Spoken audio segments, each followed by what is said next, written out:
کتاب خروج باب یکم. اسرائیل در مصر. و این است نامهای بنی اسرائیل که به مصر آمدند، هر یک با اهل بیت خود همراه یعقوب آمدند. روبن، شمعون، لیوی و یهودا، ایساکار، زبولون و بنیامین، دان و نفتالی، جاد و آشر. و تمام نفوسی که از کمر یعقوب به وجود آمدند 70 نفر بودند. و یوسف در مصر بود. و یوسف و همه برادرانش و تمام آن نسل مردند. زیر یوغ سخت غلامی. و بنی اسرائیل بارور شدند و افزایش یافتند و سرشمار و نهایت درجه پرزور گردیدند و زمین از آنها پر شد. و پادشاه نو بر مصر برخاست که یوسف را نمی‌شناخت و به قوم خود گفت: اینک قوم بنی اسرائیل از ما سرشمارتر و پرزورترند. بیایید به ضد آنها تدبیر پرحکمت بیندیشیم تا که افزایش نیابند، وگرنه وقتی که جنگ به وقوع آید آنها نیز به دشمنان ما همراه شده و مقابل ما جنگ خواهند کرد و از مملکت بیرون خواهند رفت. و سرکاران مهنت مجبوری را بر آنها تعیین کردند تا که آنها را با کارهای سخت به تنگ آورند. و آنها برای فرعون شهرهای ذخیره‌ها فیتوم و رامسیس را بنا کردند. ولی هر قدر زیادتر آنها را به تنگ می آوردند، همان قدر بیشتر آنها افزایش یافته سرشمار می گردیدند، به طوری که مصریان از بنی اسرائیل بیم داشتند. و بنی اسرائیل را با ظلم و زوری کار می فرمودند و زندگانی آنها را با مهنت سخت گیلکاری و خشتریزی و با هر کاری صحرا تلخ می گردانیدند. هر نوع کاری خود را به گردن آنها با ظلم و زوری بار می کردند. و پادشاه مصر با دایه های عبری که نام یک شفرا و نام دیگر فوآ بود امر فرموده گفت: وقتی که زنان عبری را می زایانید و سنگ های زایانیش نگاه کنید، اگر پسر باشد او را بکشید و اگر دختر باشد بگذار زنده ماند. ولی دایه ها از خدا ترسیدند و آنچه را که پادشاه مصر به آنها امر فرموده بود به عمل نآوردند و پسران را زنده گذاشتند. و پادشاه مصر دایه ها را خوانده به آنها گفت: چرا این کار را کردید و پسران را زنده گذاشتید؟ و دایه ها به فرعون گفتند: زنان عبری آخر مثل زنان مصری نیستند، بلکه به قوتند و پیش از آن که دایه نزد آنها بیاید میزایند. و خدا به دایه ها مرحمت کرد و قوم افزایش یافته به غایت پرزور گردیدند. و از بس که دایه ها از خدا ترسیدند، او برایشان اهل بیت به وجود آورد. و فرعون به تمام قوم خود امر فرموده گفت: هر پسری را که تولد یابد به نهر اندازید و هر دختر را زنده نگاه دارید. کتاب خروج باب دوم. تولد موسی رها کننده. و کسی از خاندان لیوی رفته دختر لیوی زاده را به زنی گرفت. و آن زن حامله شده پسر زاید و چون او را دید که زیبا طلعت است او را 3 ماه پنهان داشت. ولی نتوانست دیگر او را پنهان دارد، سبد از قمیش برای او گرفت و آن را با قیر و زفت انداوید و بچه را در آن ماند و آن را در قمیصزار لب نهر گذاشت. و خواهر او از دور ایستاد تا بداند که حال او چه می شود. و دختری فرعون برای شستشوی به نهر فرود آمد و کنیزانش در ساحل نهر می گشتند.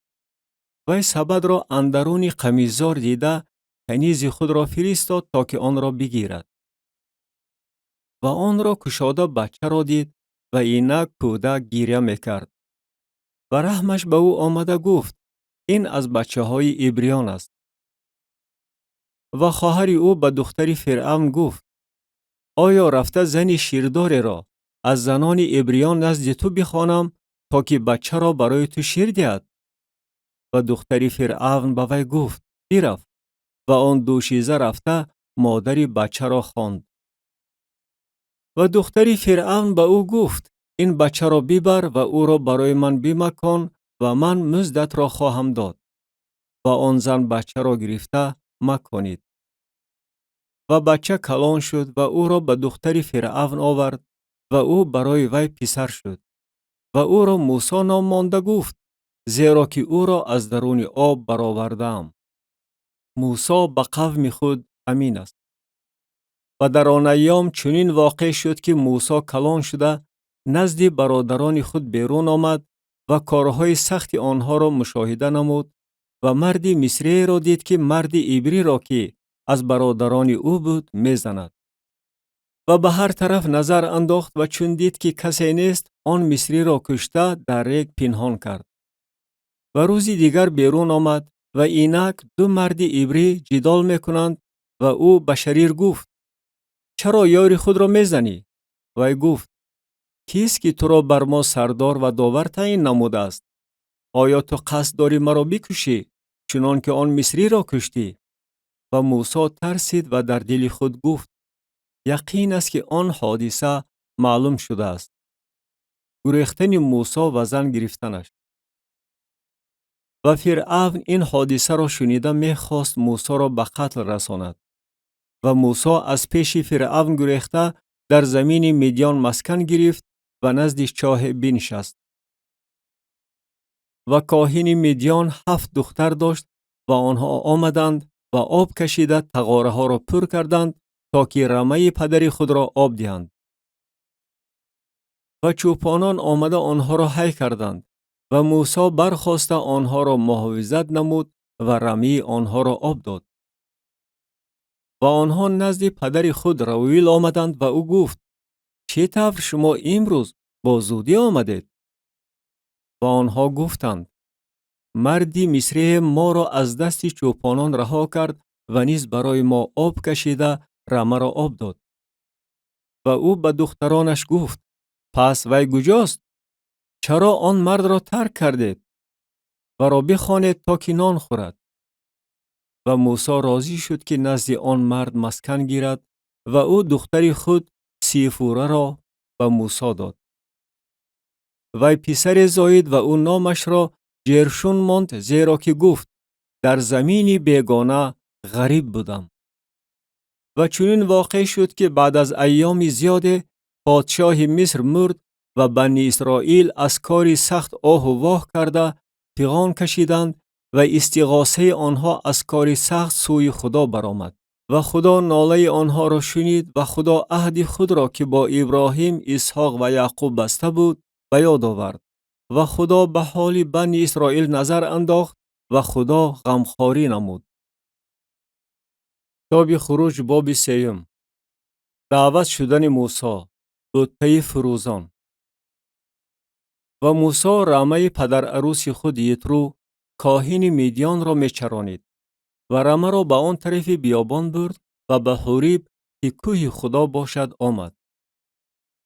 و فرشته خداوند در علنگه آتش از میان خاربته به وی ظاهر شد. وی دید که اینک خاربته در آتش فروزان است ولیکن خاربته نمی سوزد. و موسی گفت نزدیک آمده این منظره عجایب را ببینم که چرا خاربته نمی سوزد.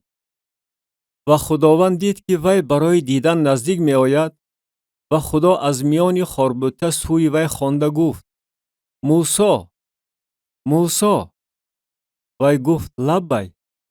و او گفت به اینجا نزدیک نآی. کفش‌هایت را از پایهایت بکش زیرا مکانی که تو در آن ایستاده ای زمین مقدس است. و گفت من خدای پدرت هستم، خدای ابراهیم، خدای اسحاق و خدای یعقوب. و موسی روی خود را پوشانید زیرا که از نگاه کردن به خدا ترسید. و خداوند گفت مذلت قوم خود را در مصر دیدم و فغان آنها را از دست ظلم کنندگانشان شنیدم به طوری که درد و آزار آنها را میدانم. و فرود آمدم تا که آنها را از دست مصریان رها کنم و آنها را از آن زمین به زمین نیکو و فراخ برارم، به زمینی که شیر و عسل در آن جاری است، یعنی به مکان کنعانیان و هیتیان و اموریان و فریزیان و هیویان و یبوسیان. و الحال اینک استغاثه بنی اسرائیل سوی من رسیده است و نیز ظلمی را که مصریان با آنها میکنند دیدم. و الحال بیا که تو را نزد فرعون بفرستم تا که قوم من بنی اسرائیل را از مصر بیرون آوری. و موسی به خدا گفت: من کیستم که نزد فرعون روم و بنی اسرائیل را از مصر بیرون آورم؟ و او گفت: من با تو خواهم بود و این است علامت آن که من تو را فرستادم. وقتی که قوم را از مصر بیرون آوری، خدا را بر این کوه عبادت خواهید کرد. خداوند اسم خود را اعلان می نماید. و موسی به خدا گفت: اینک من نزد بنی اسرائیل آمده به آنها می گویم: خدای پدرانتان مرا نزد شما فرستاده است. و آنها به من خواهند گفت: اسم او چیست؟ و آنها چی گویم؟ و خدا به موسی گفت: من واجب الوجود هستم. و گفت: به بنی اسرائیل چنین بگو: واجب الوجود مرا نزد شما فرستاد. خدمت موسی. و خدا باز به موسی گفت: به بنی اسرائیل چنین بگو: خداوند خدای پدرانتان، خدای ابراهیم، خدای اسحاق و خدای یعقوب مرا نزد شما فرستاد. این است اسم من تا ابد و این است ذکر من از نسل به نسل. پیرو و پیران اسرائیل را جمع کرده با آنها بگو: خداوند خدای پدرانتان، خدای ابراهیم، اسحاق و یعقوب و من ظاهر شده گفت: من شما را توقد نمودم و آنچه را که در حق شما در مصر به عمل آورده می شود دیدم و گفتم: شما را از عذاب و عقوبت مصر به زمین کنعانیان و هیتیان و اموریان و فریزیان و هیویان و یبوسیان خواهم برآورد، به زمینی که شیر و عسل در آن جاری است. و به آواز تو گوش خواهند داد و تو و پیران اسرائیل نزد پادشاه مصر رفته به وی خواهید گفت: خداوند خدای عبریان به ما ظاهر شده است و الحال ما 3 روزه راه به بیابان خواهیم رفت تا که برای خداوند خدای خود قربانی کنیم. و من میدانم که پادشاه مصر به رفتن شما اذن نخواهد داد مگر اینکه دست قوی او را مجبور کند. و دست خود را یازانیده مصر را با تمام معجزات خود که اندرون آن به عمل می آورم ضربه خواهم زد و بعد از آن وی شما را روانه خواهد کرد و این قوم را در نظر مصریان معتبر خواهم گردانید و هنگامی که بروید تهی دست نخواهید رفت، بلکه هر زن از همسایه خود و از ساکینه خانه خود کالای نقره و کالای طلا و لباس خواهد پرسید و به پسران و دختران خود خواهد پوشانید و مصریان را تاراج خواهد کرد. کتاب خروج باب 4. و موسی معجزه کاری عطا می شود. اراد او ناباوری قوم. و موسی جواب داده گفت: ولیکن آنها به من باور نخواهند کرد و به آواز من گوش نخواهند داد، زیرا که خواهند گفت: خداوند به تو ظاهر نشده است. و خداوند به وی گفت: این چیست در دستت؟ وی گفت: عصا. و او گفت: آن را به زمین پرتاب. وی آن را به زمین پرتافت و آن به مار مبدل شد و موسی از پیش آن گریخت. و خداوند به موسی گفت: دستت را یازانیده از دمش بگیر. وی دستش را یازانیده آن را گرفت و آن در دستش به عصا مبدل شد. این کار را بکن تا باور کنند که خداوند خدای پدرانشان، خدای ابراهیم، خدای اسحاق و خدای یعقوب به تو ظاهر شده است. و خداوند باز به وی گفت: دستت را زیر بغلت بمان. وی دستش را زیر بغلش ماند و آن را برآورد و اینک دستش از مخاو مثل برف شده است. و او گفت دستت را باز به بغلت بمان. و دستش را باز به بغلش ماند و آن را از بغلش برآورد و اینک آن باز مثل بدنش سالم شده است. و اگر آنها به تو باور نکنند و به آواز علامت یکم گوش ندهند، به آواز علامت دوم باور خواهند کرد. ولی اگر به هر دوی این علامت ها هم باور نکنند و به آواز تو گوش ندهند، آنگاه از آب نهر گرفته بر خشکی بریز و آبی که از نهر گرفته بر خشکی به خون مبدل خواهد شد. ایراد موسی، سقف بودنش. و موسی به خداوند گفت لطفاً ای خداوند، من شخصی سخندان نیستم، نه از دیروز، نه از پریروز، نه از وقتی که تو به بنده خود سخن گفتی، زیرا که من توتیله و سقف هستم. و خداوند به وی گفت کیست که زبان به آدم داد؟ یا کیست که گنگ یا کر یا بینا یا نابینا را آفرید؟ آیا نه من که خداوند هستم؟ و الحال برو و من با زبانت خواهم بود و تو را خواهم آموخت که چی باید بگویی. و گفت لطفاً ای خداوند بفرست با واسطه هر کسی دیگر. آرون به مدد موسی گذاشته شد. و خشم خداوند بر موسی علنگه زد و او گفت برادرت آخر هارون لیوی زاده است. می دانم که او به یقین سخن می راند. و اینک او نیز به استقبال تو می آید و تو را دیده دلشاد خواهد شد.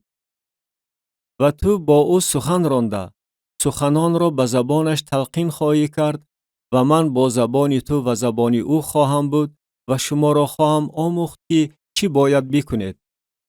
و او با امر تو به قوم سخن خواهد راند و او برای تو مثل زبان خواهد بود و تو برای او مثل خدا خواهی بود. و این عصا را به دستت بگیر که به واسطه آن تو علامتها به عمل خواهی آورد. و موسی رفته نزد پدر عروسش یترو برگشت و به وی گفت من رفته نزد برادرانم که در مصر می باشند برمیگردم تا ببینم که آیا هنوز زنده هستند. و یترو به موسی گفت به سلامتی برو. موسی به مصر برمیگردد و به قوم آزادی را پیشگویی میکند. و خداوند در میدیان به موسی گفت رفته به مصر برگرد، زیرا همه آنهایی که قصد جان تو داشتند مردند. و موسی زنش و پسرانش را گرفته و خر سوار کرد و به زمین مصر برگشت. و موسی عصای خدا را به دست خود گرفت. و خداوند به موسی گفت وقتی که رفته به مصر برگشتی دقت نما که تمام معجزاتی را که به دستت سپردم به حضور فرعون به عمل آوری. و من دل او را سخت خواهم کرد تا که قوم را روانه نکند. و به فرعون بگو خداوند چنین میگوید اسرائیل پسری نخست زاده من است. و به تو میگویم پسرم را روانه کن تا که مرا عبادت نماید و اگر به روانه کردنش راضی نشوی اینک من پسری نخست زاده تو را میکشم. و در میان راه چنین واقع شد که در منزلگاه خداوند با وی واخورده قصد کشتن وی کرد. آنگاه سیفوره کارد سنگی گرفته غلافک پسر خود را برید و آن را به پای موسی رسانیده گفت تو برای من شوهر خون شدی. و او از وی دست کشید. آنگاه زنش گفت شوهر خون شدی به سبب ختنه. و خدا به هارون گفت به استقبال موسی سوی بیابان برو. وی روانه شد و نزد کوی خدا با او واخورده او را بوسه کرد. و موسی به هارون از همه سخنان خداوند که او را فرستاده بود و از تمام علاماتی که به او امر فرموده بود خبر داد. و موسی و هارون رفته همه پیران بنی اسرائیل را جمع کردند و هارون همه سخنانی را که خداوند به موسی گفته بود نقل نمود و آن علامات را پیش نظر قوم به عمل آورد. و قوم ایمان آوردند و چون فهمیدند که خداوند بنی اسرائیل را توقد نموده مذلت آنها را دیده است، آنها سر خم کرده سجده بردند. کتاب خروج باب 5. مباحثه با فرعون. ظلم و ستم در حق قوم پرزور می شود. و بعد از این موسی و هارون آمده به فرعون گفتند: خداوند خدای اسرائیل چنین می گوید: قوم مرا روانه کن تا که برای من در بیابان عید کنند. و فرعون گفت: خداوند کیست که به آوازش گوش داده اسرائیل را روانه کنم؟ خداوند را نمی شناسم و اسرائیل را نیز روانه نخواهم کرد. و آنها گفتند: خدای عبریان به ما ظاهر شده است، پس ما باید راه 3 روزه را در بیابان طی نموده برای خداوند خدای خود قربانی کنیم، مبادا ما را او با وبا یا با شمشیر ضربه زند. و پادشاه مصر به آنها گفت: چرا شما ای موسی و هارون قوم را از کارهاشان باز می دارید و کار و بار خود بروید؟ و فرعون گفت: اینک الحال قوم مملکت سرشمارند و شما آنها را از کارهاشان باز می دارید. و فرعون در آن روز به کارفرمایان قوم و به ناظران آنها امر فرموده گفت: من بعد به قوم برای خیشتریزی مثل پیشتر کاه ندهید، بگذار خودشان رفته برای خود کاه جمع کنند. و همان مقدار خیشتها را که آنها پیشتر می ریختند به گردن آنها بار کنید، آنها به هیچ وجه کم نکنید، زیرا که آنها تنبلند. بنابراین داد زده می گویند: بیرویم تا که برای خدای خود قربانی کنیم. بگذار مهنت این آدمان سخت‌تر شود تا که با آن بند شده برای سخنان بیکاره فرصت نیابند. و کارفرمایان قوم و ناظران آنها بیرون آمدند و به قوم سخن رانده گفتند: فرعون چنین میگوید: و شما کاه نمیدهم. خودتان رفته کاه برای خود از هر جا که بیابید بگیرید و از کار شما چیزی کم نخواهد شد. و قوم در تمام زمین مصر پراکنده شدند تا که به جای کاه خس و خاشاک جمع کنند. و کارفرمایان شتاب کنانیده می گفتند: کارهای خود را به مقدار هر روزه مثل آن زمانی که کاه بود اجرا کنید. و ناظرانی را که از بنی اسرائیل بر آنها کارفرمایان فرعون تعیین کرده بودند می زدند و می گفتند: چرا مقدار خیشتریزی خود را هم دیروز و هم امروز مثل پیشتره اجرا نکردید؟ و ناظران بنی اسرائیل آمدند و نزد فرعون شکایت کرده گفتند: چرا به بندگانت چنین رفتار میکنی؟ کاه به بندگانت نمیدهند ولی به ما میگویند: خیشت بریزید. و اینک بندگانت را میزنند و این گناه قوم توست. و او گفت: شما تنبل هستید، تنبل. بنابراین شما میگویید: بیرویم تا که برای خداوند قربانی کنیم. و الحال رفته کار کنید و کاه به شما داده نخواهد شد و مقدار خیشتها را خواهید داد. و ناظران بنی اسرائیل خود را گرفتار مصیبت دیدند، چون که فرعون گفت: از مقدار هر روزه خیشتهای خود به هیچ وجه کم نکنید.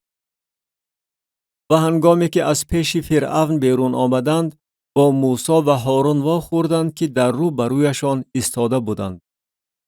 و با آنها گفتند: بگذار خداوند شما را ببیند و داوری نماید از برای آن که ما را در نظر فرعون و نفکرانش نفرت انگیز گردانیده شمشیر به دستشان داده اید تا که ما را بکشند. و موسی سوی خداوند رجوع نموده گفت: خداوندا، چرا این قوم را گرفتار مصیبت کردی؟ برای چی مرا فرستادی؟ زیرا از وقتی که من نزد فرعون آمدم تا که از اسم تو سخن رانم، مناسبت وی به این قوم بدتر شده است، ولیکن تو قوم خود را رها نکردی. کتاب خروج باب 6. جواب خداوند به التماس یکم موسی. و خداوند به موسی گفت: الحال خواهی دید که من به فرعون چه ها میکنم. زیرا که با عمل دست قوی من وی آنها را روانه خواهد کرد و با عمل دست قوی من آنها را از زمین خود به در خواهد راند. و خدا به موسی سخن رانده به او گفت: من خداوند هستم. من به ابراهیم، اسحاق و یعقوب با اسم خدای قادر ظاهر شدم، ولی با اسم خود خداوند به آنها معروف نشدم. و نیز عهد خود را با آنها بستم تا که زمین کنعان را به آنها دهم، یعنی زمین سکونت آنها را که در آن ساکن بودند. و من نیز ناله بنی اسرائیل را شنیدم که مصریان آنها را گرفتار اسارت کردند و من عهد خود را به یاد آوردم. بنابراین به بنی اسرائیل بگو: من خداوند هستم و شما را از زیر ستمهای مصریان بیرون خواهم آورد و شما را از بندگی آنها رها خواهم کرد و شما را با بازوی طولانی و با داوری‌های عظیم نجات خواهم داد. و شما را خواهم گرفت تا که برای من قوم باشید و من برای شما خدا خواهم بود. و شما خواهید دانست که من خداوند خدای شما هستم که شما را از زیر ستمهای مصریان بیرون آوردم. و شما را به زمین خواهم آورد که درباره آن دست بالا کرده قسم خوردم که آن را به ابراهیم، اسحاق و یعقوب دهم و آن را به شما میراث خواهم داد. من خداوند هستم.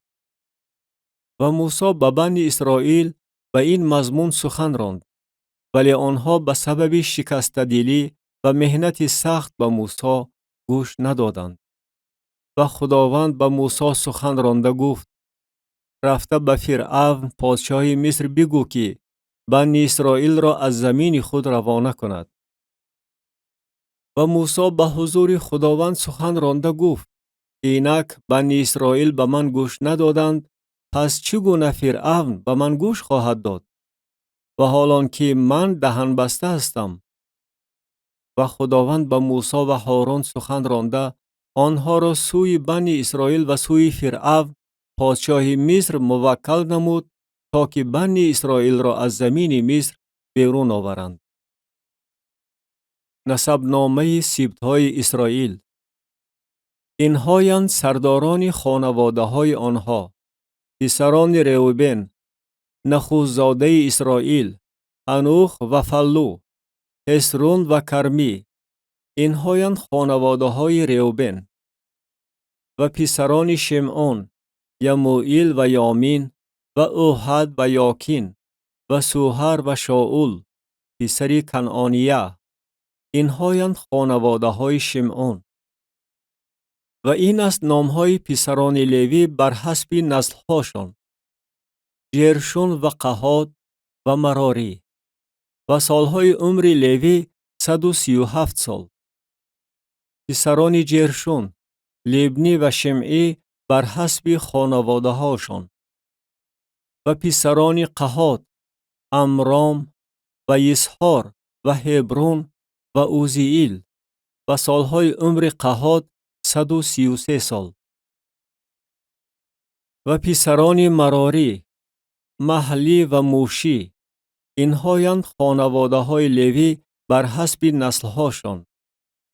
و امرام عمه خود یوکابد را برای خود به زنی گرفت و وی برای او هارون و موسی را زاید. و سالهای عمر امرام 137 سال. و پسران یسحار: قوره و نافج و ذکری. و پسران اوزیئیل: میشائیل و الصافان و ستری. و هارون الیشابه بنت امیناداب خواهر نحشون را برای خود به زنی گرفت و وی برای او ناداب و ابیهو و العازار و ایتامار را زاید. و پسران قوره: اسیر و القانا و ابی آصاف. اینهایند خانواده های قورهیان.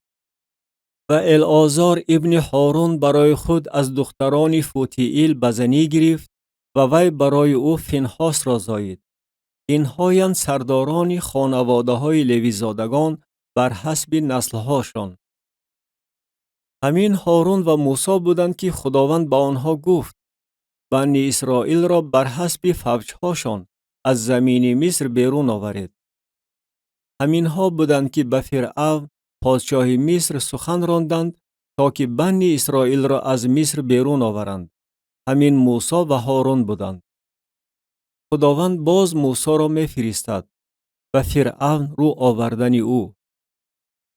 و در روزی که خداوند به موسی در زمین مصر سخن راند، خداوند به موسی سخن رانده گفت من خداوند هستم. هر آنچه را که من به تو میگویم به فرعون پادشاه مصر بگو. و موسی به حضور خداوند گفت اینک من دهن بسته هستم. پس چگونه فرعون به من گوش خواهد داد؟ کتاب خروج باب 7. و خداوند به موسی گفت ببین من تو را برای فرعون خدا ساختم و برادرت هارون نبی تو خواهد بود. هر آنچه را که من به تو امر فرمایم تو به زبان خواهی راند و برادرت هارون آن را به فرعون خواهد گفت تا که وی بنی اسرائیل را از زمین خود روانه کند. و من دل فرعون را سخت خواهم کرد و علامات و معجزات خود را در زمین مصر افزون خواهم نمود. و فرعون به شما گوش نخواهد داد و من دست خود را بر مصر خواهم انداخت تا که فوجهای خود و قوم خود یعنی بنی اسرائیل را از زمین مصر با داوری های عظیم بیرون آورم. و مصریان خواهند دانست که من خداوند هستم وقتی که دستی خود را بر مصر دراز کرده بنی اسرائیل را از میان آنها بیرون می آورم. و موسی و هارون به عمل آوردند چنان که خداوند با آنها امر فرموده بود آنچنان عمل کردند. و موسی 80 ساله بود و هارون 83 ساله وقتی که آنها به فرعون سخن راندند. و خداوند به موسی و هارون سخن رانده گفت اگر فرعون به شما سخن رانده گوید معجزه همچون دلیل خود نشان دهید آنگاه به هارون بگو عصای خود را گرفته پیش فرعون پرتا آن به مار مبدل خواهد شد. بار دوم به فرعون رو آوردنشان. معجزه یکم.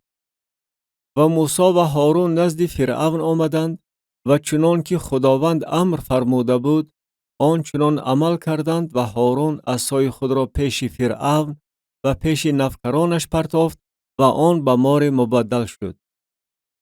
و فرعون نیز حکیمان و جادوگران را دعوت نمود و آنها افسونگران مصر نیز با سحرهای خود چنین کردند. هر یک عصایش را پرتافت و آن به مار مبدل شد ولی عصای هارون عصاهای آنها را فرو برد. و دل فرعون سخت شد و او به آنها گوش نداد چنان که خداوند گفته بود. بار سیوم به فرعون رو آوردنشان. معجزه دوم.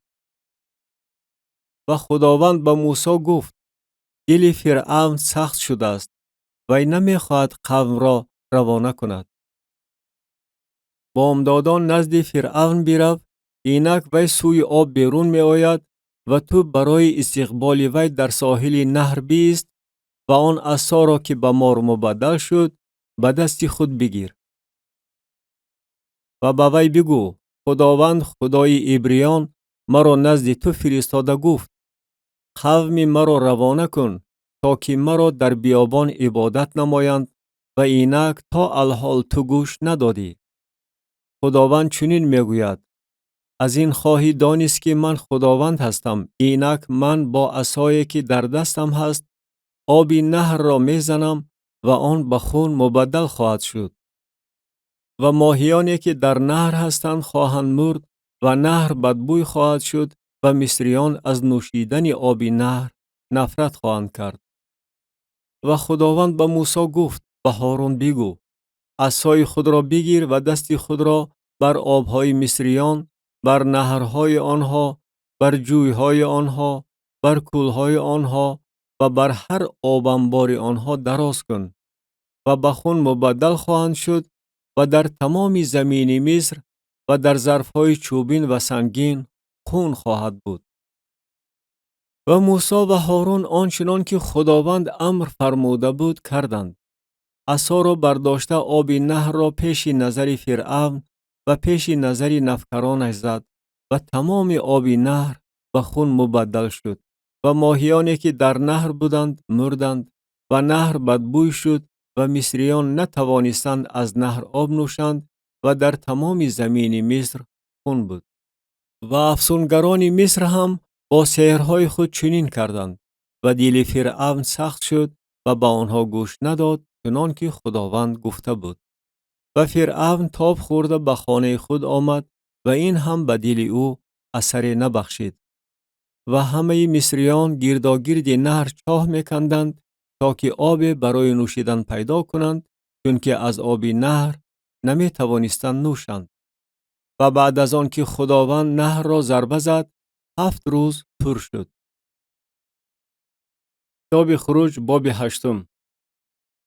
بار چهارم به فرعون رو آوردنشان. معجزه سیوم. و خداوند به موسی گفت: نزد فرعون رفته به وی بگو خداوند چنین میگوید: قوم مرا روانه کن تا که مرا عبادت نمایند. و اگر تو به روانه کردن آنها راضی نشوی، اینک من تمام حدود تو را با قورباغه ها ضربه میزنم. و نهر از قورباغه ها پر می شود و آنها برآمده به خانه‌ات و به حجره خوابت و بر بسترت و به خانه های نفکرانت و قومت و به تنورهایت و به تغاره های خمیرت داخل خواهند شد و بر تو و بر قومت و بر همه نفکرانت قورباغه ها خواهند برآمد. و خداوند به موسی گفت: به هارون بگو دست خود را با عصای خود بر نهرها، بر جویها و بر کولها دراز کن و قورباغه ها را بر زمین مصر برآر. و هارون دست خود را بر آبهای مصر دراز کرد و قورباغه ها برآمده زمین مصر را پوشانیدند. و افزونگران هم با سحرهای خود چنین کردند و قورباغه ها را بر زمین مصر برآوردند. و فرعون موسی و هارون را دعوت نموده گفت: سوی خداوند دعا گوید تا که قورباغه ها را از من و از قوم من دور سازد و من قوم را روانه خواهم نمود تا که برای خداوند قربانی کنند. و موسی به فرعون گفت: خودت به من مقرر نما که کی برای تو و نفکرانت و قومت دعا گویم تا که قورباغه ها از تو و از خانه هایت نیست شده فقط در نهر بمانند. وی گفت: فردا. موسی گفت: از روی گفته تو خواهد شد تا بدانی که مثل خداوند خدای ما نیست. و قورباغه ها از تو و از خانه‌ات و از نفکرانت و از قومت دور شده فقط در نهر باقی خواهند ماند. معجزه چهارم. و موسی و هارون از پیش فرعون بیرون آمدند و موسی سوی خداوند در خصوص قورباغه هایی که او به ضد فرعون فرستاده بود التجا نمود. و خداوند موافق سخن موسی عمل کرد و قورباغه ها در خانه ها، حوله ها و صحراها مردند. و آنها را توده توده جمع کردند و زمین بدبوی شد. ولی فرعون دید که احوال سبک شد و او دل خود را سخت کرد و به آنها گوش نداد چنان که خداوند گفته بود. معجزه پنجم. و خداوند به موسی گفت: به هارون بگو عصای خود را دراز کن و غبار زمین را بزن و آن در تمام زمین مصر و پشه خاکی مبدل خواهد شد. و آنها چنین کردند.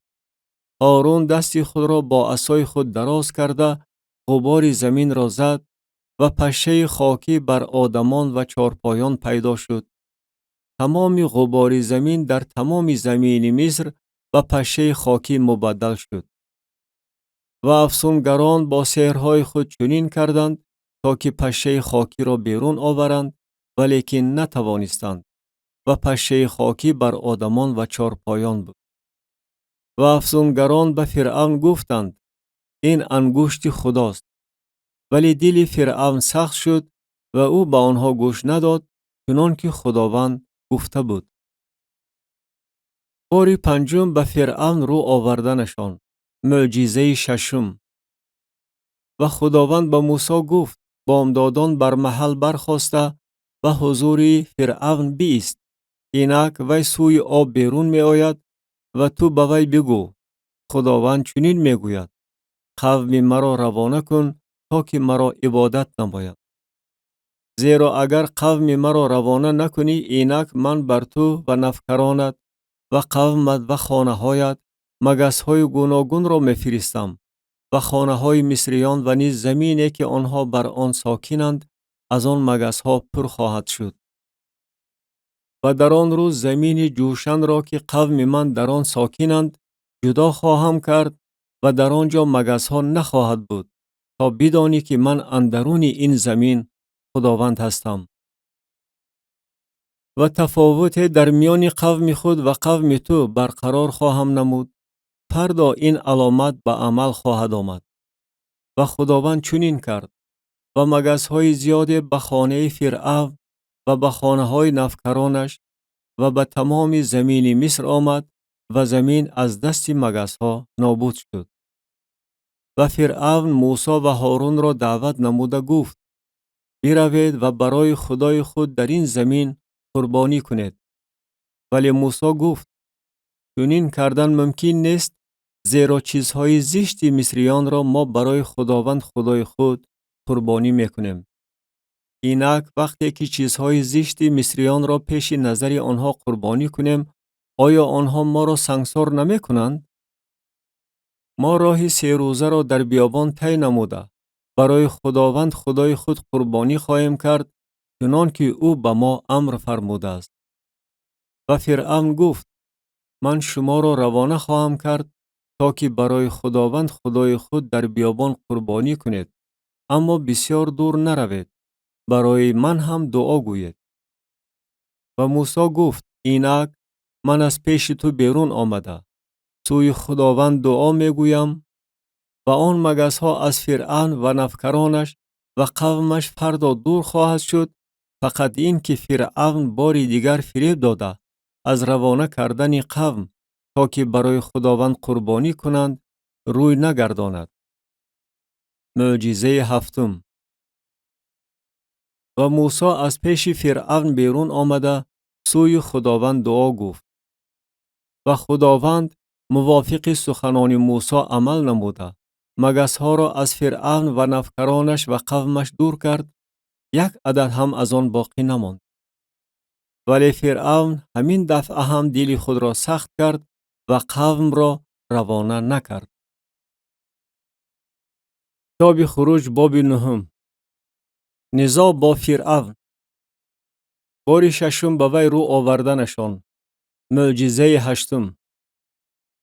و خداوند به موسی گفت: نزد فرعون رفته به وی بگو: خداوند خدای عبریان چنین میگوید: قوم مرا روانه کن تا که مرا عبادت نمایند. زیرا اگر تو از روانه کردن آنها روی گردانی و آنها را باز نگاه داری، اینک دست خداوند بر چاروای تو که در صحرا می باشد، بر اسپان، خران، شتران، گاوان و گوسفندان خواهد بود و بای بغایت سخت روی خواهد داد. و خداوند در میان چاروای اسرائیلیان و چاروای مصریان تفاوت برقرار خواهد کرد و از آن هرچی بنی اسرائیل دارند چیزی نخواهد مرد. و خداوند مهلت معین نموده گفت: فردا خداوند این را در این زمین به عمل خواهد آورد. و خداوند این را فردای آن به عمل آورد و تمام چاروای مصریان مرد، ولی از چاروای بنی اسرائیل یک عدد هم نمرد. و فرعون فرستاد و اینک از چاروای اسرائیلیان یک عدد هم نمرده بود و دل فرعون سخت شد و او قوم را روانه نکرد. معجزه نهم. و خداوند به موسی و هارون گفت: برای خود مشتهای پر از خاکستر خمدان بگیرید و موسی آن را پیش نظر فرعون سوی آسمان پرتاید و آن در تمام زمین مصر به غبار مبدل گردیده بر آدمان و چارپایان ورم دنبالدار در تمام زمین مصر پهن خواهد شد. و آنها خاکستر خمدان را گرفته به حضور فرعون ایستادند و موسی آن را سوی آسمان پرتافت و ورم دنبالدار پیدا گردیده بر آدمان و چارپایان پهن شد. و افسونگران نتوانستند به سبب ورم پیش موسی ایستادگی نمایند، زیرا که ورم بر افسونگران و بر همه مصریان بود. و خداوند دل فرعون را سخت کرد و او به آنها گوش نداد، چنانکه خداوند و موسی گفته بود. بار هفتم به فرعون رو آوردنشان. معجزه دهم. و خداوند به موسی گفت: بامدادان بر محل برخاسته به حضور فرعون بیست و به وی بگو: خداوند خدای عبریان چنین میگوید: قوم مرا روانه کن که مرا عبادت نمایند. زیرا که همین دفعه من همه زخمهای خود را بر دل تو و بر نفکرانت و قومت خواهم فرستاد تا بدانی که در تمام زمین مانند من نیست. اگر الحال دست خود را دراز کرده تو و قومت را با وبای می زدم، تو از روی زمین محو می شدی. ولیکن برای آن تو را باقی گذاشتم که قوت خود را به تو نشان دهم و اسم من در تمام دنیا شهرت یابد. تو هنوز قوم مرا به تنگ می آوری و آنها را روانه نمی کنی. اینک من فردا در همین وقت ژاله بغایت سخت خواهم بارانید که مثل آن در مصر از روزی برپا شدنش تا الحال نباریده است. و الحال فرستاده تمام چاروای خود و هر چی را که در صحرا داری جمع کن، زیرا هر آدم و چارپایی که در صحرا باشد و به خانه جمع کرده برده نشود، بر آنها ژاله باریده آنها خواهند مرد. هر کسی که از نفکران فرعون از کلام خداوند ترسید، نفکرانش و چاروایش را به خانه ها گریزانید. ولی هر کسی که به کلام خداوند اهمیت نداد، نفکرانش و چاروایش را در صحرا واگذاشت. و خداوند به موسی گفت: دست خود را سوی آسمان دراز کن و در تمام زمین مصر بر آدمان و چارپایان و بر تمام نباتات صحرا در زمین مصر ژاله خواهد بارید. و موسی عصای خود را سوی آسمان دراز کرد و خداوند رعد و ژاله داد و برق آسمان بر زمین فرود آمد و خداوند به زمین مصر ژاله بارانید. و ژاله بود و برق بود که اندرون ژاله زبانه میزد و ژاله بغایت سخت بود که مثل آن در تمام زمین مصر از زمانی که ملک خلق شده بود نباریده است. و ژاله در تمام زمین مصر هر آنچه را که در صحرا بود از آدمان تا چارپایان زد و تمام نباتات صحرا را ژاله زد و هر درخت صحرا را شکست. فقط در زمین جوشن که آنجا بنی اسرائیل بودند ژاله نبود. و فرعون فرستاده موسی و هارون را دعوت نمود و به آنها گفت: همین دفعه گناه کردم. خداوند عادل است و من و قومم حریر هستیم. سوی خداوند دعا گویید تا که رعدهای خدا و ژاله خاتمه یابد و من شما را روانه خواهم کرد و شما دیگر دیر نخواهید ماند. و موسی به وی گفت: همین که از شهر بیرون روم، دستهایم را سوی خداوند دراز خواهم کرد، رعدها خاتمه یافته، ژاله دیگر نخواهد بارید تا بدانی که زمین از آن خداوند است. ولیکن میدانم که تو و نفکرانت هنوز از خداوند خدا نمی ترسید. و زغیر و جو ضرر دید، زیرا که جو خوشه بسته بود و زغیر پایه برآورده بود. ولی گندم و جواری ضرر ندید، زیرا که آنها دیرپز است. و موسی از پیش فرعون از شهر بیرون رفته، دستهایش را سوی خداوند دراز کرد و رعدها و ژاله خاتمه یافت و باران بر زمین نبارید. و فرعون دید که باران و ژاله و رعدها خاتمه یافت، گناه کردنش را دوام داده، دل خود را سخت کرد، هم خودش و هم نفکرانش. و دل فرعون سخت شد و او بنی اسرائیل را روانه نکرد چنان که خداوند به واسطه موسی گفته بود. کتاب خروج باب 10. بار هشتم به فرعون رو آوردنشان. و خداوند به موسی گفت: نزد فرعون برو، زیرا که من دل او و دل نوکرانش را سخت کردم، برای آنکه علامات خود را در میان آنها ظاهر نمایم. و برای آنکه تو آنچه را که من در مصر به عمل آوردم و علاماتی را که در میان آنها ظاهر نمودم به گوش پسرت و پسری پسرت حکایت کنی، تا بدانید که من خداوند هستم. و موسی و هارون نزد فرعون آمده به وی گفتند: خداوند خدای عبریان چنین میگوید: تا بکی از گردن فراوردن به حضور من روی میگردانی؟ قوم مرا روانه کن تا که مرا عبادت نمایند. زیرا اگر تو از روانه کردن قوم من روی گردانی، اینک من فردا به حدود تو ملخ می آورم و روی زمین را طوری خواهد پوشانید که کس زمین را نتواند ببیند. و بقیه آنچه را که از ژاله رها شده برای شما سلامت مانده است خواهد خورد، و هر درختی را که برای شما سبزیده است از صحرا خواهد خورد. و خانه های تو و خانه های همه نفکرانت و خانه های همه مصریان را پر خواهد کرد، و طوری که پدرانت و پدران پدرانت از روزی که بر زمین وجود دارند تا امروز ندیدند. و او پشت گردانیده از پیش فرعون برآمد. و نوکران فرعون به وی گفتند: تا بکی این آدم برای ما سنگ راه باشد؟ این آدمان را روانه کن تا که خداوند خدای خود را عبادت نمایند. مگر هنوز تو ندانسته ای که مصر به هلاکت می رسد؟ و موسی و هارون را نزد فرعون برگردانیدند و وی با آنها گفت: بروید، خداوند خدای خود را عبادت نمایید. پس کیست و کیست که روانه می شود؟ و موسی گفت: با جوانان و پیران خود خواهیم رفت، با پسران و دختران خود، با گوسفندان و گاوان خود خواهیم رفت، زیرا که عید خداوند است برای ما. و با آنها گفت: بگذار خداوند با شما آنچنان باشد چنان که من شما را با کودکانتان روانه کنم. بر حذر باشید، زیرا که بدی شما را در پیش است.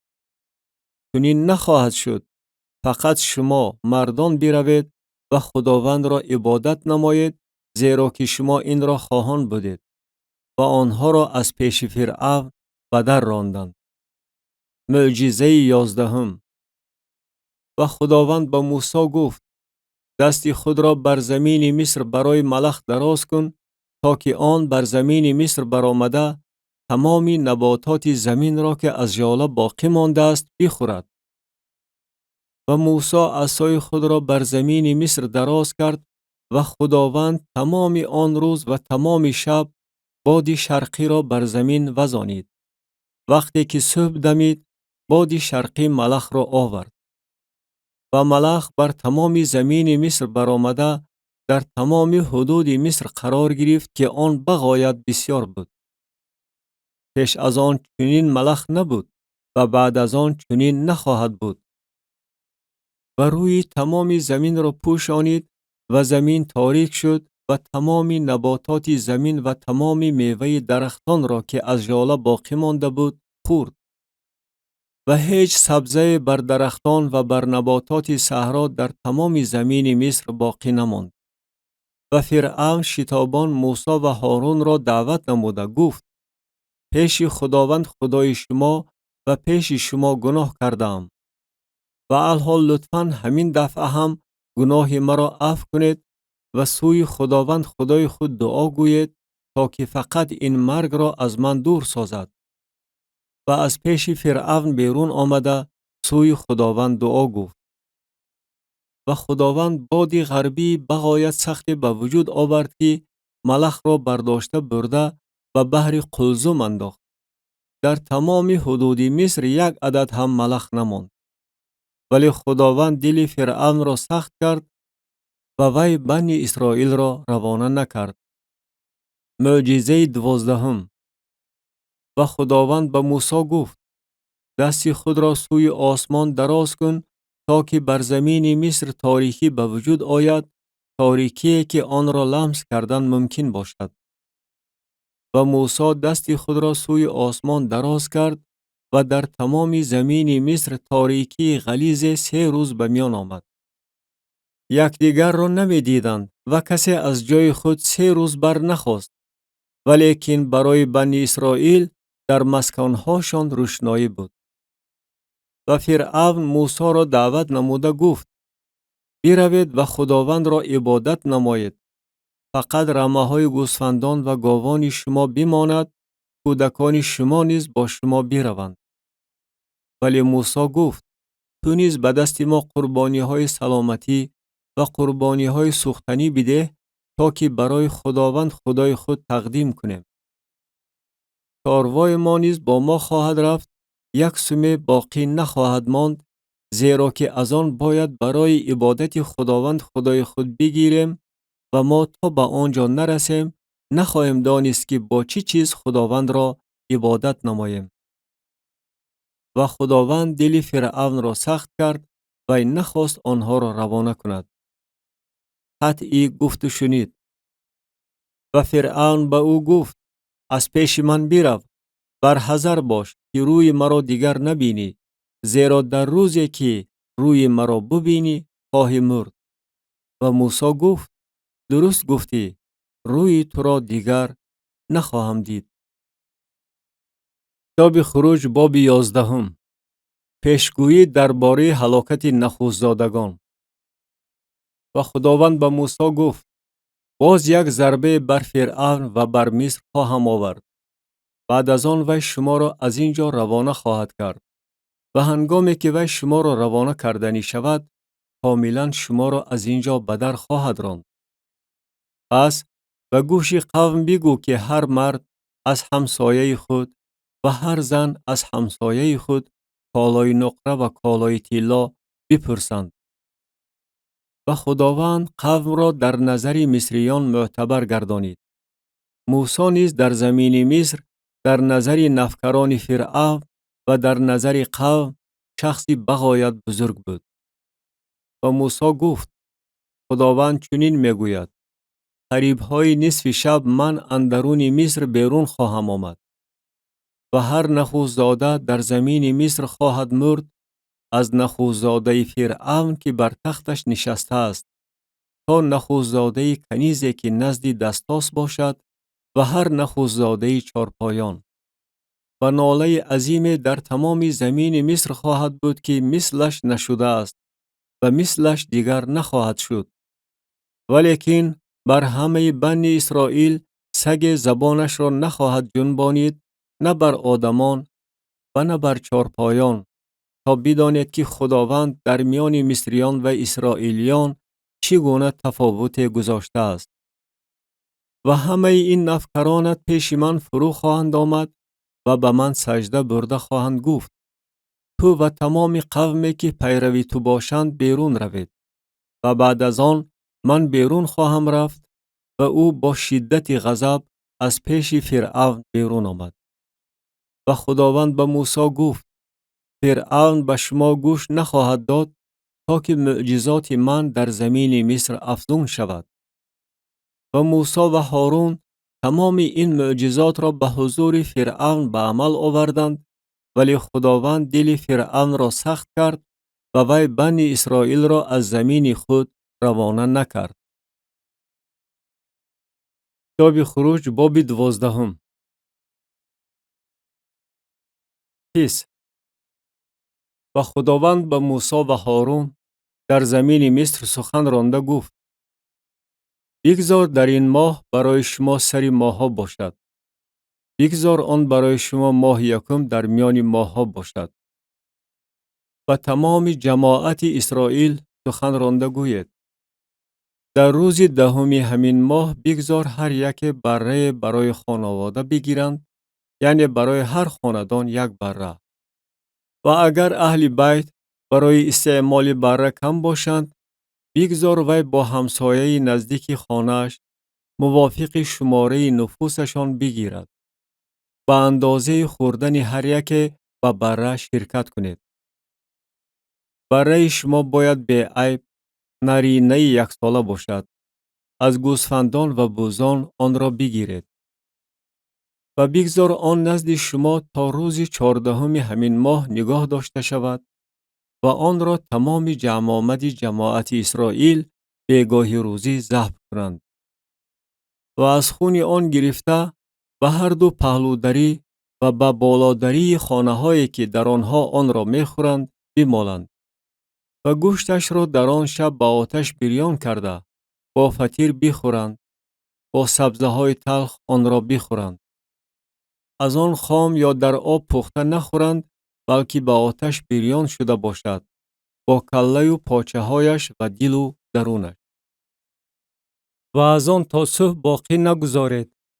و آنچه را که از آن تا صبح باقی مانده باشد با آتش بسوزانید و آن را این طور بخورید: کمر شما بسته، کفش‌های شما بر پای‌های شما و عصای شما در دست شما باشد و آن را شتابان بخورید که این فسح خداوند است. کفارت به واسطه خون. و من در آن شب از زمین مصر عبور نموده هر نخوزاده را در زمین مصر از آدمان تا چارپایان ضربه خواهم زد و بر همه خدایان مصر داوری خواهم کرد. من خداوند هستم. و آن خون برای شما علامت خواهد بود بر خانه هایی که شما در آنجا می باشید و من خون را دیده از بالای شما خواهم جهید و هنگامی که زمین مصر را ضربه می زنم آن آفت هلاکت آور به شما نخواهد رسید. و آن روز برای شما روز یادگاری خواهد بود و آن را همچون عید برای خداوند عید کنید. آن را همچون قانون ابدی نسل به نسل خود عید کنید.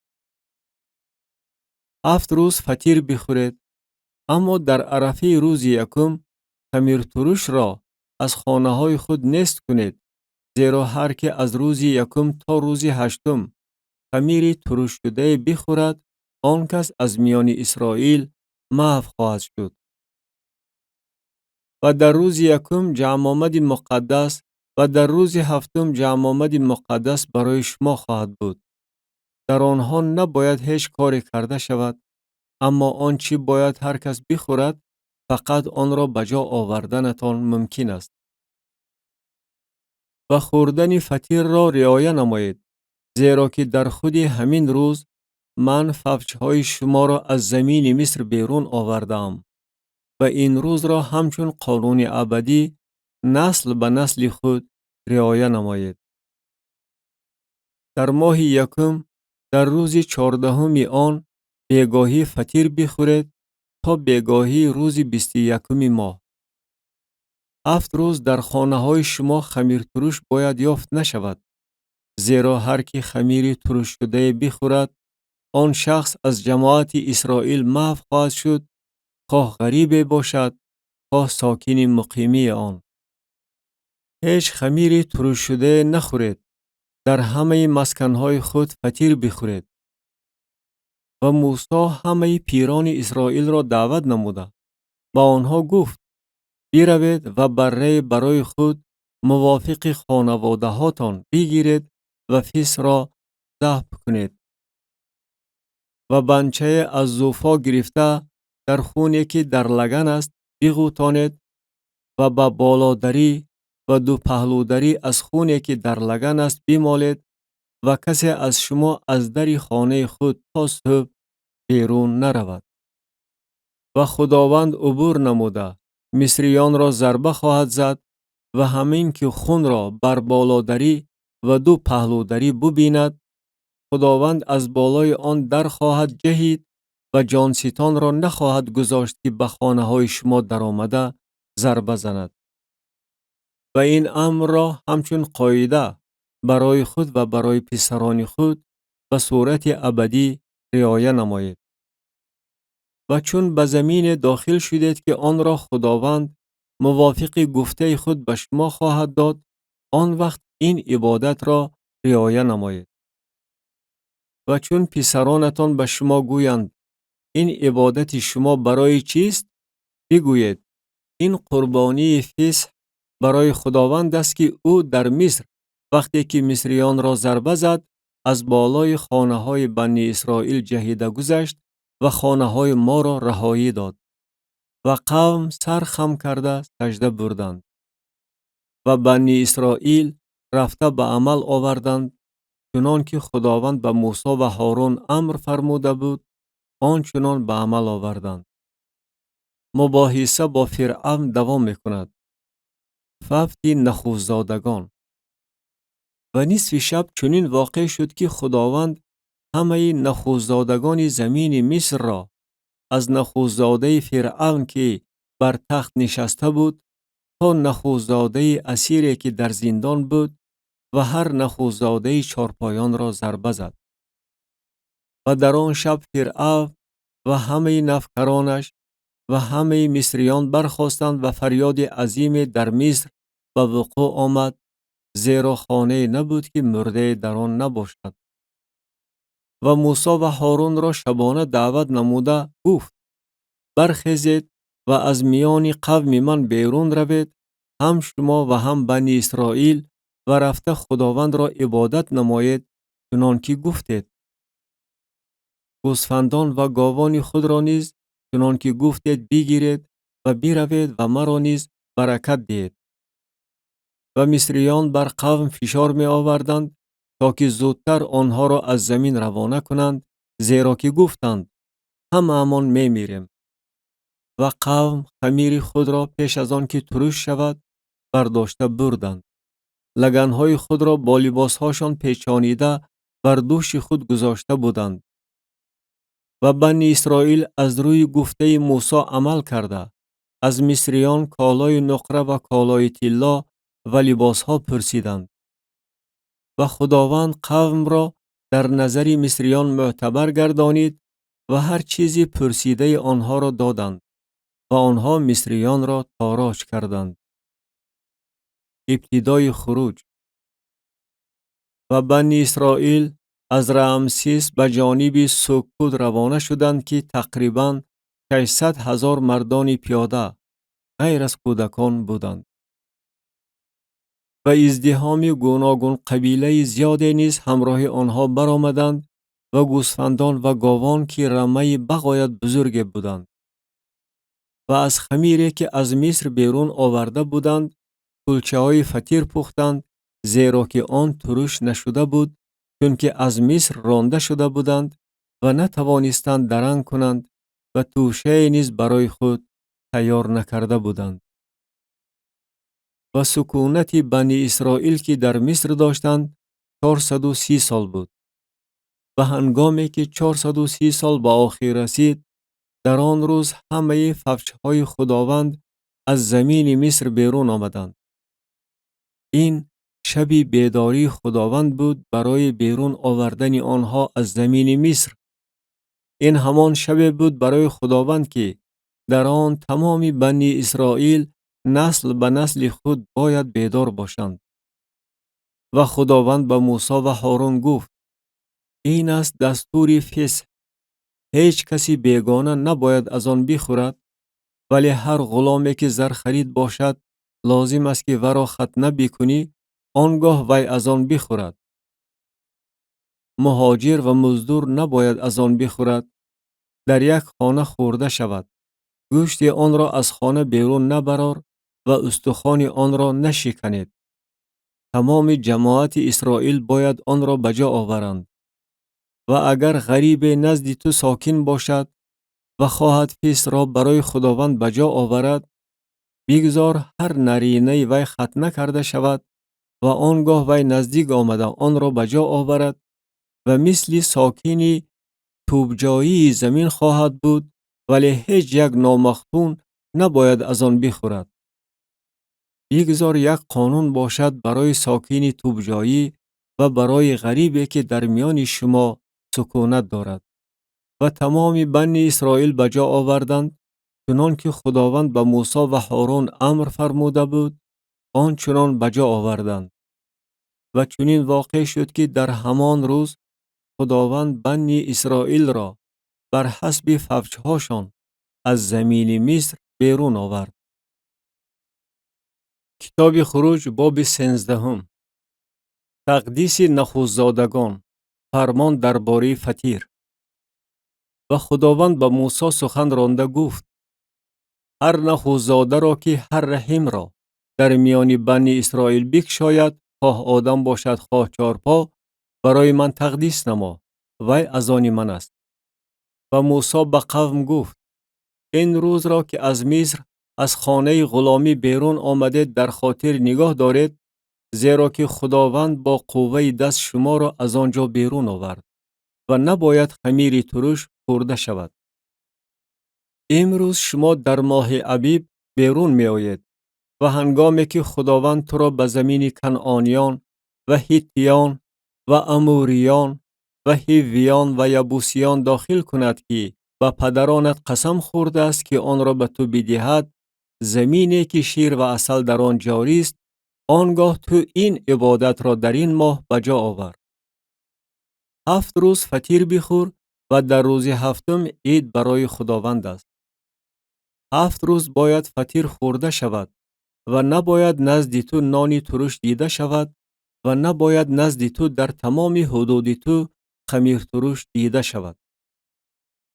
و در آن روز به پسر خود خبر داده بگو: این است به خاطر آنچه خداوند برای من کرد وقتی که از مصر بیرون آمدم. و بگذار این برای تو علامت بر دستت و یادگاری در مابین چشمانت باشد، تا که شریعت خداوند در دهانت باشد، زیرا که خداوند با دست قوی تو را از مصر بیرون آورد. پس این دستور را در مهلتش سال به سال بجا آور و هنگامی که خداوند تو را به زمین کنعانیان داخل کند که به تو و پدرانت قسم خورده است که آن را به تو بدهد، آنگاه هر رحم کشا را برای خداوند جدا کن و هر بچه رحم کشای چارپایان که نزد تو پیدا شود، نرینه آنها برای خداوند خواهد بود. و در عوض هر کره رحم کشا بره فدیه بده و اگر فدیه ندهی، گردنش را بشکن و برای هر نخوزاده آدمی که از پسرانت باشد فدیه بده. و هنگامی که پسرت در آینده از تو پرسیده گوید: این چیست؟ و وی بگو: خداوند ما را با قوت دست از مصر از خانه غلامی بیرون آورد. و چنین واقع شد که چون فرعون در بابت روانه کردن ما دل خود را سخت گردانید، خداوند هر نخوزاده را در زمین مصر از نخوزاده آدمان تا نخوزاده چارپایان کشت. بنابراین من هر رحم کشای نرینه را برای خداوند قربانی می کنم و برای هر نخوزاده پسرانم فدیه می دهم. و بگذار این علامت بر دستت و پیشانه بند در مابین چشمانت باشد، زیرا که خداوند با قوت دست ما را از مصر بیرون آورد. و چنین واقع شد که چون فرعون قوم را روانه کرد، خدا آنها را با راه زمین فلیشتیان نبرد، چون که آن نزدیک بود، زیرا که خدا گفت: مبادا قوم جنگ را دیده پشیمان شوند و به مصر برگردند. و خدا قوم را با راه بیابان دور زنانیده سوی بحر قلزم برد و بنی اسرائیل از زمین مصر مسلح شده برآمده بودند. و موسی استخوان‌های یوسف را با خود گرفت، زیرا که وی بنی اسرائیل را سخت قسم داده گفته بود: خدا شما را البته توقف خواهد کرد و آنگاه شما استخوان‌های مرا از اینجا با خود خواهید برد. ابر و ستون آتش در اثنای راه. و از سکوت روانه شدند و در ایتام در اقصای بیابان اردو زدند. و خداوند روزانه در ستون ابر پیشا پیش آنها می رفت تا که راه را به آنها نشان دهد، و شبانه در ستون آتش تا که به آنها روشنایی بخشد و آنها روزانه و شبانه راه روند. ستون ابر روزانه و ستون آتش شبانه از پیش قوم دور نمی شد. کتاب خروج باب 14. به هلاکت رسیدن مصریان در بحر قلزم. سفر در بیابان. و خداوند به موسی سخن رانده گفت: و بنی اسرائیل بگو که تاب خورده پیش فی ههیروت در میان مجدول و بحر پیش بعل صفون اردو زنند. در رو بروی آن نزد بحر اردو زنید. و فرعون درباره بنی اسرائیل خواهد گفت: آنها در این زمین سرگم شدند، بیابان آنها را بندوبست کرده است. و من دل فرعون را سخت خواهم کرد تا که وی آنها را تعقیب نماید و جلال خود را به واسطه فرعون و تمام لشکرش ظاهر خواهم ساخت تا مصریان بدانند که من خداوند هستم. و چنین کردند. و به پادشاه مصر خبر رسید که قوم رو به گریز آوردند و دل فرعون و نوکرانش نسبت به قوم دگرگون شد و آنها گفتند: این چی کار است که ما کردیم؟ چرا بنی اسرائیل را روانه کردیم تا که دیگر برای ما مهنت نکنند؟ و عرابه خود را تیار کرد و قوم خود را با خود گرفت و 600 عرابه گزین را گرفت و همه عرابه های مصر را که بر همه اشان سرکرده ها بودند. و خداوند دل فرعون پادشاه مصر را سخت کرد و وی بنی اسرائیل را تعقیب نمود. و بنی اسرائیل با دستی بلند می رفتند. و مصریان با همه اسبان و عرابه های فرعون و سوارانش و لشکرش آنها را تعقیب نموده و آنها رسیده گرفتند، در صورتی که آنها نزد بحر در فی ههیروت پیش بعل صفون اردو زده بودند. و فرعون نزدیک آمد و بنی اسرائیل چشمان خود را بالا کرده دیدند که اینک مصریان از قفای آنها می آیند و بغایت هراسان شدند. و بنی اسرائیل سوی خداوند ناله کردند و به موسی گفتند: آیا در مصر قبرها نبود که ما را آوردی تا در بیابان بمیریم؟ این چیست به ما کردی که ما را از مصر بیرون آوردی؟ این آخر همان چیزی است که ما به تو در مصر سخن رانده گفته بودیم: ما را بمان تا که برای مصریان مهنت کنیم، زیرا مهنت مصریان برای ما بهتر است از آن که در بیابان بمیریم. و موسی به قوم گفت: هراسان نشوید، بایستید و نجات خداوند را ببینید که آن را او امروز برای شما به عمل خواهد آورد، زیرا مصریان را که امروز دیدید دیگر هرگز نخواهید دید. خداوند برای شما جنگ خواهد کرد و شما خاموش باشید. و خداوند به موسی گفت: چرا سوی من ناله میکنی؟ و بنی اسرائیل بگو که روانه شوند. و تو عصای خود را بلند بردار و دست خود را بر بحر دراز کرده آن را از هم جدا کن تا که بنی اسرائیل اندرون بحر بر خشکی بگذرند. و من اینک دل مصریان را سخت میکنم تا که از قفای آنها بیروند و جلال خود را به واسطه فرعون و تمام لشکرش به واسطه عرابه ها و سوارانش ظاهر خواهم ساخت. و مصریان خواهند دانست که من خداوند هستم وقتی که جلال خود را به واسطه فرعون به واسطه عرابه ها و سوارانش ظاهر سازم. و فرشته خدا که پیشاپیش اردوی اسرائیل می رفت به حرکت آمده از قفای آنها روانه شد و ستون ابر از پیش آنها حرکت کرده در قفایشان ایستاد. و در میان اردوی مصریان و اردوی اسرائیلیان جایگیر شده برای آن اردو ابر و تاریکی گردید و برای این اردو شب را روشن کرد و تمام شب آنها به یکدیگر نزدیک نشدند.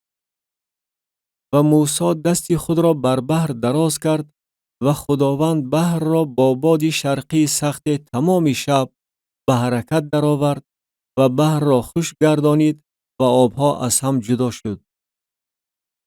و بنی اسرائیل اندرون بحر بر خشکی روانه شدند و آبها برای آنها از طرف راست و از طرف چپ دیوار بود.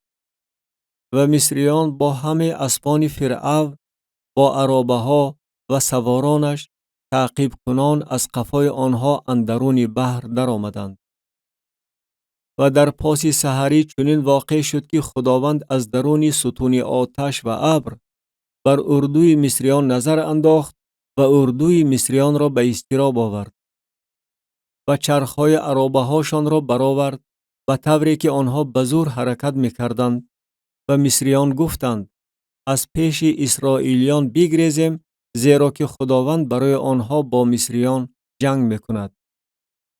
و خداوند به موسی گفت دست خود را بر بحر دراز کن تا که آبها بر مصریان و عرابه ها و سواران آنها برگردد.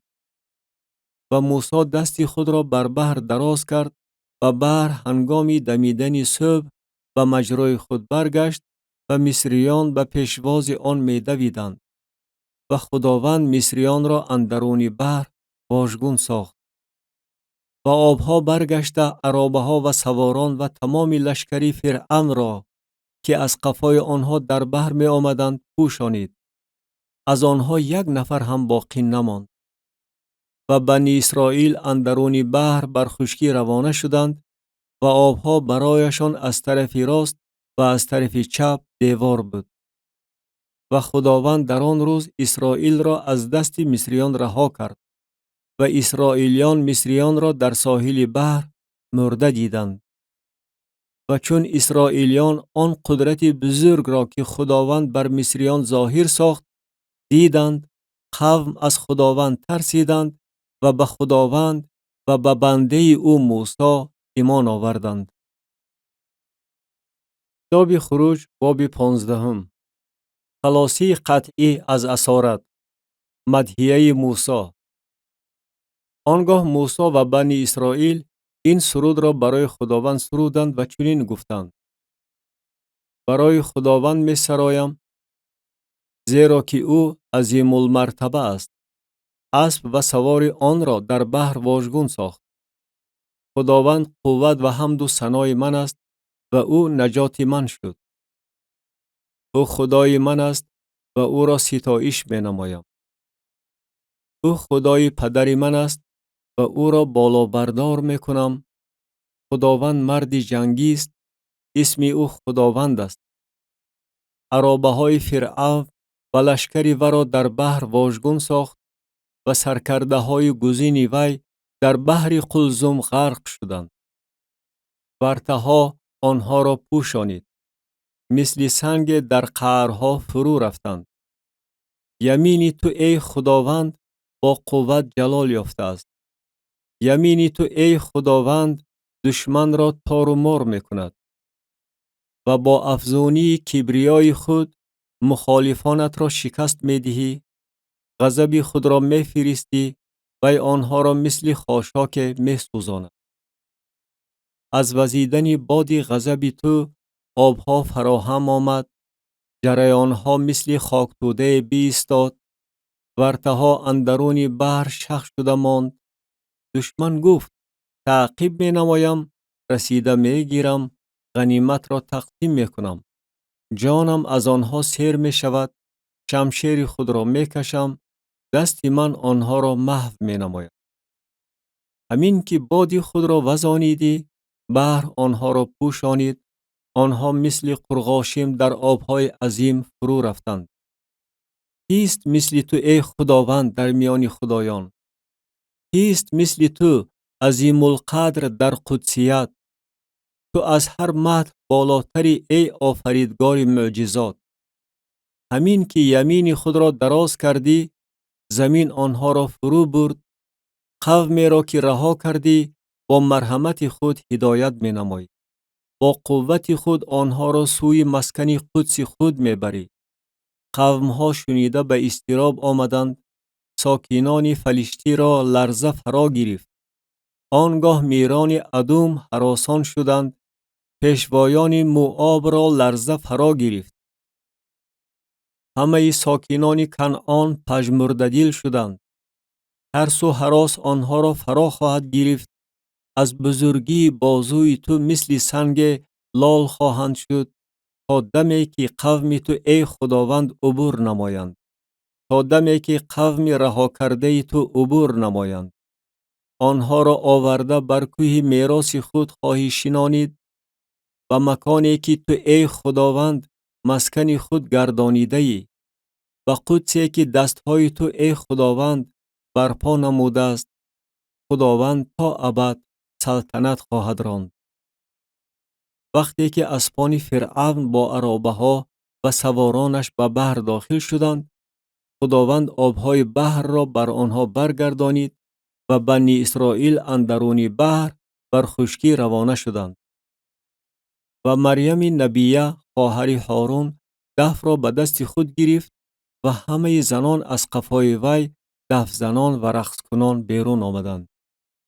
و مریم سرودخوانان به آنها گفت: برای خداوند بیسرایید، زیرا که او عظیم المرتبه است. اسب و سوار آن را در بحر واژگون ساخت. اسرائیل در بیابان آبی تلخ شیرین گردانیده شد. و موسی اسرائیل را از کنار بحر قلزم برد و آنها به بیابانی شور برآمدند و 3 روز در بیابان راه پیمودند ولی آب پیدا نکردند. و به ماره رسیدند و از آب ماره نتوانستند نوشند، زیرا که آن تلخ بود. بنابراین آن ماره نامیده شده است. و قوم از موسی شکایت کرده گفتند: چی بنوشیم؟ و او سوی خداوند ناله کرد و خداوند درختی را به او نشان داد و او آن را به آب انداخت و آب شیرین شد.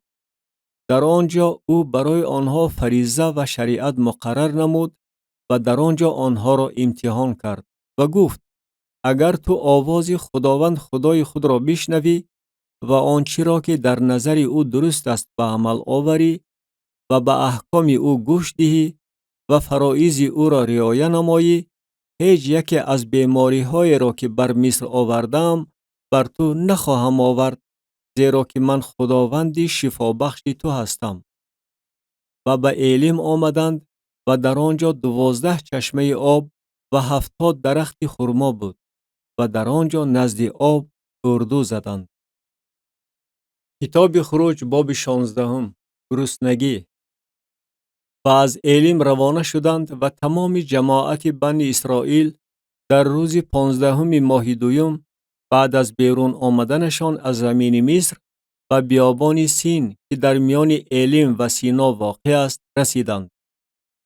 و تمام جماعت بنی اسرائیل در بیابان از موسی و هارون شکایت کردند. و بنی اسرائیل با آنها گفتند: کاش که از دست خداوند در زمین مصر می مردیم، وقتی که نزد دیگ گوشت می نشستیم و سیرانه نان می خوردیم. زیرا که ما را به این بیابان بیرون آوردید تا که تمام این جماعت را از گرسنگی بکشید. و خداوند به موسی گفت: اینک من برای شما نان از آسمان می بارانم و بگذار قوم بیرون آمده رزق هر روزه را جمع کنند تا آنها را امتحان نمایم که آیا موافق شریعت من رفتار می کنند یا نه. و در روز ششم چنین واقع خواهد شد که در وقت تیار کردن آنچه چیده آوردند نظر به مقداری که هر روز می چیدند دوچندان خواهد بود. و موسی و هارون و تمام بنی اسرائیل گفتند: شامگاهان خواهید دانست که خداوند شما را از زمین مصر بیرون آورده است. و بامدادان جلال خداوند را خواهید دید، زیرا که او شکایت را که شما از خداوند کرده اید شنیده است. و ما چیستیم که از ما شکایت میکنید؟ و موسی گفت: پس خداوند برای شما شامگاهان گوشت خواهد داد تا که بخورید و بامدادان نانی سیرانه، زیرا خداوند شکایت های شما را که از او کرده اید شنیده است. و ما چیستیم؟ شکایت های شما نه از ما بلکه از خداوند است. و موسی به هارون گفت: و تمام جماعت بنی اسرائیل بگو و حضور خداوند نزدیک آید، زیرا که او شکایت های شما را شنیده است. و چنین واقع شد که چون هارون به تمام جماعت بنی اسرائیل سخن می‌راند، آنها سوی بیابان روی گردانیدند و اینک جلال خداوند در ابر ظاهر شد. و خداوند به موسی سخن رانده گفت: من شکایت های بنی اسرائیل را شنیدم.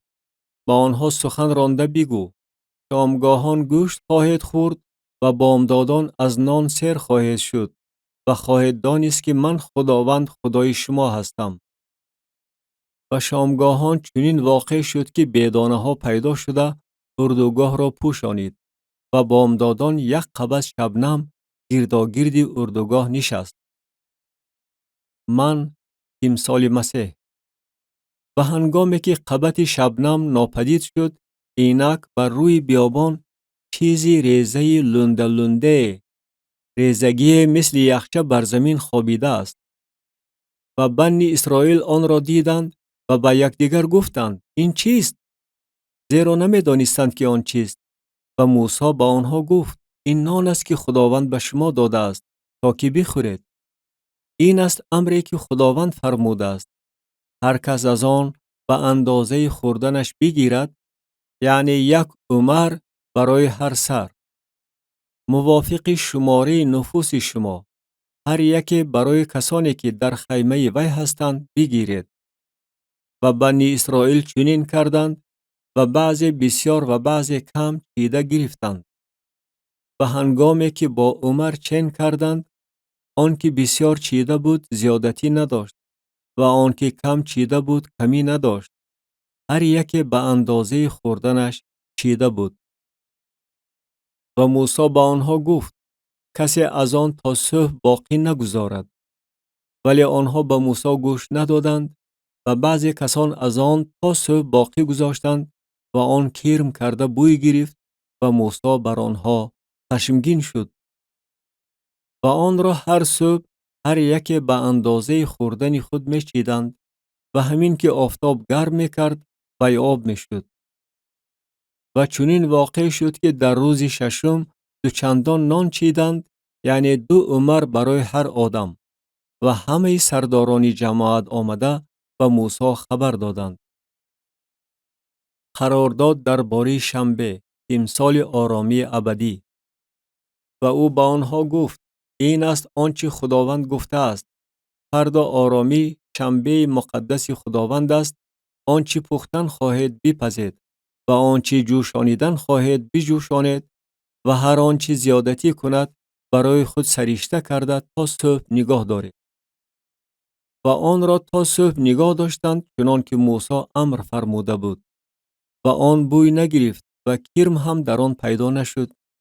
و موسی گفت: امروز آن را بخورید، زیرا که امروز شنبه خداوند است.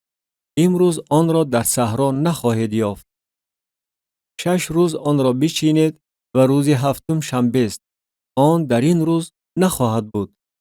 و چنین واقع شد که بعضی از قوم برای چیدن برآمدند ولی نیافتند. و خداوند به موسی گفت: تا به کی از رعایت کردن احکام و دستورات من گردن میکشید؟ ببینید که خداوند شنبه را به شما بخشیده است، بنابراین او در روز ششم نانی 2 روزه را به شما میدهد. پس هر یکی در جای خود بنشینید، هیچ کس در روز هفتم از مکانش بیرون نرود. و قوم در روز هفتم آرام گرفتند. و خاندان اسرائیل آن را من نامیدند. و آن به تخم کشنیج مانند بوده، رنگ سفید داشت و طعمش مثل کلچه عسلین بود. و موسی گفت: این است امری که خداوند فرموده است: عمر از آن پر کنید، برای آنکه در نسل‌های شما نگاه داشته شود، تا نانی را ببینند که در بیابان شما را از آن خورانیده بودم، وقتی که شما را از زمین مصر بیرون آوردم. و موسی به هارون گفت: ظرف بگیر و عمری پر از من را در آن بمان و آن را به حضور خداوند بگذار تا که برای نسل‌های شما نگاه داشته شود. چنان که خداوند به موسی امر فرمود، آنچنان هارون آن را پیش الواح شهادت گذاشت تا که نگاه داشته شود. و بنی اسرائیل 40 سال من خوردند تا وقتی که به زمین مسکون رسیدند، یعنی تا وقتی که به حدود زمین کنعان قدم ماندند من خوردند. و عمر 11 ایفه می باشد. کتاب خروج باب 17. تشنگی.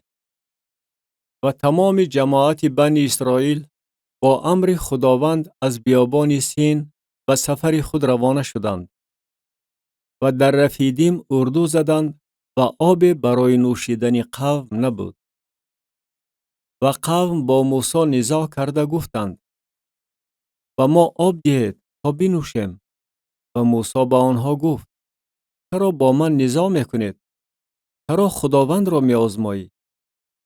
و در آنجا قوم تشنه آب بودند و قوم از موسی شکایت کرده گفتند چرا ما را از مصر بیرون آوردی تا که ما و فرزندان ما و چاروای ما را از تشنگی بکشی؟ و موسی سوی خداوند ناله کرده گفت با این قوم چی کنم؟ اندک مانده است که مرا سنگسار کنند. آب از صخره، تمثال مسیح که روح خود را پیشکش میکند. و خداوند به موسی گفت پیش قوم عبور نما و از پیران اسرائیل با خود بگیر و عصای خود را که نهر را با آن زدی به دستت گرفته روانه شو. اینک من در آنجا پیش تو بر صخره‌ای که در حریب است می ایستم و تو صخره را می زنی و آب از آن می براید و قوم می نوشند. و موسی پیش نظر پیران اسرائیل چنین کرد و آن مکان را مسا و میریبا نام نهاد به سبب جدال بنی اسرائیل و خداوند را آزمودنشان که گفته بودند آیا در میان ما خداوند هست یا نه؟ حرب و ضرب با عمالق. و عمالق آمده در رفیدیم با اسرائیل جنگ کرد. و موسی به یهوشع گفت مردان را برای ما انتخاب نما و برآمده با عمالق حرب و ضرب کن. فردا من بر قله تل خواهم ایستاد و عصای خدا در دستم خواهد بود. و یهوشع آنچنان که موسی به او امر فرموده بود عمل نمود تا که با عمالق حرب و ضرب کند. و موسی، هارون و هور بر قله تل برآمدند. و چنین واقع شد که چون موسی دستش را می برداشت اسرائیل دست بالا می شد و همین که دستش را می فراورد عمالق دست بالا می شد. ولی دستهای موسی به مجال گردید و سنگ گرفته به تگ او گذاشتند و او بر آن نشست و هارون و هور یکی از این طرف و دیگری از آن طرف دستهای او را برداشته نگاه می داشتند و دستهای او تا غروب آفتاب استوار ماند. و یهوشع عمالق و قوم ورا با دم شمشیر ضربه زد.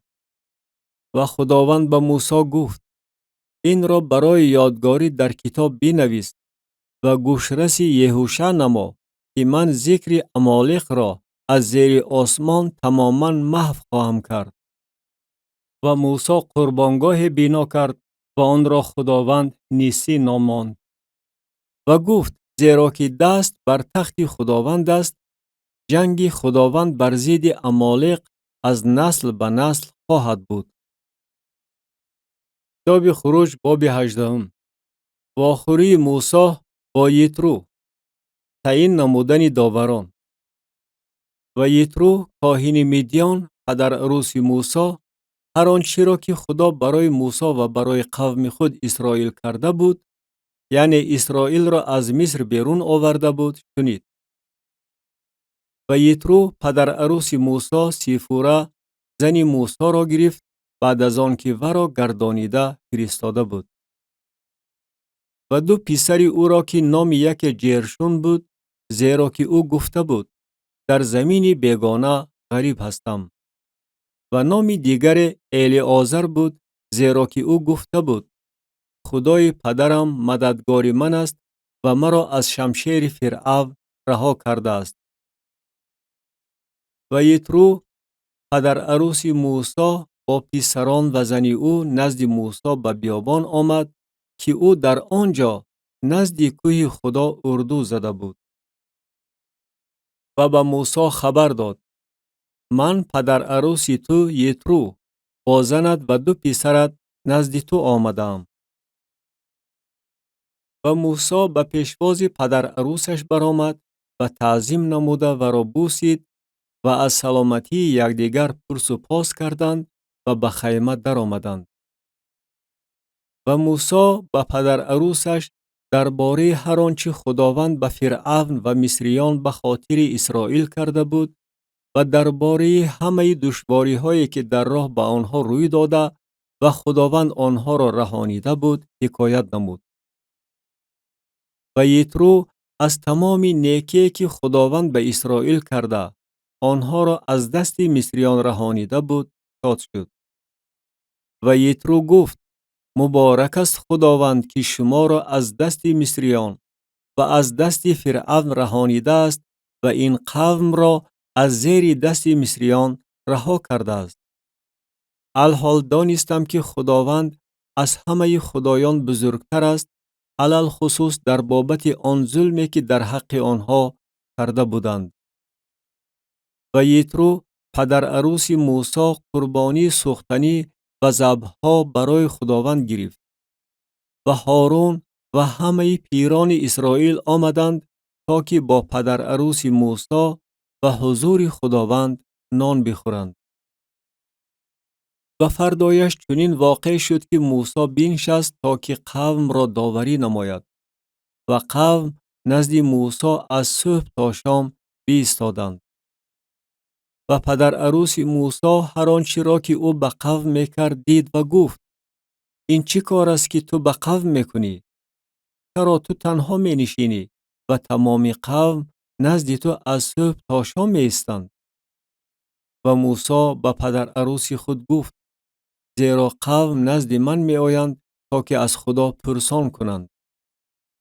وقتی که در میان آنها دعوای پیدا می شود نزد من می آیند و من بین هر کس و یاری وی داوری می کنم و فرایض خدا و دستورات او را می فهمانم. ولی پدر عروس موسی به او گفت: آنچه تو میکنی خوب نیست. هم تو و هم این قومی که با تو هستند تماما به مجال خواهد شد. زیرا که این کار برای تو گران است، خودت تنها نمیتوانی آن را به جا آوری. الحال به آواز من گوش ده. من به تو مشورت میدهم و خدا با تو خواهد بود. تو برای قوم و حضور خدا باش و مسئله های آنها را به خدا برسان و فرایض و دستورات را با آنها بفهمان و راهی را که با آن باید بروند و کاری را که باید بکنند با آنها نشان ده. و تو از میان تمام قوم مردان حلال کار، خدا ترس، مردان راستکار از طمع نفرت داشته را برگزیده بر آنها تعیین نما تا که میری هزارها، میری صدها، میری پنجاها و میری دهها باشند. و قوم را هر وقت داوری نمایند و هر مسئله مهم را نزد تو آورند، ولی هر مسئله کم اهمیت را خودشان حل کنند و باری تو سبک شده آنها آن را با تو خواهند برداشت.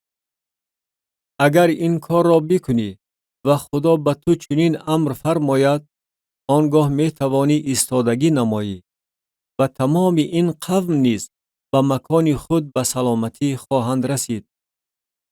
و موسی به آواز پدر عروسش گوش داد، هر آنچه وی گفته بود به عمل آورد. و موسی مردان حلالکار را از میان تمام اسرائیل برگزیده بر قوم سردار، یعنی میری هزارها، میری صدها، میری پنجاها و میری دهها تعیین نمود. و آنها قوم را هر وقت داوری می کردند، هر مسئله مشکل را نزد موسی می آوردند و هر مسئله کم اهمیت را خودشان حل می کردند. و موسی پدر عروسش را روانه کرد و وی به دیار خود رفت. کتاب خروج باب 19. اسرائیل در دامن کوه سینا. خدا به موسی ظاهر می شود. در ماه سیوم بیرون آمدن بنی اسرائیل از زمین مصر، در همان روز آنها به بیابان سینا رسیدند. و از رفیدیم روانه شده به بیابان سینا آمدند و در بیابان اردو زدند و در آنجا اسرائیل رو بر روی کوه ارده زدند. و موسی سوی خدا برآمد و خداوند از کوه او را دعوت نموده گفت: به خاندان یعقوب چنین بگو و به بنی اسرائیل خبر ده: شما آنچه را که من به مصریان کردم دیدید و من شما را بر بالهای عقابان برداشتم و شما را نزد خود آوردم. و الحال اگر شما به آواز من به یقین گوش دهید و عهد مرا رعایت کنید، شما گنج گزین من از میان همه قومها خواهید بود، زیرا که تمام زمین از آن من است. و شما برای من مملکتی کاهنان و خلق مقدس خواهید بود. این است سخنانی که تو باید به بنی اسرائیل بگویی. و موسی آمده پیران قوم را دعوت نمود و همه این سخنان را که خداوند به او امر فرموده بود با آنها پیشنهاد کرد. و تمام قوم یک جای جواب گردانیده گفتند: هر آنچه خداوند گفته است به جا خواهیم آورد. و موسی سخنان قوم را به خداوند خبر داد. و خداوند به موسی گفت: اینک من در ابر غلیظ نزد تو می آیم تا قوم بشنوند که چگونه من با تو سخن می رانم و آنگاه به تو نیز همیشه ایمان خواهند آورد. و موسی سخنان قوم را به خداوند خبر داد. و خداوند به موسی گفت: نزد قوم رفته آنها را امروز و فردا تقدیس نما و بگذار آنها لباسهاشان را جستجو کنند و بر روز سیوم تیار باشند، زیرا که در روز سیوم خداوند پیش نظر تمام قوم بر کوه سینا فرود خواهد آمد. و حد برای قوم گرداگرد مقرر نموده بگو: از برآمدن بر کوه و لمس کردن دامن آن احتیاط شوید. هر کی کوه را لمس کند به یقین خواهد مرد. بگذار دست به وی رسانیده نشود، بلکه وی یا سنگسار کرده شود یا که تیر زده کشته شود. خواه چارپا باشد خواه آدم، نباید زنده ماند. در برابر نواختن کرنه آنها می توانند بر کوه برآیند. و موسی از کوه نزد قوم فرود آمده قوم را تقدیس نمود و آنها لباسهاشان را شستشو کردند. و به قوم گفت: به روز سیوم تیار باشید، به زنان نزدیکی نکنید. و در روز سیوم چنین واقع شد که برابر دمیدن صبح رعدها و برقها به عمل آمده، ابر غلیظ کوه را فرا گرفت و صدای بغایت بلند شاخ به گوش رسید و تمام قومی که در اردوگاه بودند به لرزه درآمدند. و موسی قوم را به استقبال خدا از اردوگاه بیرون آورد و آنها در دامن کوه ایستادند. و تمام کوه سینا را دود فرا گرفته بود، چون که خداوند در آتش بر آن فرود آمد و دود آن مثل دود خمدان می برآمد و تمام کوه به غایت می لرزید. و صدای شاخ تا رفت پرزور می شد. موسی سخن می راند و خدا با آواز جواب می گردانید. و خداوند بر کوه سینا بر قله کوه فرود آمد و خداوند موسی را به قله کوه دعوت نمود و موسی برآمد. و خداوند به موسی گفت: فرود آمده قوم را آگاه نما، مبادا برای دیدن خداوند حد را ویران کرده گذرند و بسیاری از آنها بمیرند. و نیز کاهنانی که به خداوند نزدیک می آیند باید خود را تقدیس نمایند تا که خداوند آنها را ضربه نزند. و موسی به خداوند گفت: قوم به کوه سینا نمی توانند برآیند، زیرا که تو مرا آگاه نموده گفته ای نزدیک کوه حد گذاشته آن را تقدیس نما.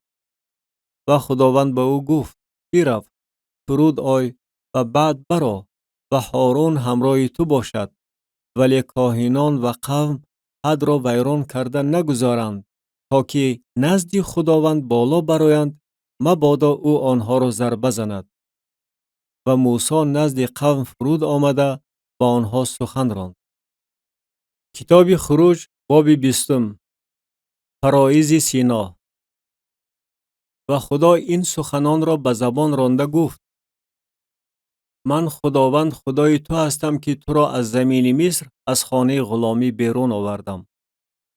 تو را خدایانی دیگر جز من نباید باشد. صنم و هر صورت از آنچه در آسمان از بالاست و از آنچه در زمین از پایان است و از آنچه در آب از زیر زمین است برای خود نساز. با آنها سجده نبر و آنها را عبادت نکن، زیرا که من خداوند خدای تو هستم.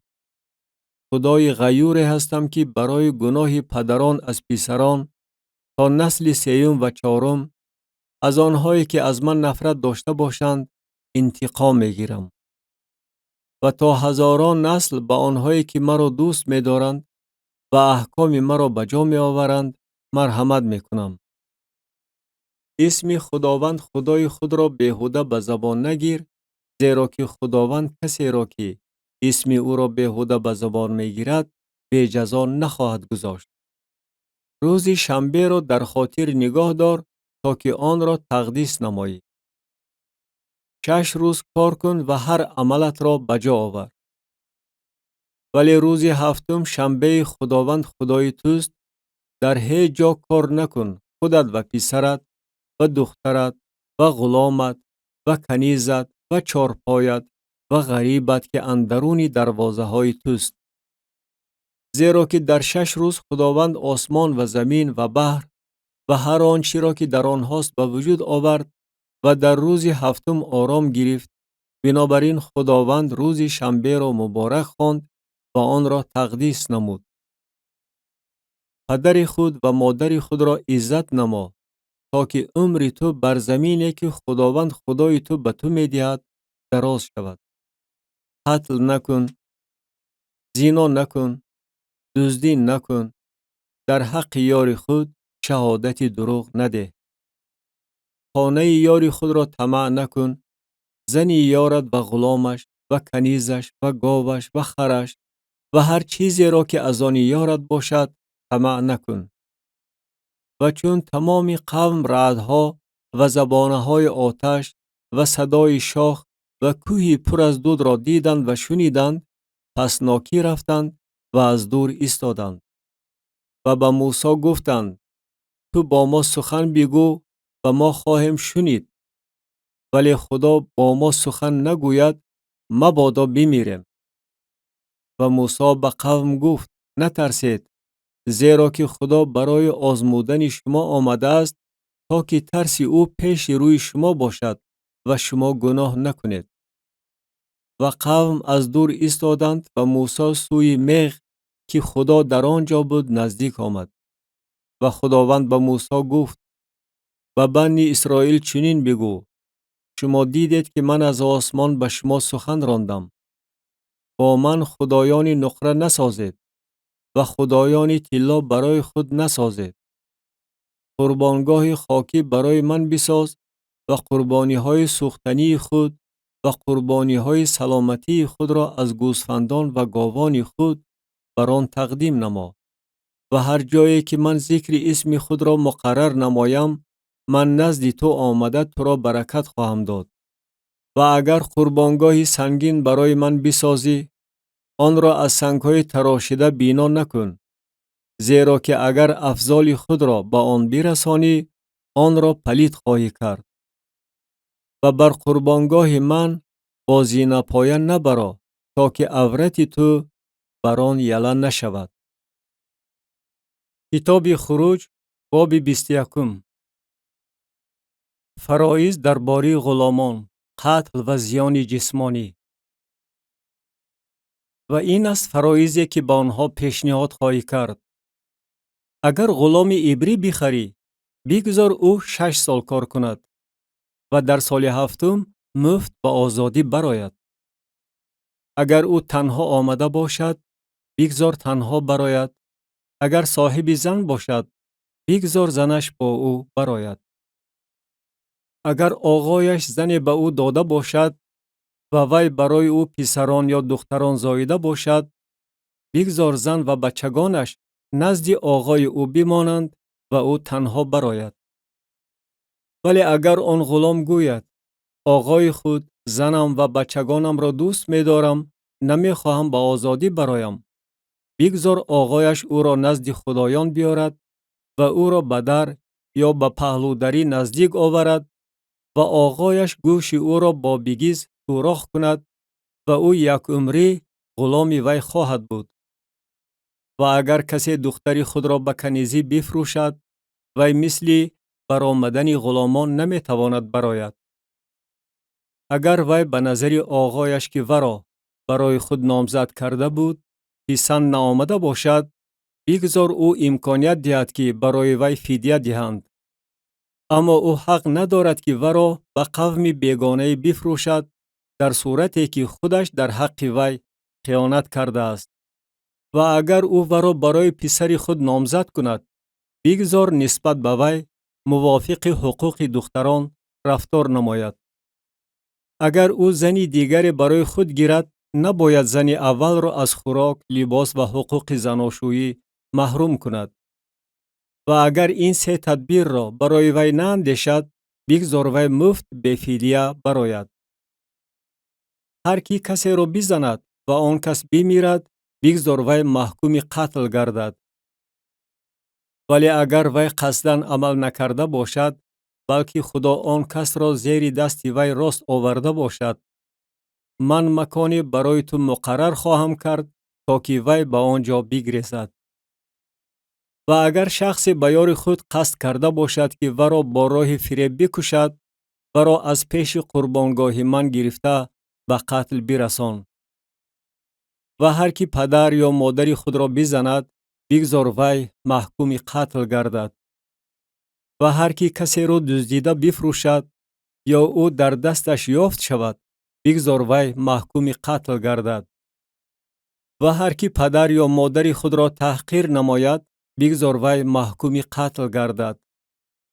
و اگر آدمان خرخشه کرده یکی دیگری را با سنگ یا با مشت بزند و او نمیرد، بلکه بیمار بستری شود، اگر او برخیزد و با عصا در کوچه راه رود، آنگاه شخصی که او را زده است از جزا فارغ خواهد بود. اما وی باید تلافی بیکاری او را بدهد و خرج طبابتش را ادا نماید. و اگر شخصی غلام خود یا کنیز خود را با تیاق بزند و او زیر دست وی یک باره بمیرد، وی باید محکوم انتقام گردد. ولی اگر او یک دو روز زنده ماند، نباید وی محکوم انتقام گردد، زیرا که او زرخرید وی است. و اگر آدمان دست به گریبان شوند و زنی حامله دار را بزنند و او بچه افزاید، ولی ضرری دیگری به او نرسد، عیبدار با جریمه جزا داده می شود. وقتی که شوهر زن آن را از وی طلب کند و آن را وی باید موافق حکم داوران ادا نماید.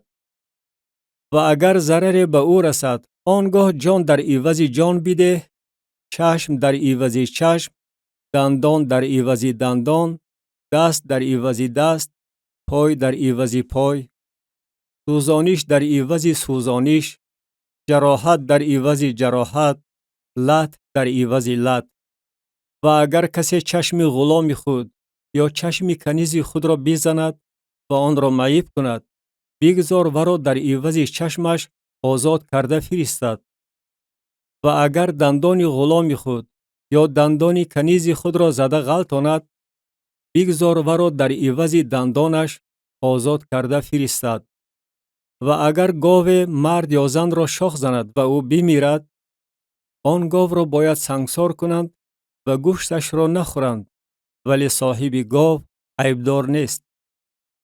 و اگر گاو دیروز و پریروز هم شاخزن باشد و صاحبش از این آگاهی یافت ولی آن را سرشته نکرد و آن مرد یا زنی را کشت، بگذار گاو را سنگسار کنند و نیز صاحبش را به قتل رسانند.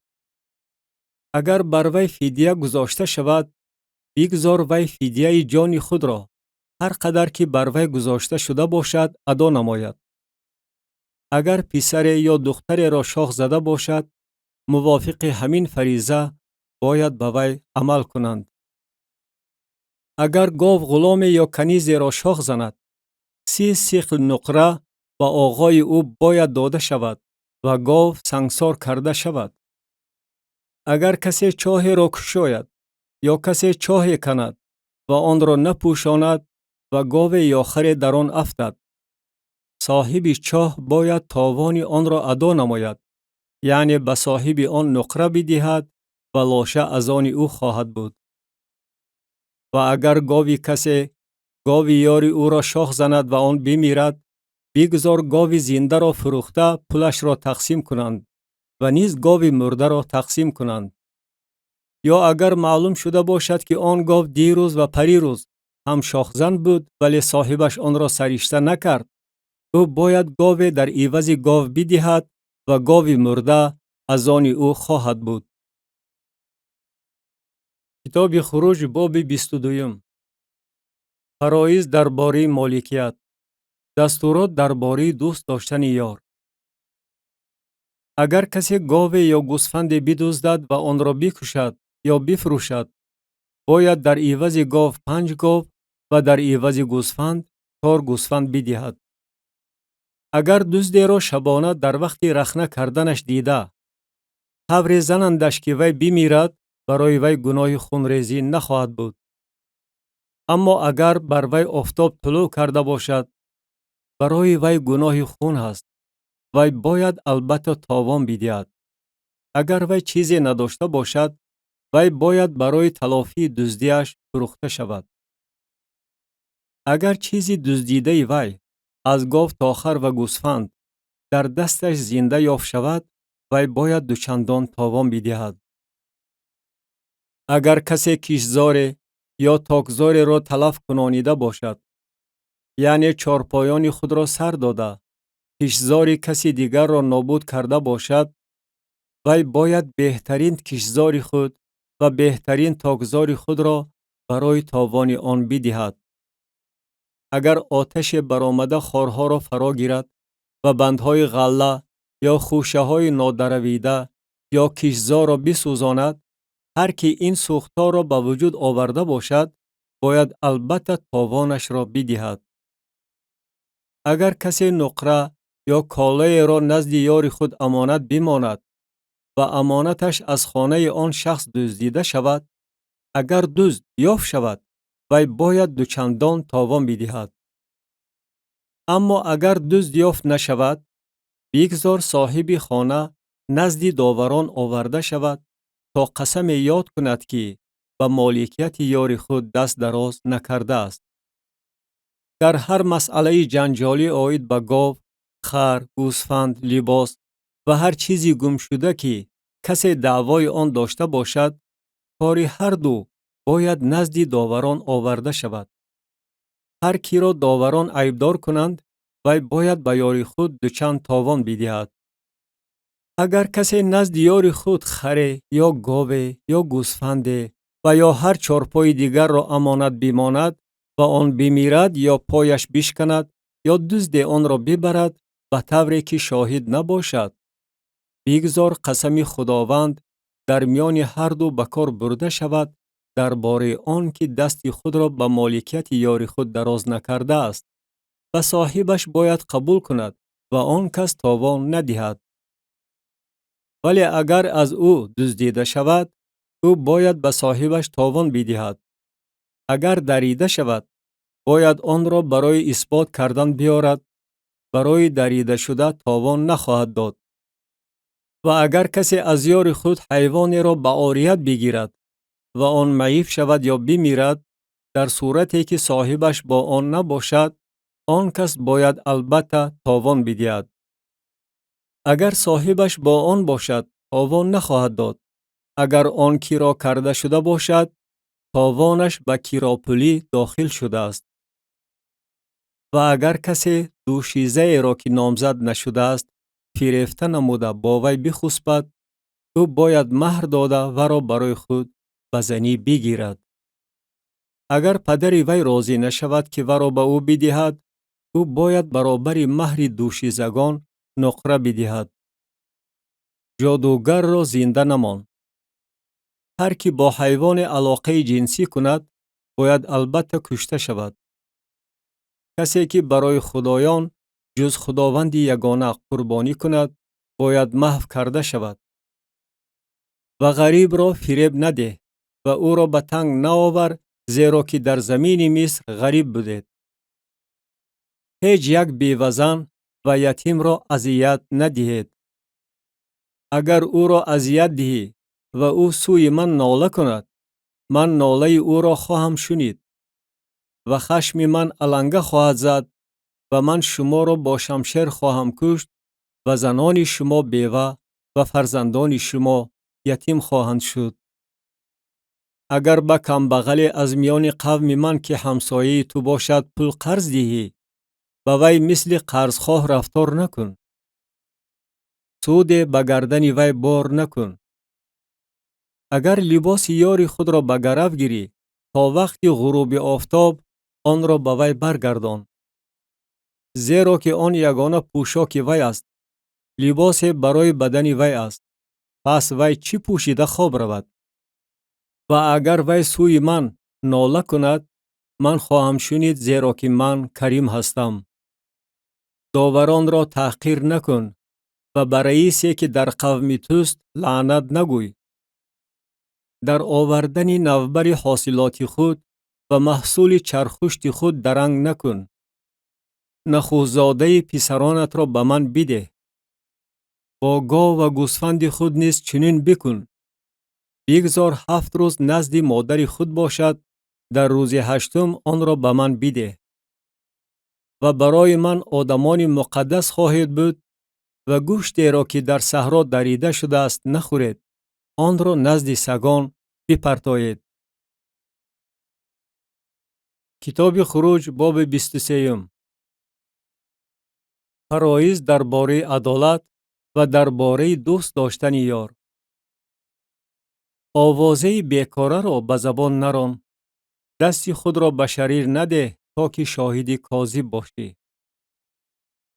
اکثریت را در راه بدکاری پیروی نکن و در مرافعه برخلاف وجدان خود شهادت نده تا که مائل به اکثریت شده به کجکاری سبب گردی.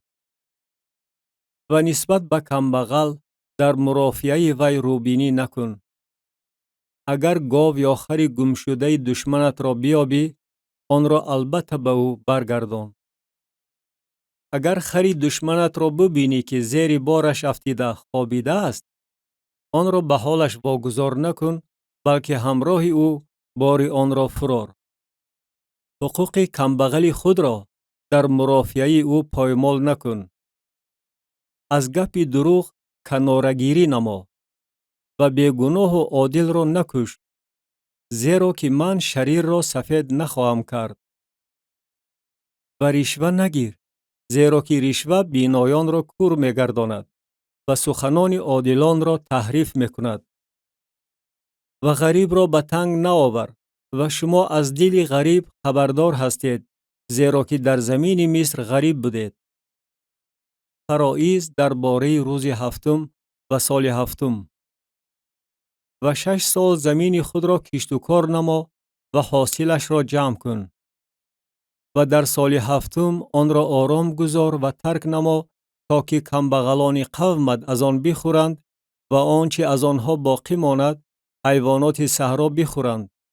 با تاگزار خود و با درختان زیتون خود نیز چنین عمل نما. 6 روز کارهای خود را به جا آور و در روز 7م آرام گیر، تا که گاوت و خرت فراغت یابد و پسری کنیزت و غریب استراحت کنند. و هر آنچه را که من به شما گفتم رعایت نمایید و نام خدایان دیگر را ذکر نکنید، آن از زبانتان شنیده نشود. فرایض درباره 3 عید. 3 مرتبه هر سال برای من عید بکن. عید فطیر را رعایت نما. 7 روز چنان که به تو امر فرمودم در وقت معین ماه ابیب فطیر بخور، زیرا که در آن وقت تو از مصر بیرون آمده ای. و بگذار به حضور من ته دست نآیند. و عید درو نوبر غله‌دانه خود را که در صحرا کشت کرده ای و عید جمع‌آوری را در آخر سال وقتی که حاصل مهنت خود را از صحرا جمع کرده ای. سال 3 مرتبه تمام نرینه تو باید به حضور خداوند پروردگار حاضر شوند. خون قربانی مرا با یک جایگی خمیر ترش تقدیم نکن و چربوی قربانی عیدانه من تا صبح باقی نماند. نوبر اولین زمینت را به خانه خداوند خدای خود بیار. بزغاله را در شیر مادر آن نپز. وعده‌ها درباره زمین کنعان. اینک من فرشته پیشاپیش تو میفرستم تا که تو را در راه نگهبانی کرده و مکانی که مهیا نمودم برساند. از وی احتیاط شو و به آوازش گوش ده. به وی مخالفت ننما، زیرا که وی گناه شما را عفو نخواهد کرد، چون که اسم من اندرون وی است. اگر تو به آواز وی گوش دهی و هر آنچه من بگویم به جا آوری، آنگاه من به دشمنان تو دشمن خواهم بود و به بدخواهانت بدخواهی خواهم کرد. زیرا که فرشته من پیشاپیش تو روانه شده، تو را به سوی اموریان و هیتیان و فریزیان و کنعانیان و هیویان و یبوسیان خواهد آورد و من آنها را نیست و نابود خواهم کرد. و خدایان آنها سجده نبر و آنها را عبادت ننما و مثل اعمال آنها عمل نکن، بلکه آنها را تار و مار ساز و هیکل‌هاشان را البته بشکن. و خداوند خدای خود را عبادت نماید و او نان تو و آب تو را برکت خواهد داد و من بیماری ها را از میان تو دور خواهم کرد. در زمین تو زنی بچه پرتا و نازای نخواهد بود. شماره روزهایت را پره خواهم کرد. هیبت خود را پیشاپیش تو خواهم فرستاد و هر قومی را که تو نزدشان بیایی به اضطراب خواهم افکند و همه دشمنانت را از پیش تو در گریز خواهم انداخت. و پیشاپیش تو زنبورها را خواهم فرستاد و آنها هیویان و کنعانیان و هیتیان را از پیش تو به در خواهند راند. آنها را از پیش تو در 1 سال به در نخواهم راند. مبادا زمین ولنگار گردد و حیوانات صحرا بر ضریر تو افزون شوند. آنها را از پیش تو کم کم به در خواهم راند تا که تو افزایش یافته زمین را به تصرف خود درآوری. و حدود تو را از بحر قلزم تا بحر فلیشتیان و از بیابان تا نهر فرات مقرر خواهم کرد. زیرا که ساکنان این زمین را به دست شما خواهم سپرد و تو آنها را از پیش خود به در خواهی راند. با آنها و با خدایانشان عهد نبند. بگذار آنها در زمین تو سکونت نداشته باشند، مبادا تو را بر ضد من عاصی گردانند و تو خدایان آنها را عبادت نمایی و این برای تو سنگ راه گردد. کتاب خروج باب 24 درباره خیمه جامع. به خدا سجده بردن قوم. و او به موسی گفت: سوی خداوند بالا برو، تو و هارون، ناداب و ابیهو و 70 نفر از پیران اسرائیل و از دور سجده برید. و بگذار موسی تنها به خداوند نزدیک آید و آنها نزدیک نآیند و قوم با او بالا نبرایند. و موسی آمده همه سخنان خداوند و تمام فرایض را به قوم حکایت کرد. و تمام قوم با یک آواز جواب گردانیده گفتند: همه سخنان را که خداوند گفته است به جا خواهیم آورد. و موسی همه سخنان خداوند را نوشت و بامدادان بر محل برخاسته قربانگاه در دامن کوه و 12 ستون موافق 12 سبط اسرائیل بنا کرد. و جوانان را از میان بنی اسرائیل فرستاد و آنها قربانی های سوختنی تقدیم نمودند و قربانی های سلامتی از گاوان برای خداوند ذبح کردند. و موسی نصف خون را گرفته در طاسا ریخت و نصف خون را بر قربانگاه پاشید. و کتاب عهد را گرفته به سمع قوم خواند و آنها گفتند هر آنچه خداوند گفته است به عمل خواهیم آورد و گوش خواهیم داد. و موسی خون را گرفته بر قوم پاشید و گفت این است خون عهدی که خداوند بر همه این سخنان با شما بسته است. و موسی با هارون، ناداب و ابیهو و 70 نفر از پیران اسرائیل بالا برآمد. و آنها خدای اسرائیل را دیدند و زیر پاهای او چیزی مانند خشت‌های یاقوت کبود و مثل اصل آسمان زلال بود. و او بر گزینان بنی اسرائیل دست خود را دراز نکرد و آنها خدا را دیدند و خوردند و نوشیدند. و خداوند به موسی گفت نزد من به کوه برآ و در آنجا باش و من الواح سنگ و تورات و احکامی را که برای تعلیم دادنش نوشتم به تو خواهم داد. و موسی با یهوشع برخاست و موسی به کوه خدا برآمد. و به پیران گفت در اینجا به ما منتظر ایستید تا وقتی که نزد شما برگردیم و اینک هارون و هور با شما خواهند بود. بگذار هر کی دعوا داشته باشد نزد آنها آید. و موسی به کوه برآمد و ابر کوه را پوشانید. و جلال خداوند بر کوه سینا مسکن گرفت و 6 روز ابر آن را پوشانید و در روز هفتم او موسی را از میان ابر خواند. و نمود جلال خداوند مثل آتش سوزنده در نظر بنی اسرائیل به قله کوه بود. و موسی اندرون ابر داخل شده به کوه برآمد و موسی 40 روز و 40 شب بر کوه بود. کتاب خروج باب 25. موسی بر کوه سینا. و خدا به موسی سخن رانده گفت و بنی اسرائیل بگو که برای من هدیه بگیرند. از هر کسی که دلش به دادن بخشش مایل باشد هدیه مرا بگیرید.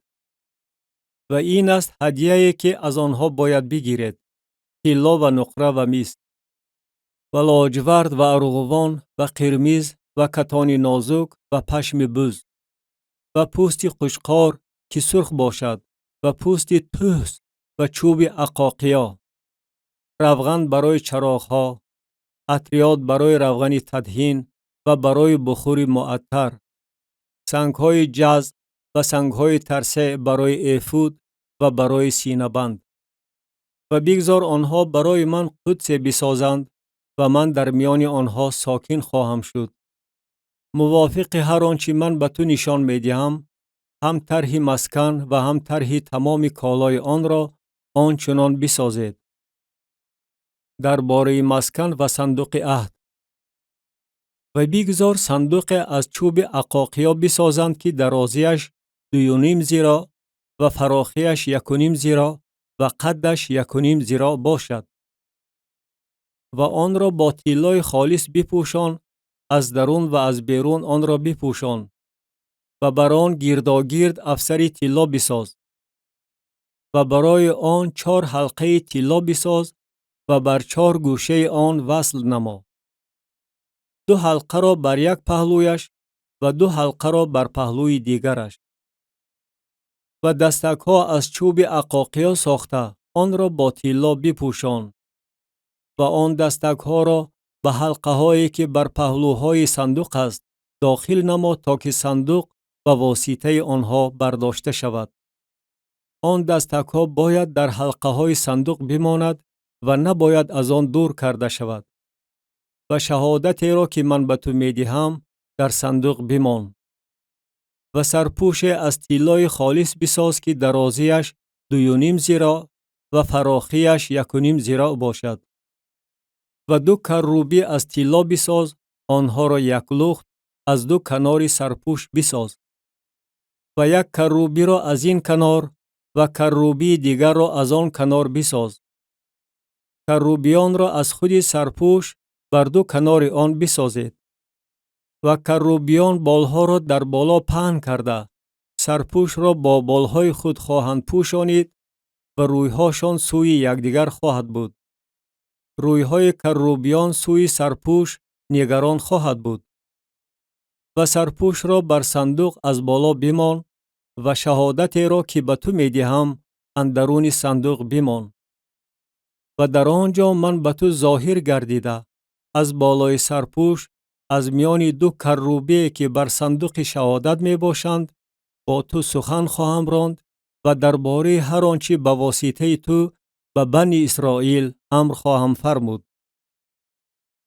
درباره نانهای تقدیم و میز از چوب عقاقیا بساز که درازیش 2 ذراع و فراخیش 1 ذراع و قدش 1.5 ذراع باشد و آن را با طلای خالص بپوشان و گرداگردش افسری طلا بساز و چارچوبه گرداگرد آن به اندازه 1 قبضه بساز و افسری طلا گرداگرد چارچوبه آن بساز و 4 حلقه طلا برای آن بساز و حلقه ها را بر 4 گوشه 4 پاچه آن برقرار نما.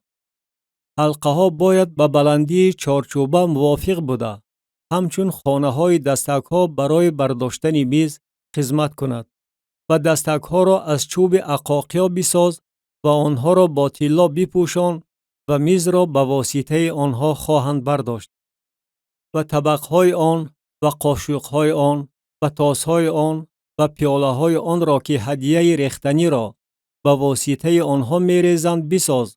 آنها را از طلای خالص بساز. و نان تقدیم را بر میز همیشه به حضور من بمان. درباره چراغدان طلا و چراغدان از طلای خالص بساز. بگذار چراغدان یک لوح ساخته شود. پایه و شاخه های آن، قبه ها، غنچه ها و گل های آن باید از خود آن باشد.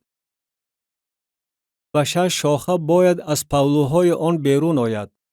3 شاخه چراغدان از یک پهلویش و 3 شاخه چراغدان از پهلوی دیگرش. 3 قبه مانند گل بادام در یک شاخه با غنچه و گل و 3 قبه مانند گل بادام در شاخه دیگر با غنچه و گل. همچنین در 6 شاخه که از چراغدان بیرون می آید. و در پایه چراغدان 4 قبه مانند گل بادام با غنچه ها و گل های آن. و غنچه زیر 2 شاخه آن و غنچه زیر 2 شاخه آن و غنچه زیر 2 شاخه آن برای 6 شاخه که از چراغدان بیرون می آید. غنچه هایش و شاخه هایش باید از خود آن باشد. آن کلیتاً یک لخت از طلای خالص باشد. و 7 عدد برایش چراغ بساز و چراغهایش باید طوری درگیرانیده شود که به طرف چراغ میانه روشنایی دهد. و انبورها و مجمرهای آن از طلای خالص باشد. بگذار آن را با تمام این کالا از یک کیکر طلای خالص بسازند. و احتیاط نما که آنها را موافق نمونه‌ای که در کوه و تو نشان داده شد بسازی. کتاب خروج باب 26 درباره چادرها و بالاپوش از پوست قشقار. و مسکن را از 10 چادر کتان نازک دوتابه و لاجورد و ارغوان و قرمز بساز و کروبیان را با بافت صنعتکارانه بر آنها نقش نما.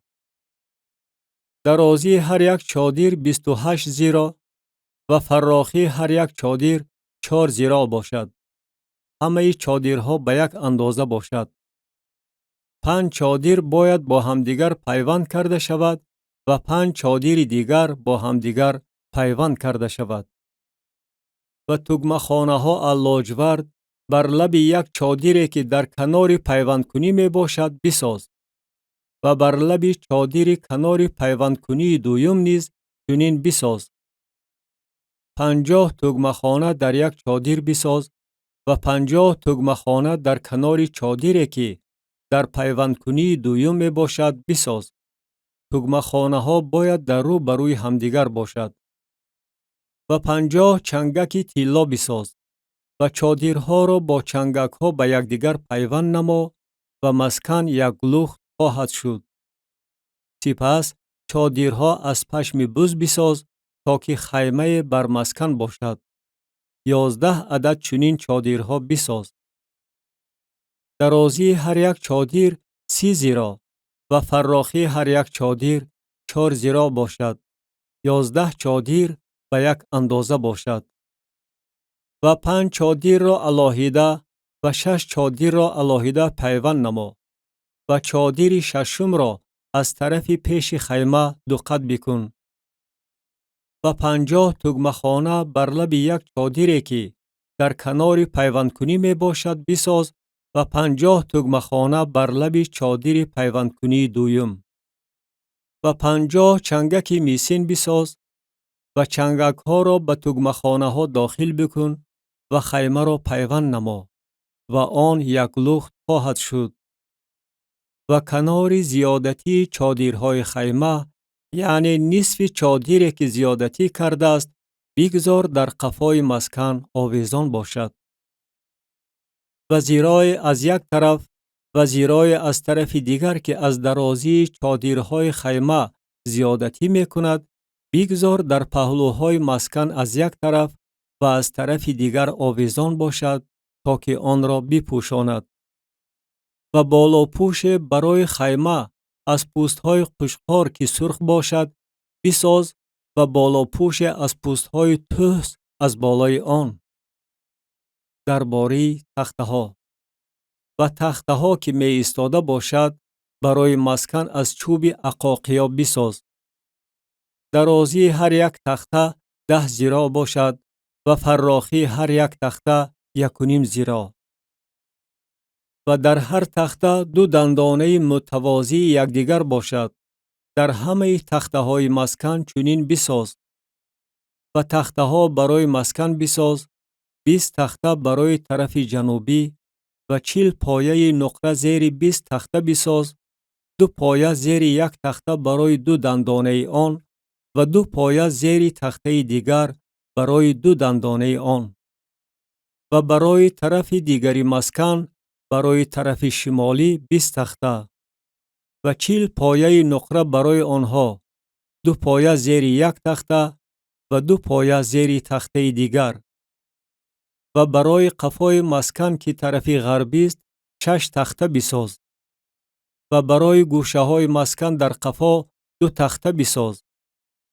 و بگذار آنها از پایان پیوست کرده شود و از بالا نیز یک جایه در یک حلقه پیوند گردد. برای هر دو چنین بشود، یعنی آنها برای هر دو گوشه باشد. و به همین طریق 8 تخته خواهد بود و پایه های نقره برای آنها، جمع 16 پایه، 2 پایه زیر یک تخته و 2 پایه زیر تخته دیگر. و غلقه ها از چوب عقاقیا بساز 5 عدد برای تخته های یک طرفی مسکن و 5 غلقه برای تخته های طرف دیگری مسکن و 5 غلقه برای تخته های طرف قفای مسکن به سمت غرب. و غلقه میانه از درون تخته ها از این سر تا آن سر می گذرد. و تخته ها را با طلا بپوشان و حلقه های آنها را که خانه های غلقه ها باشد از طلا بساز و غلقه ها را با طلا بپوشان. و مسکن را برپا نما موافق دستوری که در کوه به تو نشان داده شد. درباره پرده های مسکن و پرده از لاجورد و ارغوان و قرمز و کتان نازک دوتابه بساز، با بافت صنعتکارانه آن را با کروبیان بساز و آن را بر 4 ستون عقاقیا بیاویز که آنها با طلا پوشانیده شده باشند. علمک هاشان از طلا باشد، بر 4 پایه نقره ایستاده باشند. و پرده را زیر چنگک ها بیاویز و صندوق شهادت را به آنجا در قفای پرده بیار و پرده قدس را برای شما از قدس قدس ها جدا خواهد کرد. و سرپوش را بر صندوق شهادت در قدس قدس ها بمان و میز را از بیرون پرده و چراغدان را در رو بروی میز به طرف جنوبی مسکن بمان و میز را به طرف شمالی آن جایگیر کن. و پرده برای درآمدگاه خیمه از لاجورد و ارغوان و قرمز و کتان نازک دوتابه با صنعت گلدوزی بساز. و برای پرده 5 ستون از چوب عقاقیا بساز و آنها را با طلا بپوشان و ایلمک‌هاشان از طلا باشد و برای آنها 5 پایه میسین بریز. کتاب خروج باب 27 درباره قربانگاه میسین. و قربانگاه از چوب عقاقیا بساز که درازیش 5 ذراع و فراخیش 5 ذراع، یعنی قربانگاه مربع باشد و قدش 3 ذراع. و شاخهای آن را بر 4 گوشه آن بساز و طوری که شاخه‌هایش از خود آن باشد و آن را با میس بپوشان. و تاسهایش را برای برآوردن خاکسترش و خاکاندازهایش و کاسه‌هایش و چنگالهایش و مجمرهایش را بساز. تمام کالایش را از میس بساز. و برایش پنجره از میس به صورت شبکه بساز و بر آن شبکه 4 حلقه میسین بر 4 گوشه‌اش بساز. و آن را زیر کناره قربانگاه از پایان بمان به طوری که شبکه تا نصف قربانگاه باشد. و دستک‌ها برای قربانگاه بساز، دستک‌ها از چوب عقاقیا باشد و آنها را با میس بپوشان. و دستک‌هایش را به حلقه‌ها بگذرانند.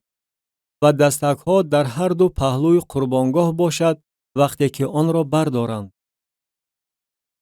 آن را از تخته‌ها درون خالی بساز، بگذار آنچنان که در کوه به تو نشان داده شد بسازند. درباره صحن مسکن. و صحن مسکن را بساز به طرف جنوبی پرده‌ها برای صحن از کتان نازک دوتابه باشد. درازی آنها به یک طرف 100 ذراع باشد. و ستونهایش 20 عدد و پایه‌های آنها 20 عدد از میس باشد. ایلمک‌های ستونها و بندهای آنها از نقره باشد. و همچنین به درازی طرف شمالی پرده‌ها 100 ذراع درازی داشته باشد. و ستونهای آن 20 عدد و پایه‌های آنها 20 عدد از میس باشد. ایلمک‌های ستونها و بندهاشان از نقره باشد. و به فراخی صحن به طرف غربی پرده‌ها 50 ذراع باشد. ستونهاشان 10 عدد و پایه‌هاشان 10 عدد. و فراخی صحن به طرف آفتاب برای شرقی 50 ذراع باشد. و پرده‌های یک پهلوی دروازه 15 ذراع، ستونهاشان 3 عدد و پایه‌هایشان 3 عدد. و پرده‌های پهلوی دیگری آن 15 ذراع، ستونهاشان 3 عدد و پایه‌هاشان 3 عدد. درباره پرده دروازه صحن. و برای دروازه صحن 20 ذراع پرده از لاجورد و ارغوان و قرمز و کتان نازک دوتابه با صنعت گلدوزی باشد. ستونهاشان 4 عدد و پایه‌هایشان 4 عدد. همه ستونهای صحن گرداگرد با بندهای نقرگین پیوست بوده، ایلمک‌هاشان از نقره و پایه‌هاشان از میس باشد. درازی صحن 100 ذراع و فراخیش 50 ذراع، در مقابل 50 ذراع و قدش 5 ذراع و پرده‌هایش از کتان نازک دوتابه و پایه‌های ستونهایش از میس باشد. تمام کالای مسکن برای هر خدمتش و همه میخ‌هایش و همه میخ‌های صحن از میس باشد. درباره روغن زیتون زلال برای روشنایی.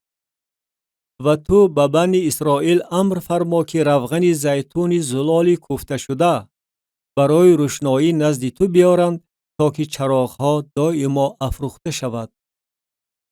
در خیمه جامع بیرون از پرده‌ای که بر صندوق شهادت است بگذار آن را هارون و پسرانش از شام تا صبح به حضور خداوند برافروزند. این فرایض ابدی نسل به نسل آنها از بنی اسرائیل خواهد بود. کتاب خروج باب 28 درباره کهانت عموماً. و تو برادرت هارون و پسرانش را با وی از میان بنی اسرائیل به خود مقرب بکن تا که وی به من کهانت نماید. هارون، ناداب و ابیهو، العازار و ایتامار پسران هارون. و لباسهای مقدس برای برادرت هارون از بهر عزت و شکوه بساز.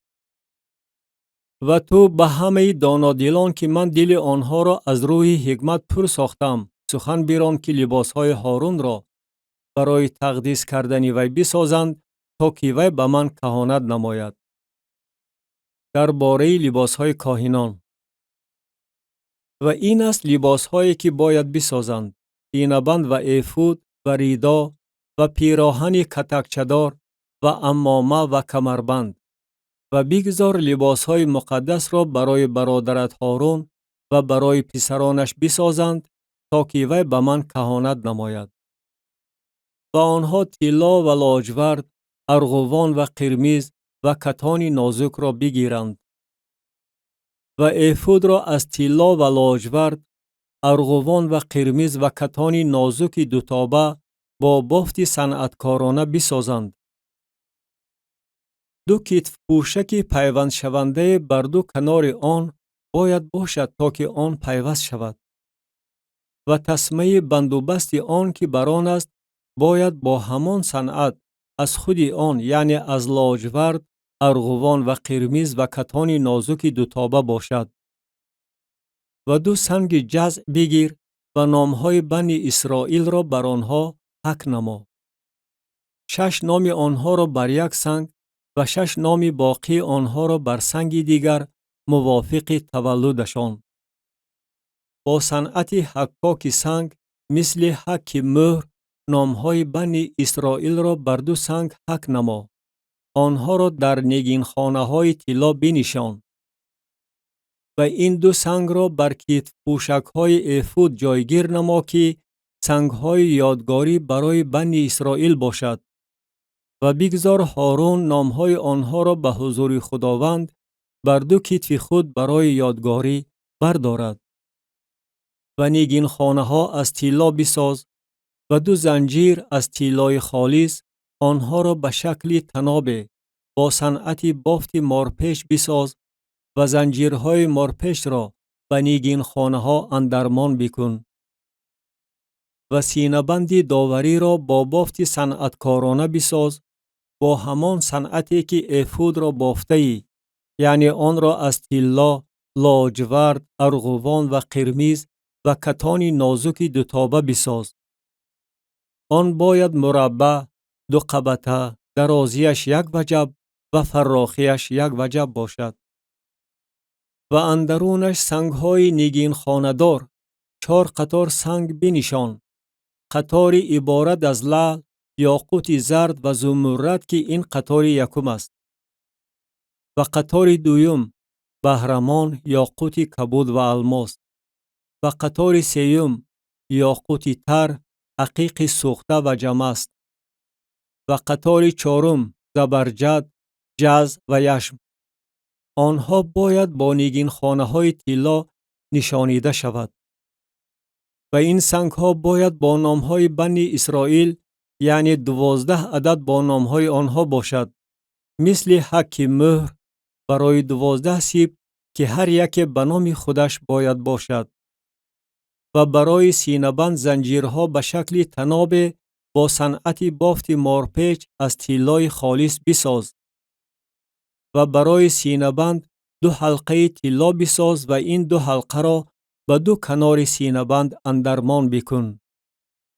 و آن 2 زنجیر مارپیچ را به این 2 حلقه بر کنارهای سینه‌بند اندرمان بکن. و 2 سری دیگری 2 زنجیر مارپیچ را به 2 نگین خانه پیوند نموده بر کتف پوشک های ایفود به طرف ابره آن اندرمان بکن.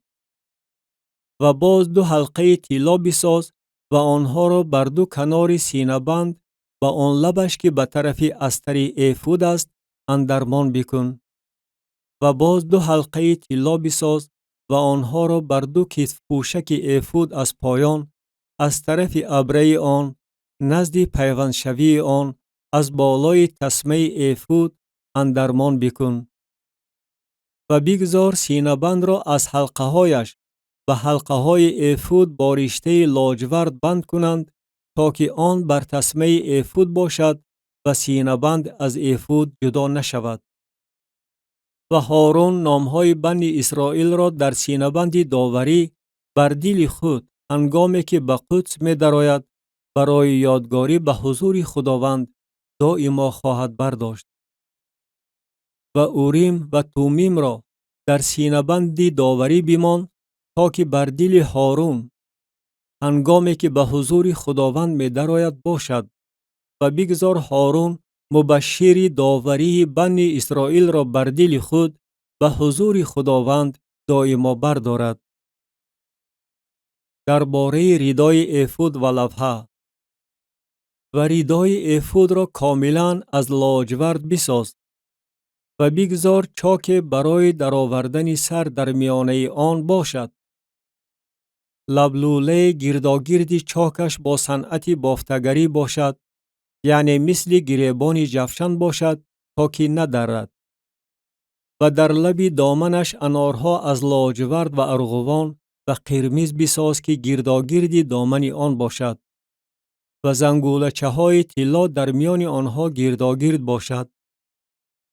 زنگولچه طلا و انار، زنگولچه طلا و انار در لب دامن ردا گرداگرد باشد. و آن بر تن هارون هنگام خدمتگزاریش خواهد بود و صدای آن هنگامی که او به قدس به حضور خداوند می درآید و هنگامی که می براید شنیده خواهد شد تا که او نمیرد. و لوحه از طلای خالص بساز و بر آن مثل حک مهر چنین حک نما، مقدس است برای خداوند. و آن را با رشته لاجورد و عمامه ببند تا که به طرف پیش عمامه باشد. و آن بر پیشانی هارون خواهد بود و هارون نقص قربانی های مقدس را که بنی اسرائیل با همه هدیه های مقدس خود تقدیس می نمایند خواهد برداشت و آن بر پیشانی او دائما خواهد بود تا که آنها به حضور خداوند توجه یابند. و پیراهن کتکچه‌دار از کتان نازک بباف و عمامه از کتان نازک بساز و کمربند با صنعت گلدوزی بساز. و برای پسران هارون پیراهن‌ها بساز و برای آنها کمربندها بساز و کلاه‌ها برایشان از بهر عزت و شکوه بساز. و با آنها برادرت هارون و پسرانش را همراه او آراسته نما و آنها را تدهین بکن و آنها را برگمار و تقدیس نما تا که به من کهانت کنند. و با آنها ازارهای کتان برای پوشانیدن عورتشان بساز که از کمر تا زانو برسد. و بگذار بر هارون و پسرانش باشد وقتی که به خیمه جامع داخل می شوند یا که برای خدمت قدس و قربانگاه نزدیک می آیند مبادا گرفتار گناه گردیده بمیرند. این فریضه ابدی است برای او و برای نسل او بعد از او. کتاب خروج باب 29 درباره تقدیس کردن کاهنان و قربانی های هر روزه. و این است آنچه تو باید برای تقدیس کردن آنها به عمل آوری تا که به من کهانت نمایند. یک گوساله نر و 2 قشقار بی عیب بگیر و نان فطیر و قرص های فطیر با روغن آمیخته شده و نانچه های تنوکی بر روغن مالیده شده، آنها را از آرد نرم گندم بپز و آنها را در یک سبد بمان و آنها را در سبد تقدیس نما و گوساله و 2 قشقار را نیز. و هارون و پسرانش را نزد درآمدگاه خیمه جامع بیار و آنها را در آب غسل ده. و لباسها را بگیر و هارون را با پیرهن و ردای افود و افود و سینه بند آراسته نما و با تسمه افود کمرش را ببند. و عمامه را بر سرش بپوشان و افسر مقدس را بر عمامه بمان. و روغن تدهین را گرفته بر سرش بریز و او را تدهین نما. و پسرانش را نزدیک آورده پیراهن‌ها را به آنها بپوشان و آنها را یعنی هارون و پسرانش را با کمربندها ببند و کلاه‌ها را بر سرشان بمان و کهانت برایشان فریضه ابدی خواهد بود و هارون و پسرانش را برگمار و گوساله را نزد خیمه جامع تقدیم نما و هارون و پسرانش دستهاشان را بر سر گوساله خواهند گذاشت و گوساله را به حضور خداوند نزد درآمدگاه خیمه جامع ذبح نما و از خون گوساله گرفته بر شاخهای قربانگاه با انگشتانت بپاش و تمام خون را بر بنیاد قربانگاه بریز و تمام چربوی را که امعا را می پوشاند و پرده را که بر جگر است و دو گرده را با چربویی که بر آنهاست گرفته بر قربانگاه بسوزان. ولی گوشت گوساله و پوستش و سرگینش را بیرون از اردوگاه در آتش بسوزان. این قربانی گناه است.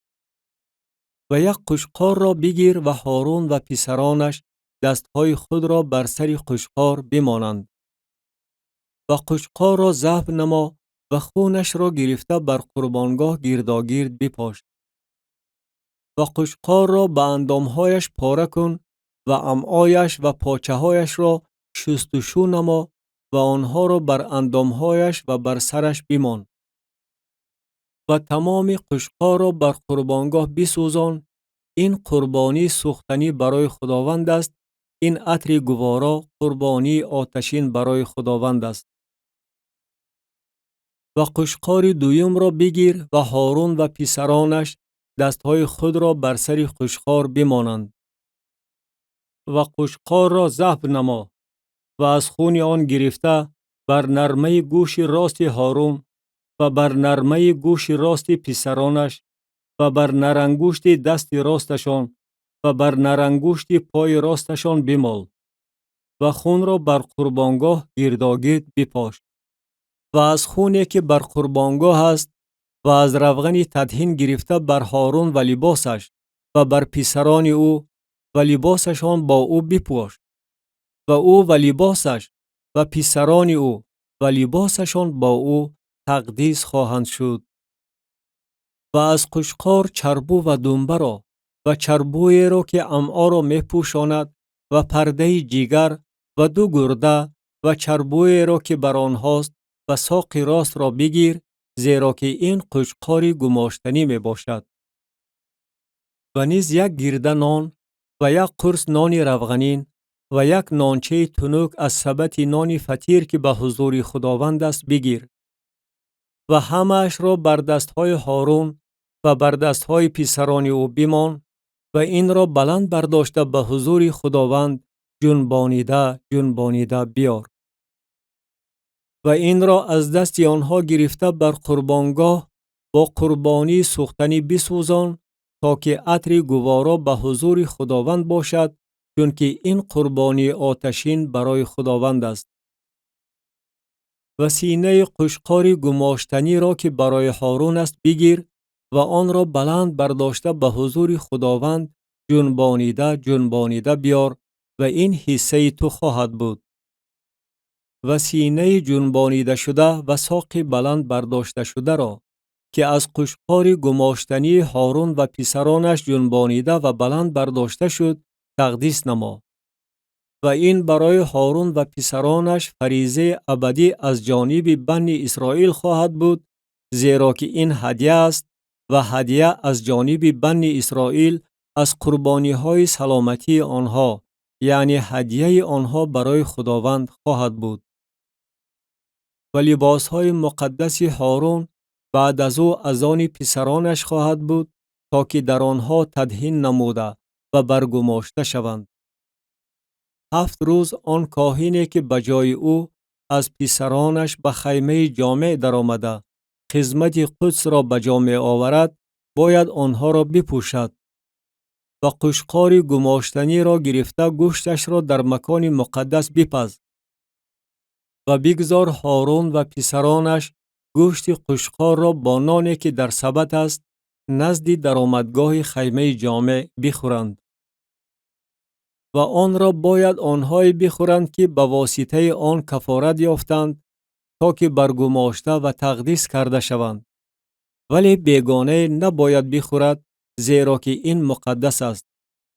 و اگر از گوشت گماشتنی و از نان تا صبح باقی ماند، آن بقیه را در آتش بسوزان.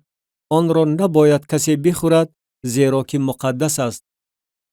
و به هارون و پسرانش آنچنان عمل نما چنان که من به تو از هر جهت امر فرمودم. 7 روز آنها را برگمار. و گوساله قربانی گناه را هر روز برای کفارت ذبح نما و قربانگاه را با کفارتی که بر آن میکنی از گناه ها پاک نما و آن را تدهین بکن تا که تقدیس یابد. 7 روز بر قربانگاه کفارت بکن و آن را تقدیس نما و قربانگاه قدس قدس‌ها خواهد بود. هر چیزی که به قربانگاه برسد مقدس خواهد گردید. و این است آنچه تو باید بر قربانگاه تقدیم نمایی. بره های 1 ساله 2 عدد در 1 روز به طور دائمی. 1 بره را در صبح تقدیم نما و بره دیگر را در شامگاه تقدیم نما. و 10 از آردی مهین که با 4 هین روغنی کوفته آمیخته شده باشد و هدیه ریختنی بر قدر 4 هین شراب برای 1 بره خواهد بود. و بره دیگر را در شامگاه تقدیم نما.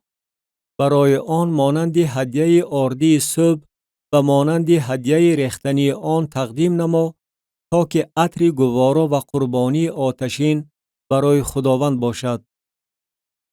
این قربانی سوختنی دائمی در نسل‌های شما نزد درآمدگاه خیمه جامع و حضور خداوند خواهد بود که در آنجا به شما ظاهر خواهم شد تا که در آنجا به تو سخن گویم.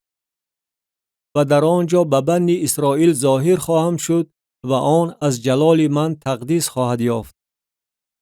و خیمه جامع و قربانگاه را تقدیس خواهم نمود و هارون و پسرانش را تقدیس خواهم نمود تا که به من کهانت کنند.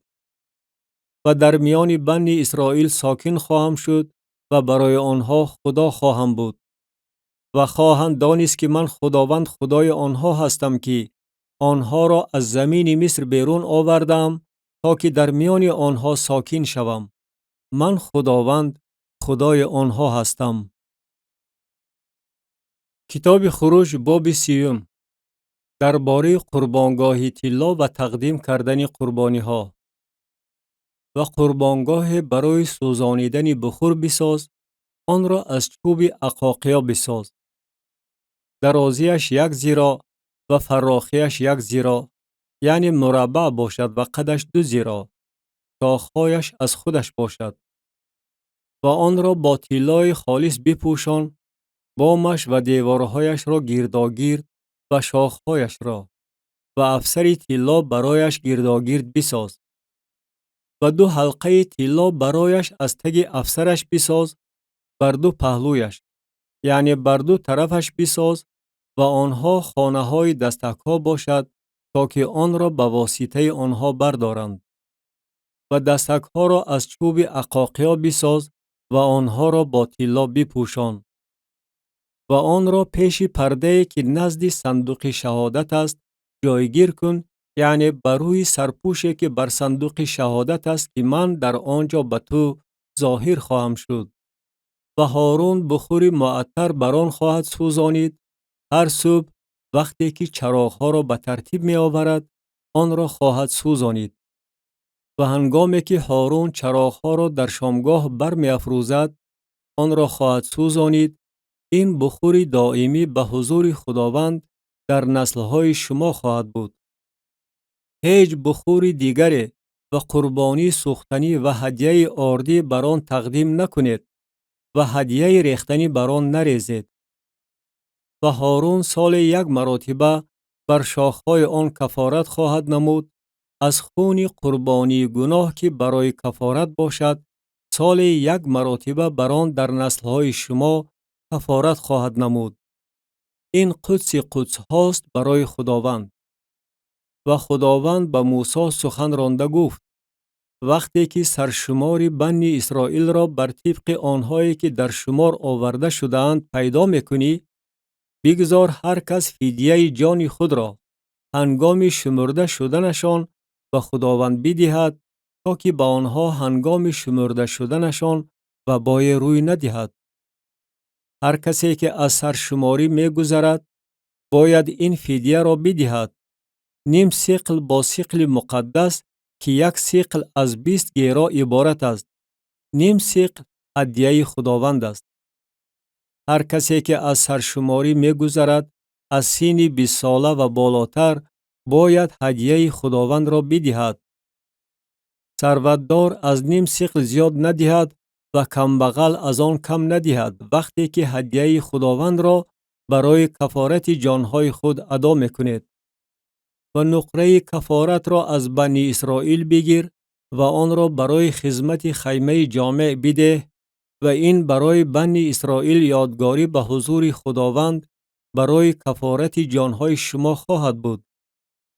و خداوند به موسی سخن رانده گفت: و لگن میسین برای شستشو بساز که پایش میسین باشد و آن را در میان خیمه جامع و قربانگاه بمان و آب در آن بریز.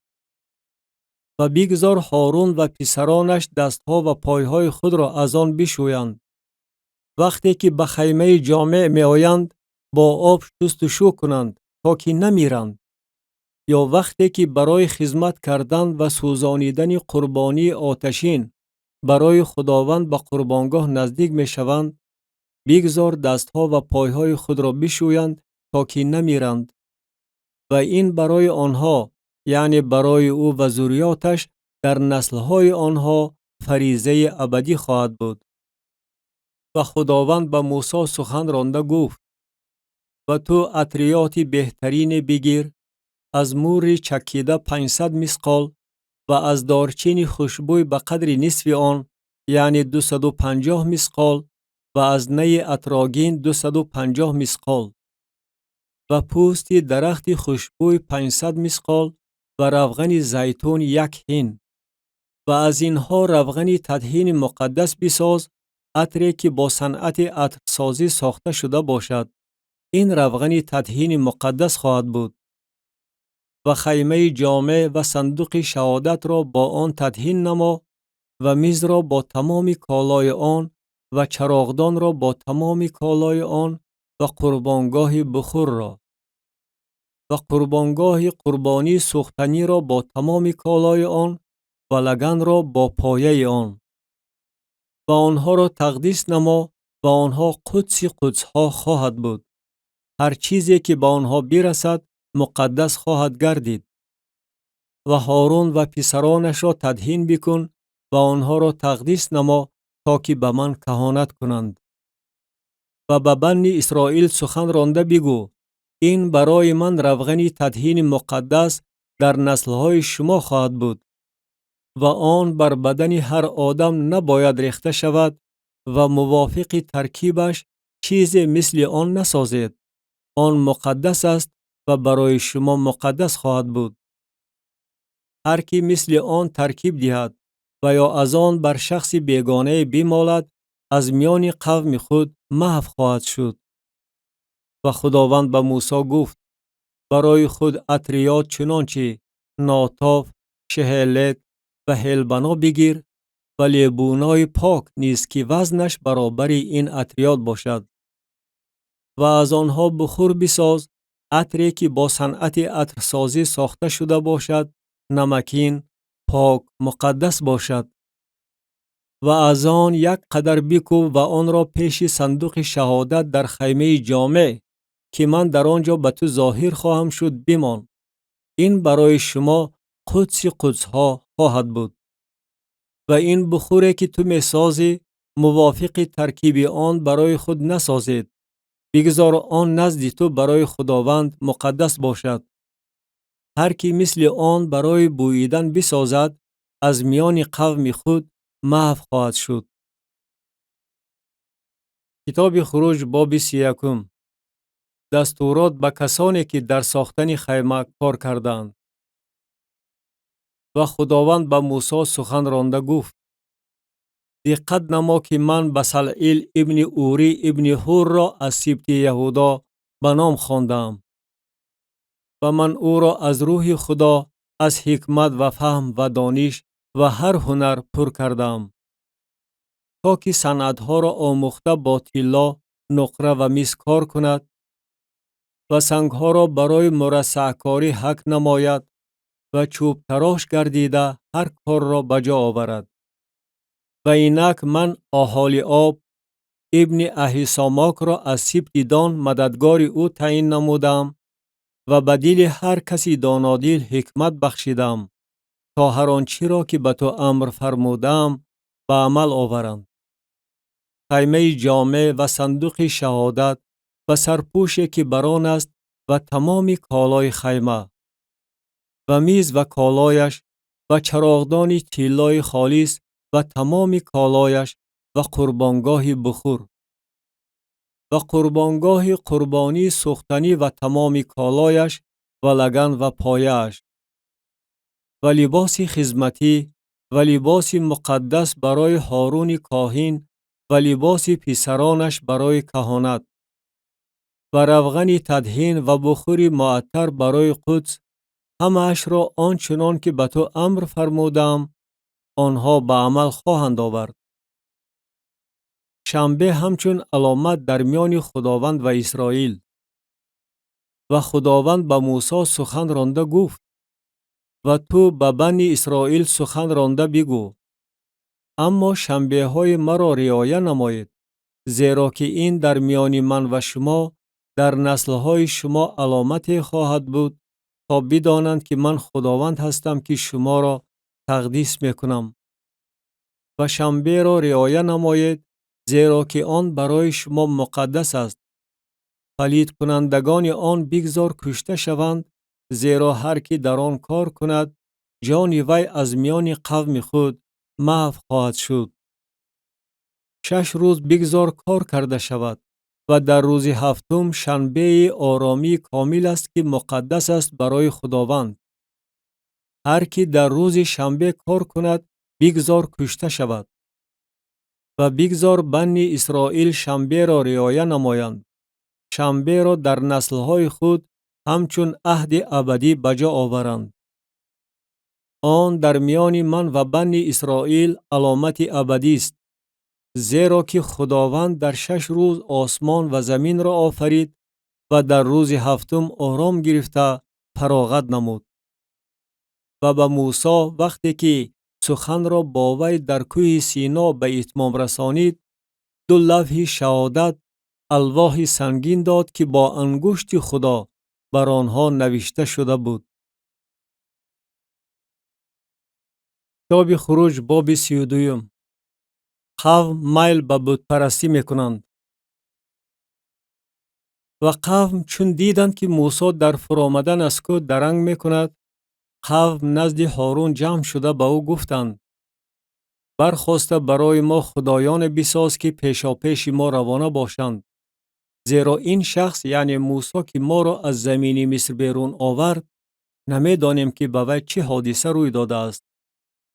و هارون با آنها گفت: حلقه های طلایی را که در گوش های زنان، پسران و دختران شماست کشیده نزد من بیارید. و تمام قوم حلقه های طلایی را که در گوش هاشان بود کشیده نزد هارون آوردند.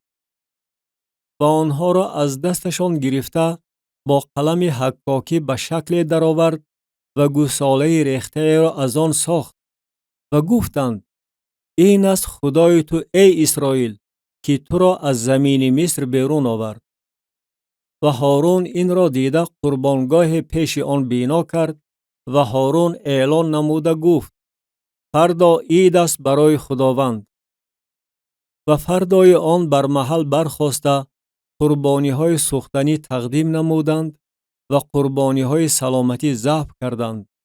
و قوم برای خوردن و نوشیدن نشستند و برای رقص و بازی برخاستند. و خداوند به موسی گفت: شتاب نموده فرود آی، زیرا قوم تو که از زمین مصر بیرون آورده ای فاسد شدند. از راهی که با آنها امر فرمودم زود دور شدند، گوساله ریخته برای خود ساخته پیش آن سجده بردند و برای آن ذبح کرده گفتند: این است خدای تو ای اسرائیل که تو را از زمین مصر بیرون آورد. و خداوند به موسی گفت: این قوم را دیدم و اینک قوم گردنکش می باشند.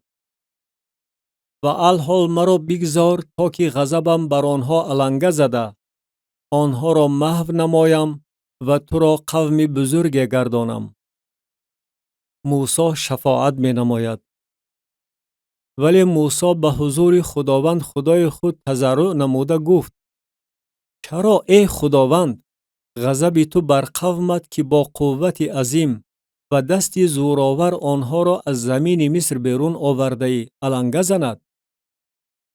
چرا مصریان سخن رانده گویند؟ آنها را با قصد بد بیرون آورد تا که آنها را در کوهها بکشد و از روی زمین محو نماید. از شدت غضب خود برگرد و قصد بدی تلف کردن قوم خود را باطل نما. بندگان خود ابراهیم، اسحاق و یعقوب را به یاد آور که برای آنها به ذات خود قسم یاد کرده با آنها گفته ای: نسل شما را مثل ستارگان آسمان افزون خواهم کرد و تمام این زمین را که درباره آن سخن راندم به نسل شما خواهم داد و آن را به صورت ابدی تصرف خواهند نمود. و خداوند آن بدی را که گفته بود که بر سر قوم خود خواهد آورد باطل نمود. داوری خدا. و موسی تاب خورده از کوه فرود آمد و 2 لوح شهادت در دستش بود، الواحی که از 2 طرفش نوشته شده بود. آنها از این طرف و از آن طرف نوشته شده بود. و این الواح صنعت خدا بود و نوشته خدا بود که بر الواح حک کرده شده بود. و یهوشع صدای قوم را که غوغا می کردند شنیده به موسی گفت: در اردوگاه صدای جنگ است. ولی او گفت: این صدای غلغله‌دار غلبه نیست و صدای دلخراش مغلوبیت نیست، بلکه صدای وجد را من می شنوم. و هنگامی که به اردوگاه نزدیک آمده گوساله و رقصها را دید، خشم موسی علنگه زد و او الواح را از دستهایش پرتافت و آنها را زیر کوه شکست. و گوساله را که ساخته بودند گرفته در آتش سوزانید و کوفته خاکه گردانید و بر روی آب پاشیده بنی اسرائیل را نوشانید. و موسی به هارون گفت: این قوم به تو چی کرده بودند که بر آنها گناه عظیم آوردی؟ و هارون گفت: بگذار خشم آقایم علنگه نزند. تو این قوم را میشناسی که به بدکاری آموخته شدند و آنها به من گفتند: برای ما خدای بساز تا که پیشاپیش ما روانه شود، زیرا که این شخص یعنی موسی که ما را از زمین مصر بیرون آورد نمیدانیم که به وی چه حادثه روی داده است. و من به آنها گفتم: هر کی طلا دارد بکشد. و به من دادند و آن را در آتش انداختم و این گوساله برآمد. و موسی این قوم را دید که لجام گسیخته شدند، زیرا که هارون آنها را به درجه لجام گسیختگی رسانیده بود، به درجه که پیش بدخواهانشان رسوا خواهند شد. و موسی نزد دروازه اردوگاه ایستاده گفت: هر کی به طرف خداوند باشد نزد من آید. و همه پسران لیوی نزد او جمع شدند. و او به آنها گفت: خداوند خدای اسرائیل چنین میگوید: هر یک شمشیر خود را بر ران خود بمانید، در اردوگاه از این دروازه تا آن دروازه گذر کنید و برگردید و هر یک برادر خود را و هر یک یار خود را و هر یک خویش خود را بکشید. و پسران لیوی موافق امر موسی عمل کردند و از قوم تقریباً 3000 نفر فرو غلطیدند. و موسی گفت: امروز شما دستهای خود را برای خداوند تقدیس نمودید، زیرا که هر یک به پسر خود و به برادر خود تعدی کردید تا که امروز سزاوار برکت او گردید. موسی قوم را از گناهشان توبه داده برای آنها شفاعت می نماید. و فردای آن موسی به قوم گفت: شما گناه عظیمی کرده اید و الحال من نزد خداوند بالا می برایم شاید گناه شما را کفارت کنانم. و موسی نزد خداوند برگشته گفت: آه، این قوم گناه عظیمی کرده، خدای طلای برای خود ساختند. و الحال خوب می شود که تو گناه آنها را بیامرزی، وگرنه مرا از کتاب خود که نوشته محو نما. و خداوند به موسی گفت: هر کی پیش من گناه کرده است و را از کتاب خود محو خواهم نمود. و الحال رفته این قوم را به آن جایی که به تو گفتم ببر. اینک فرشته من پیشا پیش تو خواهد رفت، ولی در روز جزا دادنم آنها را برای این گناهشان به جزا مستحق خواهم کرد. و خداوند قوم را برای کردارشان با گساله‌ای که هارون ساخته بود با وبای ضربه زد. کتاب خروج باب 33. دوام سفر. و خداوند به موسی گفت: راهسپار شده از اینجا برو، تو و این قومی که از زمین مصر برآورده ای، سوی زمینی که من درباره آن به ابراهیم، اسحاق و یعقوب قسم خورده گفتم آن را به نسل تو خواهم داد.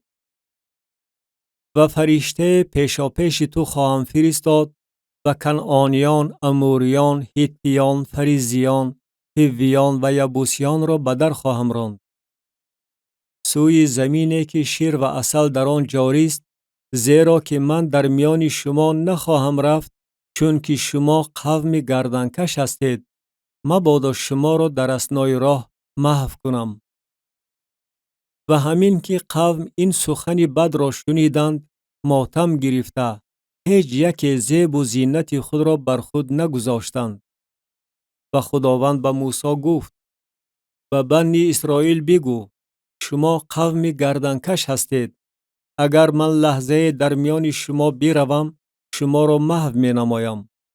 و الحال زیب و زینت خود را از خود دور سازید و من می بینم که با شما چی کنم.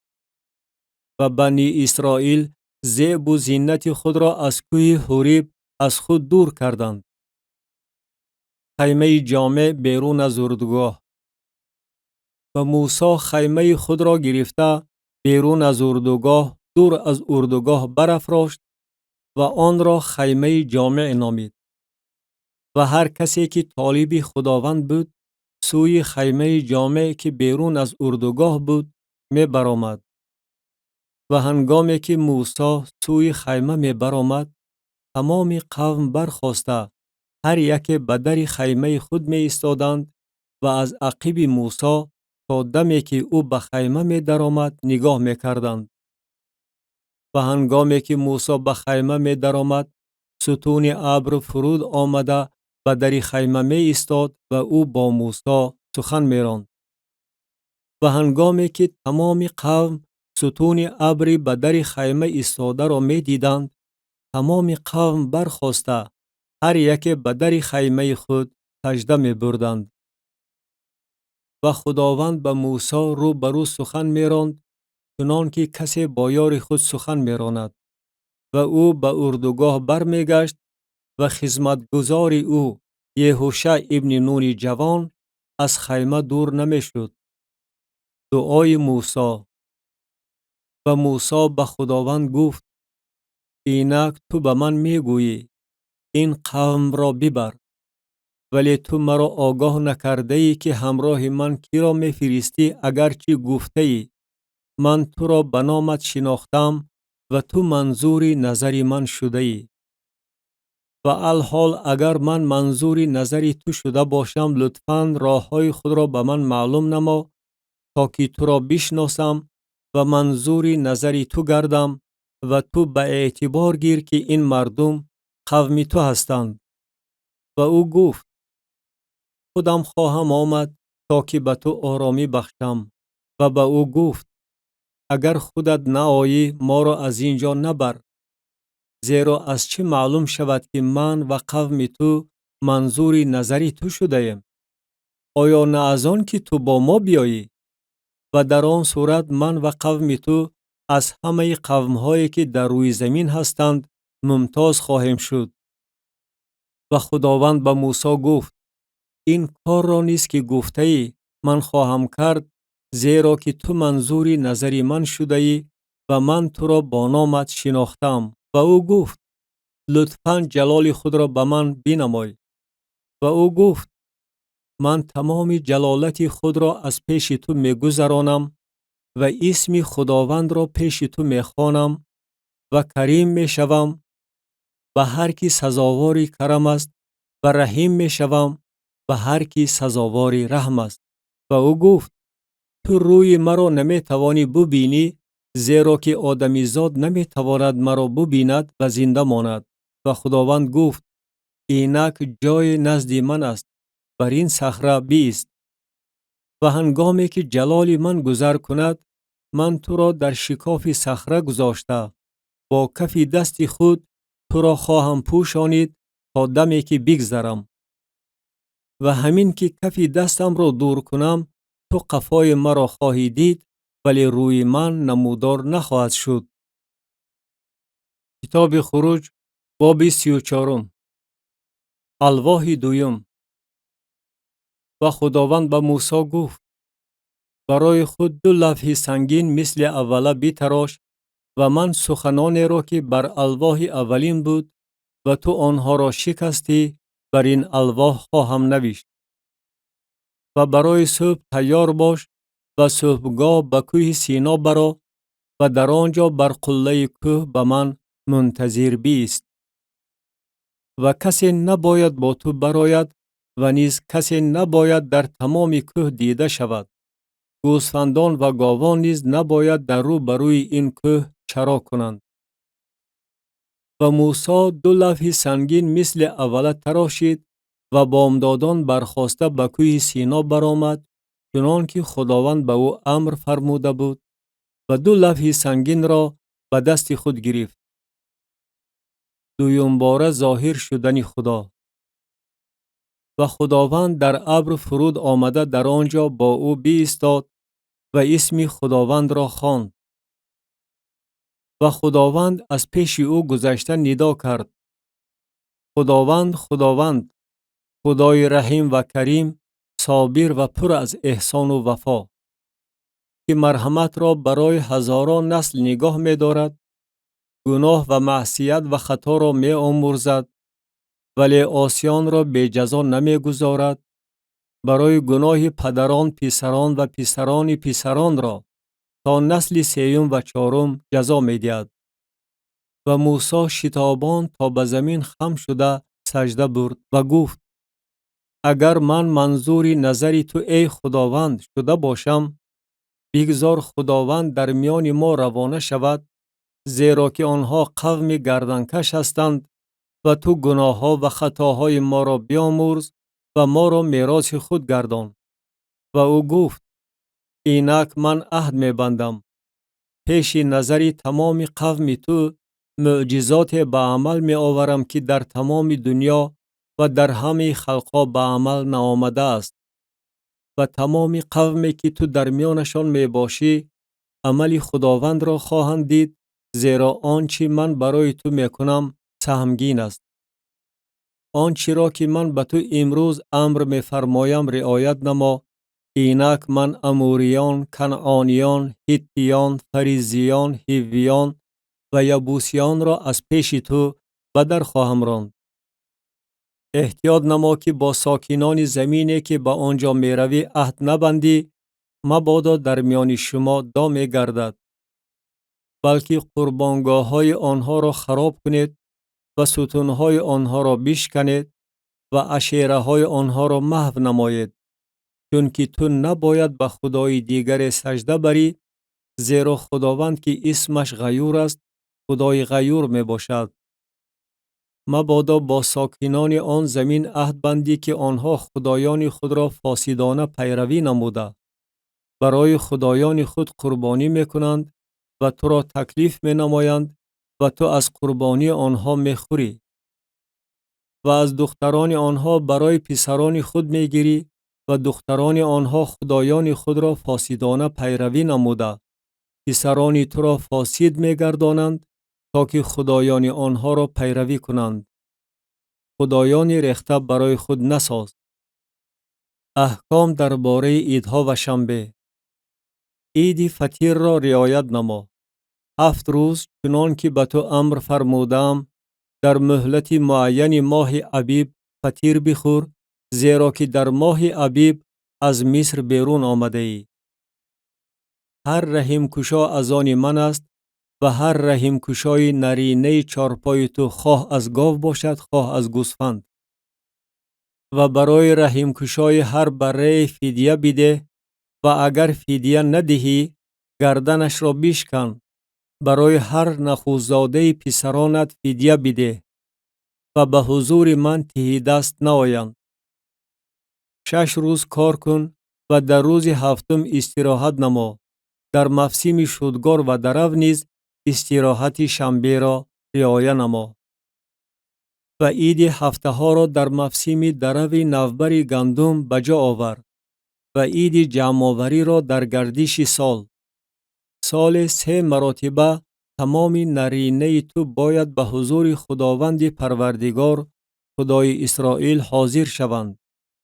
زیرا که من خلقها را از پیش تو بدر خواهم راند و حدود تو را وسیع خواهم کرد و هنگامی که تو سال 3 مراتبه آمده به حضور خداوند خدای خود حاضر می شوی هیچ کس زمین تو را طمع نخواهد کرد. خون قربانی مرا بر خمیر ترش نریز و قربانی عید فصح تا صبح باقی نماند. نوبر اولین زمینت را به خانه خداوند خدای خود بیار بزغاله را در شیر مادر آن نپز. و خداوند به موسی گفت تو این سخنان را بنویس زیرا که موافق این سخنان با تو و با اسرائیل عهد بستم. و او در آنجا 40 روز و 40 شب نزد خداوند بود نان نخورد و آب ننوشید و سخنان عهد یعنی 10 احکام را بر الواح نوشت. و هنگامی که موسی از کوه سینا فرود می آمد و 2 لوح شهادت در دست موسی بود وقتی که او از کوه فرود می آمد موسی ندانست که پوست چهرهش به سبب گفتگوی خدا با او می درخشید. و هارون و تمام بنی اسرائیل موسی را دیدند و اینک پوست چهرهش می درخشید و از نزدیک شدن به او ترسیدند. ولی موسی آنها را خواند و هارون و همه رئیسان جماعت نزد او برگشتند و موسی با آنها سخن راند. و بعد از آن تمام بنی اسرائیل نزدیک آمدند و هر آنچه را که خداوند به او در کوه سینا گفته بود با آنها امر فرمود و همین که موسی با آنها سخن راندن را به انجام رسانید بر روی خود پرده پوشانید. و هنگامی که موسی به حضور خداوند می درآمد تا که با او گفتگو کند پرده را تا وقتی برآمدنش می کشید و برآمده آنچه را که امر کرده شده بود و بنی اسرائیل می گفت. و بنی اسرائیل چهره موسی را می دیدند که پوست چهره موسی می درخشد و موسی باز پرده را بر روی خود می پوشانید تا وقتی که برای سخن راندن با خدا داخل شود. کتاب خروج باب 35 درباره شنبه. و موسی تمام جماعت بنی اسرائیل را جمع کرده با آنها گفت این از سخنانی که خداوند امر فرموده است که آنها را به عمل آورید. 6 روز کار کنید و روز هفتم که شنبه آرامی کامل خداوند است برای شما مقدس خواهد بود. هر کی در آن کار کند کشته خواهد شد. در همه مسکنهای خود در روز شنبه آتش بر نافروزید. و موسی به تمام جماعت بنی اسرائیل سخن رانده گفت این است سخنی که خداوند امر فرموده است، گفته است: هدیه های قوم، از جانب خود هدیه برای خداوند بگیرید. هر کسی که دلش مایل است بگذار هدیه خداوند را بیارد: طلا و نقره و مس و لاجورد و ارغوان و قرمز و کتان نازک و پشم بز و پوست قشقار که سرخ باشد و پوست توسک و چوب عقاقیا و روغن برای چراغ‌ها و عطریات برای روغن تدهین و برای بخور معطر و سنگ‌های جز و سنگ‌های ترسه برای ایفود و برای سینه بند. و همه دانادلانی که در میان شما هستند بگذار آمده آنچه را که خداوند امر فرموده است به عمل آورند: مسکن، خیمه‌اش و بالاپوشش، چنگک‌هایش و تخته‌هایش، غلقه‌هایش، ستونهایش و پایه‌هایش، صندوق و دستک‌هایش، سرپوش و پرده جدا کننده، میز و دستک‌هایش و تمام کالایش و نان تقدیم و چراغدان برای روشنایی و کالایش و چراغ‌هایش و روغن برای روشنایی و قربانگاه بخور و دستک‌هایش و روغن تدهین و بخور معطر و پرده در برای درآمدگاه مسکن، قربانگاه قربانی سوختنی و پنجره میسینش، دستک‌هایش و تمام اسبابش و لگن و پایه‌اش، پرده های صحن، ستونهایش و پایه های آنها و پرده دروازه صحن، میخ‌های مسکن و میخ‌های صحن و طناب‌های آنها، لباس خدمتی برای خدمت کردن در قدس، لباس مقدس برای هارون کاهن و لباس پسرانش برای کهانت. و تمام جماعت بنی اسرائیل از پیش موسی برآمدند. و هر کسی که دلش مایل بود و هر کسی که روحش او را دلالت می نمود آمده هدیه خداوند را برای کار خیمه جامع و برای تمام خدمت آن و برای لباسهای مقدس می آوردند. و مردان با همراهی زنان، هر کسی که دلش مایل بود، حلقه های بینی و گوش و انگشترین و گردنبند، هر نوع کالای طلا می آوردند. هر کسی که می خواست پیشکش طلا برای خداوند بیارد. و هر کسی که لاجورد و ارغوان و قرمز و کتان نازک و پشم بز و پوست قشقار که سرخ باشد و پوست توس داشت آن را می آورد. هر کسی که می خواست نقره و مس هدیه کند آن را همچون هدیه خداوند می آورد. و هر کسی که چوب عقاقیا برای هر احتیاجات خدمت داشت آن را می آورد. و هر زنی دانادیلی که با دستهای خود می رسید رسمانی لاجورد و ارغوان و قرمز و کتان نازک را می آورد.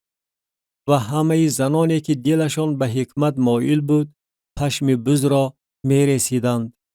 و رئیسان سنگهای جز و سنگهای ترسه برای ایفود و سینه بند می آوردند. و عطریات و روغن برای روشنایی و برای روغن تدهین و برای بخور معطر. همه مردان و زنان بنی اسرائیل که دلشان مایل بود برای هر کار بیارند که بجا آوردن آن را خداوند به واسطه موسی امر فرموده بود هدیه اختیاری برای خداوند می آوردند. امر درباره بصلعیل و آهالیاب. و موسی به بنی اسرائیل گفت: دقت نمایید که خداوند بصلعیل ابن اوری ابن هور را از سبط یهودا با نام خوانده است و او را از روح خدا از حکمت و فهم و دانش و هر هنر پر کرده است تا که صنعتها را آموخته با طلا، نقره و مس کار کند و سنگها را برای مرصع کاری حک نماید و چوب تراش گردیده هر کاری نفیس را بجا آورد.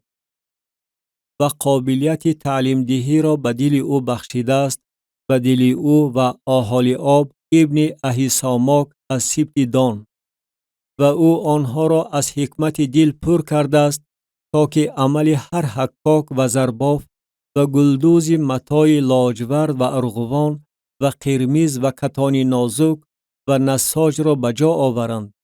یعنی اجرا کنندگان هر عمل و صنعتکاران با مهارت باشند. کتاب خروج باب 36. هدیه های فراوان. ابتدای ساختمان. و بصلعیل و اهالی آب و همه مردان دانادیل که خداوند به آنها حکمت و فهم بخشیده است تا که برای اجرای هر عمل خدمت قدس ماهر باشند، موافق هر آنچه خداوند امر فرموده است کار خواهند کرد. و موسی بصلعیل و اهالی آب و هر کسی دانادیل را که خداوند به دل وی حکمت بخشیده بود، هر کسی را که دلش مایل بود به کار شروع نماید، به اجرا کردن آن دعوت نمود. و تمام هدیه را که بنی اسرائیل برای احتیاجات خدمت قدس آورده بودند از پیش موسی گرفتند تا که کار کنند و هر صبح باز نزد او به طور اختیاری هدیه ها می آوردند. و همه دانایانی که هر نوع کار قدس را به جا می آوردند، هر یک از جای خدمت خود که با آن مشغول بود آمدند. و به موسی سخن رانده گفتند: قوم بیشتر از آن چی برای اجرای کار لازم است که خداوند به جا آوردن آن را امر فرموده است می آورند. و موسی امر فرمود و در اردوگاه جار زده گفتند: مردان و زنان دیگر برای هدیه قدس کار نکنند. و قوم از آوردن دست کشیدند. و مصالح برای اجرای تمام کار کفایت می کرد و حتی زیادتی بود. و همه دانادیلان که با کار مشغول بودند 10 چادر مسکن را از کتان نازک دوتابه و لاجورد و ارغوان و قرمز ساختند و کروبیان را بر آنها با بافت صنعتکارانه نقش کردند. درازی هر یک چادر 28 ذراع و فراخی هر یک چادر 4 ذراع بود. همه چادرها به یک اندازه بود. و 5 چادر را به یکدیگر پیوند کرد و 5 چادر دیگر را به یکدیگر پیوند کرد. و تگمخانه ها از لاجورد بر لب یک چادری که در کنار پیوند کنی بود ساخت و بر لب چادر کناری پیوند کنی دویم نیز چنین ساخت. 50 تگمخانه در یک چادر ساخت و 50 تگمخانه در کنار چادری که در پیوند کنی دویم بود ساخت. تگمخانه ها در رو بروی همدیگر بود. و 50 چنگک طلا ساخت و چادرها را با چنگک ها به یکدیگر پیوند نمود و مسکن یک لخت شد. و چادرها از پشم بز ساخت تا که خیمه بر مسکن باشد. 11 عدد چنین چادرها ساخت. درازی هر یک چادر 30 ذراع و فراخی هر یک چادر 4 ذراع بود. 11 چادر به یک اندازه بود. و 5 چادر را علاهیده و 6 چادر را علاهیده پیوند نمود. و 50 تگمخانه به لب چادری که در کنار پیوند کنی بود ساخت و 50 تگمخانه بر لب چادر پیوند کنی دویم ساخت. و 50 چنگک میسین ساخت تا که خیمه را پیوند نماید و آن یک لخت شود. و بالا پوش برای خیمه از پوست های قشقار که سرخ بود ساخت و بالا پوش از پوست های توس از بالای آن. و تخته ها که می ایستاد برای مسکن از چوب عقاقیا ساخت. درازی هر یک تخته 10 ذراع بود و فراخی هر یک تخته 1.5 ذراع. و در هر تخته 2 دندانه متوازی یکدیگر بود. در همه تخته های مسکن چنین ساخت. و تخته ها را برای مسکن ساخت. 20 تخته برای طرف جنوبی و 40 پایه نقره زیر 20 تخته ساخت. 2 پایه زیر یک تخته برای 2 دندانه آن و 2 پایه زیر تخته دیگر برای 2 دندانه آن. و برای طرف دیگری مسکن برای طرف شمالی آن 20 تخته ساخت و 40 پایه نقره برای آنها، 2 پایه زیر یک تخته و 2 پایه زیر تخته دیگر. و برای قفای مسکن که طرف غربی است 6 تخته ساخت و برای گوشه های مسکن در قفا 2 تخته ساخت و آنها از پایان پیوست کرده شد و از بالا نیز یک جایه در یک حلقه پیوست گردید بر هر دو، یعنی برای هر دو گوشه چنین ساخت و به همین طریق 8 تخته شد و پایه های نقره برای آنها جمع 16 پایه، 2 پایه زیر هر یک تخته.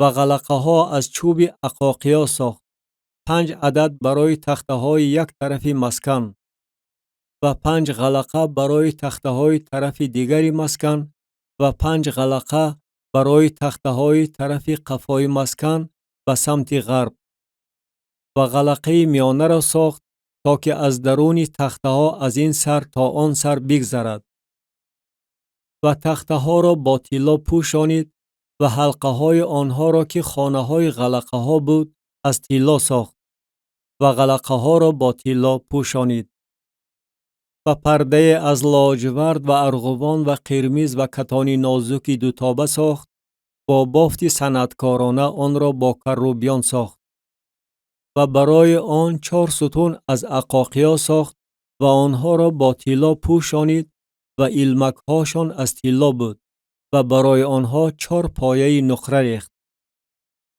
و پرده برای درآمدگاه خیمه از لاجورد و ارغوان و قرمز و کتان نازک دوتابه با صنعت گلدوزی ساخت و 5 ستون آن را با ایلمک هاشان ساخته سرها و چنبرک های آنها را با طلا پوشانید و 5 پایه آنها از مس بود. کتاب خروج باب 37. صندوق. و بصلئیل صندوق از چوب عقاقیا ساخت که درازیش 2.5 ذراع و فراخیش 1.5 ذراع و قدش 1.5 ذراع بود و آن را از درون و از بیرون با طلای خالص پوشانید و برای آن گرداگرد افسری طلا ساخت و برای آن بر 4 گوشه آن 4 حلقه طلا ریخت، 2 حلقه بر یک پهلویش و 2 حلقه بر پهلوی دیگرش و دستک ها از چوب عقاقیا ساخته آنها را با طلا پوشانید و آن دستک ها را به حلقه هایی که بر پهلوهای صندوق است داخل نمود تا که صندوق به واسطه آنها برداشته شود. سرپوش و سرپوش از طلای خالص ساخت که درازیش 2.5 ذراع و فراخیش 1.5 ذراع بود و 2 کروبی از طلا ساخت، آنها را یک لخت از 2 کنار سرپوش ساخت، 1 کروبی را از این کنار و کروبی دیگر را از آن کنار ساخت. کروبیان را از خود سرپوش بر 2 کنار آن ساخت و کروبیان بالها را در بالا پهن کرده سرپوش را با بالهای خود می پوشانیدند و رویهاشان سوی یکدیگر بود. رویهای کروبیان سوی سرپوش بود. میز برای نان تقدیم. و میز از چوب عقاقیا ساخت که درازیش 2 ذراع و فراخیش 1 ذراع و قدش 1.5 ذراع بود و آن را با طلای خالص پوشانید و گرداگردش افسری طلا ساخت و حاشیه گرداگرد آن به اندازه 1 قبضه ساخت و افسری طلا گرداگرد حاشیه آن ساخت و 4 حلقه طلا برای آن ساخت و حلقه ها را بر 4 گوشه 4 پاچه آن برقرار نمود. حلقه ها به بلندی حاشیه موافق بوده، همچون خانه های دستک ها برای برداشتن میز خدمت میکرد و دستک ها را از چوب عقاقیا ساخت و آنها را با طلا پوشانید تا که برای برداشتن میز خدمت کند و کالای را که بر میز باید باشد، یعنی طبق های آن و قاشق های آن و تاس های آن و پیاله های آن را که هدیه ریختنی را با واسطه آنها می‌ریزند از طلای خالص ساخت. چراغدان طلا و چراغدان از طلای خالص ساخت. چراغدان را یگلوخ ساخت به طوری که پایه و شاخه‌های آن، قبه‌ها، غنچه‌ها و گل‌های آن از خود آن بود. و 6 شاخه از پهلوهای آن بیرون می آمد، 3 شاخه چراغدان از یک پهلویش و 3 شاخه چراغدان از پهلوی دیگرش. 3 قبه مانند گل بادام در یک شاخه با غنچه و گل بود و 3 قبه مانند گل بادام در شاخه دیگر با غنچه و گل. همچنین در 6 شاخه که از چراغدان بیرون می آمد. و در پایه چراغدان 4 قبه مانند گل بادام با غنچه ها و گل های آن بود. و غنچه زیر 2 شاخه آن و غنچه زیر 2 شاخه آن و غنچه زیر 2 شاخه آن برای 6 شاخه که از آن بیرون می آمد. غنچه هایش و شاخه هایش از خود آن بودند. آن کلیتاً یک لخت از طلای خالص بود. و 7 چراغش و انبورهایش و مجمرهایش را از طلای خالص ساخت. آن را با تمام کالای آن از یک کیکر طلای خالص ساخت. قربانگاه بخور و قربانگاه بخور را از چوب عقاقیا ساخت که درازیش 1 ذراع و فراخیش 1 ذراع، یعنی مربع بود و قدش 2 ذراع. شاخهایش از خودش بود. و آن را با طلای خالص پوشانید.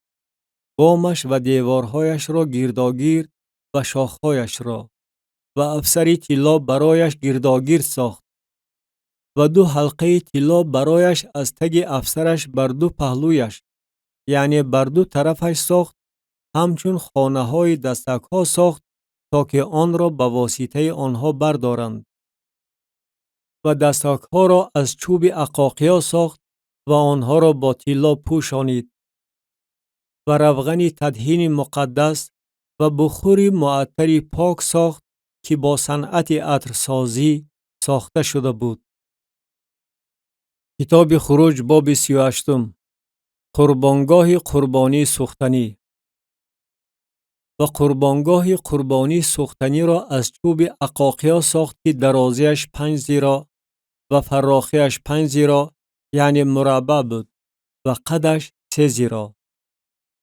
و شاخهای آن را بر 4 گوشه آن ساخت به طوری که شاخهایش از خود آن بود و آن را با مس پوشانید.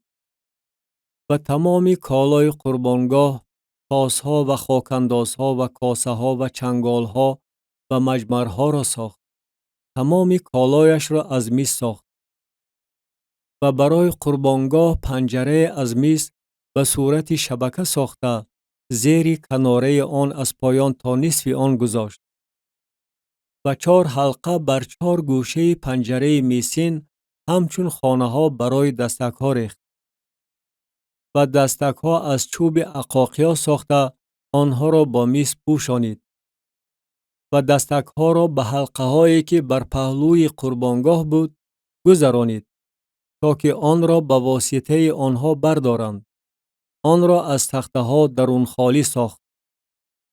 لگن برای شستشو و لگن میسین ساخت که پایش نیز میسین بود از آینه های زنانی که نزد درآمدگاه خیمه جامع جمع می شدند. صحن و صحن را ساخت. به طرف جنوبی پرده های صحن از کتان نازک دوتابه به درازی 100 ذراع بود. ستون های آنها 20 عدد و پایه های آنها 20 عدد از مس بود. علمک های ستون ها و بند های آنها از نقره بود. و به طرف شمالی 100 ذراع، ستون هاشان 20 عدد و پایه هاشان 20 عدد از مس بود. علمک های ستون ها و بند هاشان از نقره بود. و به طرف غربی پرده ها 50 ذراع، ستون هاشان 10 عدد و پایه هاشان 10 عدد بود. علمک های ستون ها و بند هاشان از نقره بود. و به طرف آفتاب برای شرقی 50 ذراع، پرده ها برای یک پهلو 15 زیرا، ستونهاشان 3 عدد و پایه‌هاشان 3 عدد بود. و برای پهلوی دویم از این طرف و از آن طرف دروازه صحن پرده ها 15 زیرا، ستونهاشان 3 عدد و پایه‌هاشان 3 عدد بود. همه پرده های صحن گرداگرد از کتان نازک دوتابه بود. و پایه های ستون ها از مس، علمک های ستون ها و بندهاشان از نقره و پوشش سرهاشان از نقره بود و همه ستون های صحن با بندهای نقره پیوست کرده شده بود. دروازه صحن و پرده دروازه صحن با صنعت گلدوزی از لاجورد و ارغوان و قرمز و کتان نازک دوتابه ساخته شده بود و درازیش 20 زیرا و قدش به فراخی 5 زیرا موافق پرده های صحن بود. و ستونهاشان 4 عدد و پایه هاشان 4 عدد از مس بود. علمک هاشان از نقره و پوشش سرهاشان و بندهاشان از نقره بود. و همه میخهای مسکن و صحن گرداگرد از مس بود. این است حسابات مسکن، مسکن شهادت که با امر موسی با خدمت لیوی زادگان زیر نظارت ایتامار ابن هارون کاهن ترتیب داده شده است.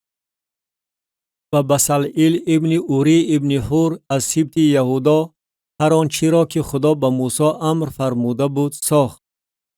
و با او آهالیاب ابن اهیساماک از سبط دان بود که وی حکاک و زرباف و گلدوز بر لاجورد و ارغوان و قرمز و کتان نازک دوتابه بود. تمام طلایی که در تمام کار قدس به کار برده شد، یعنی طلای انعام 29 کیکر و 730 سیقل موافق سیقل مقدس بود. و نقره سرشماری جماعت 100 کیکر و 1775 سیقل موافق سیقل مقدس بود. یک بیقه از هر سر، یعنی نیم سیقل موافق سیقل مقدس از هر نفری که از سرشماری گذشته است، از سن 20 ساله و بالاتر که جمع 603,550 نفر بودند. و 100 کیکر نقره برای ریختن پایه های قدس و پایه های پرده صرف شد. 100 پایه از 100 کیکر، 1 کیکر برای 1 پایه. و از 1775 سیقل علمک ها برای ستون ها ساخت و سرهای آنها را پوشانید و بندها برای آنها ساخت. و میس انعام 70 کیکر و 2400 سیقل بود. و از آن پایه های درآمدگاه خیمه جامع و قربانگاه میسین و پنجره میسین آن و تمام کالای قربانگاه را ساخت. و پایه های گرداگرد صحن و پایه های دروازه صحن و همه میخهای مسکن و همه میخهای گرداگرد صحن را ساخت. کتاب خروج باب 39. لباس هارون سرکاهن. و از لاجورد و ارغوان و قرمز لباسهای خدمتی برای خدمت کردن در قدس ساختند. و لباسهای مقدس برای هارون ساختند، چنان که خداوند به موسی امر فرموده بود. و ایفود را از طلا، لاجورد و ارغوان و قرمز و کتان نازک دوتابه ساخت. و لوحه های نازک از طلا ساختند و رشته ها از آن بریدند تا که در میان لاجورد و ارغوان و قرمز و کتان نازک با بافت صنعتکارانه ببافند. کتف پوشک های پیوست شونده برای آن ساختند که بر دو کنار آن پیوست می شد. و تسمه بند و بست آن که بر آن بود با همان صنعت از خود آن، یعنی از طلا، لاجورد و ارغوان و قرمز و کتان نازک دوتابه ساخته شد، چنان که خداوند به موسی امر فرموده بود. و سنگ‌های جزر را درست کرده در نگین خانه های طلا نشانیدند و نامهای بنی اسرائیل را با حک مهر بر آنها حک نمودند. و آنها را بر کیف پوشک‌های افود جایگیر کرد تا که سنگ‌های یادگاری برای بنی اسرائیل باشد، چنان که خداوند به موسی امر فرموده بود. و سینه بند را با بافت صنعتکارانه مثل بافت افود از طلا، لاجورد و ارغوان و قرمز و کتان نازک دوتابه ساخت. آن مربع بود. سینه بند را دو قبته ساختند، درازیش یک وجب و فراخیش یک وجب دو قبته. و در آن 4 قطار سنگ نشانیدند: قطار لعل، یاقوت زرد و زمرد. این قطار یکم بود. و قطار دویم بهرمان، یاقوت کبود و الماس. و قطار سیوم یاقوت تر، عقیق سوخته و جم است. و قطار چهارم زبرجد، جز و یشم. آنها درست کرده در نگین خانه های طلا نشانیده شده بود. و این سنگ ها با نام های بنی اسرائیل، یعنی 12 عدد با نام های آنها بود، با حک مهر، هر یک به نام خودش برای 12 سبط بود. و بر سینه بند زنجیرها به شکل طناب با صنعت بافت مارپیچ از طلای خالص ساختند. و 2 نگین خانه طلا و 2 حلقه طلا ساختند و 2 حلقه را به 2 کنار سینه بند اندرمان کردند. و آن 2 زنجیر مارپیچ طلا را با این 2 حلقه بر کنارهای سینه بند اندرمان کردند. و 2 سری دیگری 2 زنجیر مارپیچ را به 2 نگین خانه پیوند نموده بر کتف پوشک های افود به طرف ابره آن اندرمان کردند. و باز 2 حلقه طلا ساختند و آنها را بر 2 کنار سینه بند به آن لبش که به طرف استر افود است اندرمان کردند. و باز 2 حلقه طلا ساختند و آنها را بر 2 کتف پوشک افود از پایان از طرف ابره آن نزد پیوند شوی آن از بالای تسمه افود اندرمان کردند. و سینه بند را از حلقه هایش به حلقه های افود با رشته لاجورد بند کردند تا که آن بر تسمه افود باشد و سینه بند از افود جدا نشود، چنان که خداوند به موسی امر فرموده بود. و ریدای افود را با صنعت بافتگری کاملا از لاجورد ساخت. و چاک ریدا را در میانه آن مثل چاک جفشن ساخت. لبلوله گرداگرد چاکش بود تا که ندرد. و در لب دامن ریدا انارها از لاجورد و ارغوان و قرمز دوتابه ساختند. و زنگولچه های طلا از طلای خالص ساختند و زنگولچه ها را در میان انارها بر دامن ریدا گذاشتند، گرداگرد آن در میان انارها. زنگولچه و انار در لب دامن ریدا گرداگرد آن برای خدمت کردن، چنانه که خداوند به موسی امر فرموده بود. و پیراهن از کتان نازک با صنعت بافتگری برای هارون و پسرانش ساختند. و عمامه از کتان نازک و کلاه‌های زیبای از کتان نازک و ازارهای کتان از کتان نازک دوتابه و کمربند از کتان نازک دوتابه و لاجورد و ارغوان و قرمز با صنعت گلدوزی، چنانه که خداوند به موسی امر فرموده بود. و لوحه افسر مقدس را از طلای خالص ساختند و بر آن خط مثل حک مهر نوشتند: مقدس است برای خداوند. و بر آن رشته لاجورد اندرمان کردند تا که از بالا به عمامه ببندند، چنانه که خداوند به موسی امر فرموده بود. و تمام کار مسکن خیمه جامع به انجام رسید و بنی اسرائیل آن را ساختند موافق هر آنچه خداوند به موسی امر فرموده بود عمل کردند. و مسکن خیمه را نزد موسی آوردند با تمام کالایش، چنگک‌هایش، تخته‌هایش، غلقه‌هایش و ستون‌هایش و پایه‌هایش. و بالاپوش از پوستهای قشقار که سرخ بود و بالاپوش از پوستهای پوست و پرده جدا کننده و صندوق شهادت و دستکهایش و سرپوش و میز و تمام کالایش و نان تقدیم و چراغدان پاک و چراغهایش، یعنی چراغهای جا به جا گذاشته شده و تمام کالایش و روغن برای روشنایی و قربانگاه طلا و روغن تدهین و بخور معطر و پرده درآمدگاه خیمه و قربانگاه میسین و پنجره میسینش و دستکهایش و لگن و پایه‌هایش و پرده های صحن و ستونهایش و پایه‌هایش و پرده دروازه صحن و طنابهایش و میخهایش و تمام کالای خدمت مسکن برای خیمه جامع و لباسهای خدمتی برای خدمت کردن در قدس و لباسهای مقدس برای هارون کاهن و لباسهای پسرانش برای کهانت کردن، موافق هر آنچه خداوند به موسی امر فرموده بود.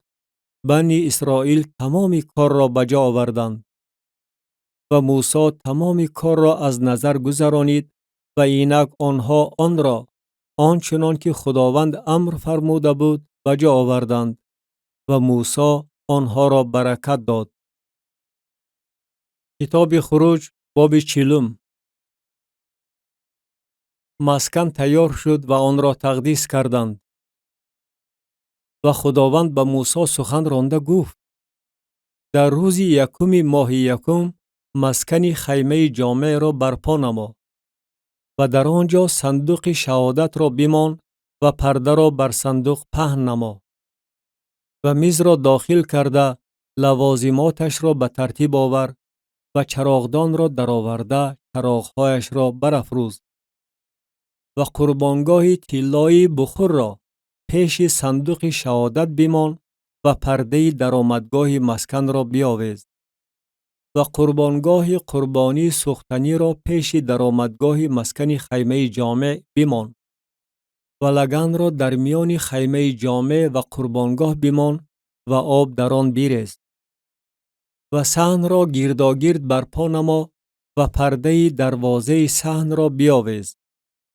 و روغن تدهین را گرفته مسکن را با هر آنچه در آن است تدهین نما و آن را با تمام کالایش تقدیس کن و آن مقدس خواهد شد و قربانگاه قربانی سوختنی را با تمام کالایش تدهین نما و قربانگاه را تقدیس کن و این قربانگاه قدس قدس‌ها خواهد شد و لگن و پایش را تدهین نما و آن را تقدیس کن و هارون و پسرانش را به درآمدگاه خیمه جامع نزدیک بیار و آنها را در آب غسل ده و هارون را لباس مقدس بپوشان و او را تدهین نما و او را تقدیس کن تا که برای من کهانت نماید و پسران او را نزدیک بیار و آنها را پیراهن‌ها بپوشان و آنها را تدهین نما چنان که پدرشان را تدهین کردی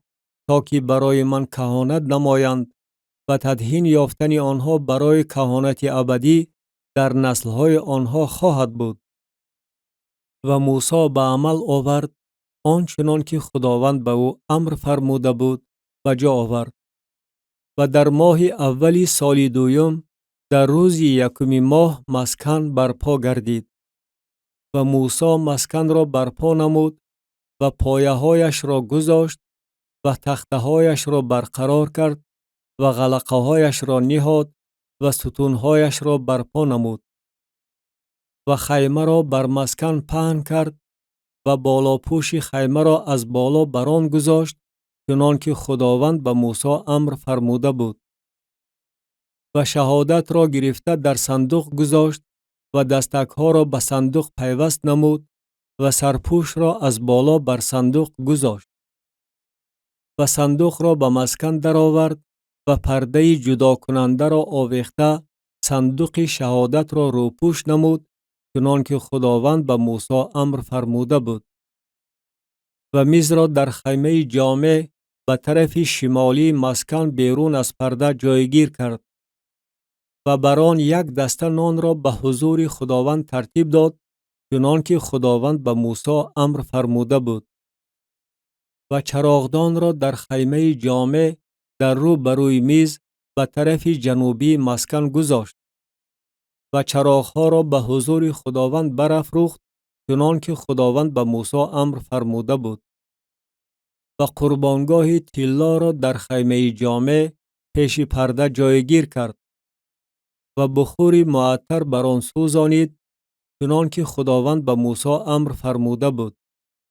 و پرده درآمدگاه مسکن را آویخت و قربانگاه قربانی سوختنی را پیش درآمدگاه مسکن خیمه جامع گذاشت و قربانی سوختنی و هدیه آردی را بر آن تقدیم نمود، چنانه که خداوند به موسی امر فرموده بود. و لگن را در میان خیمه جامع و قربانگاه گذاشت و در آن برای شست و شوی آب ریخت.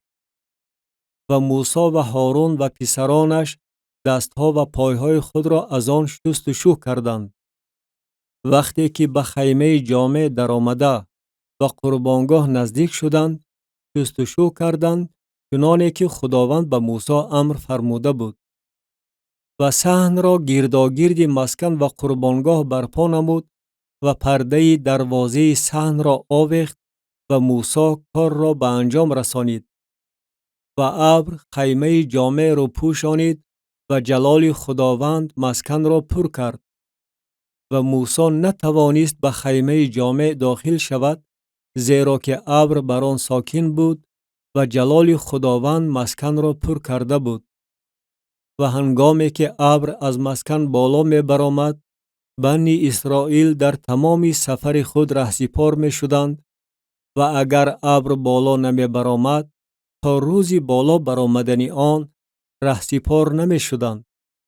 زیرا که ابر خداوند بر مسکن روزانه و آتش در آن شبانه پیش نظر تمام خاندان اسرائیل در تمام سفر آنها بود.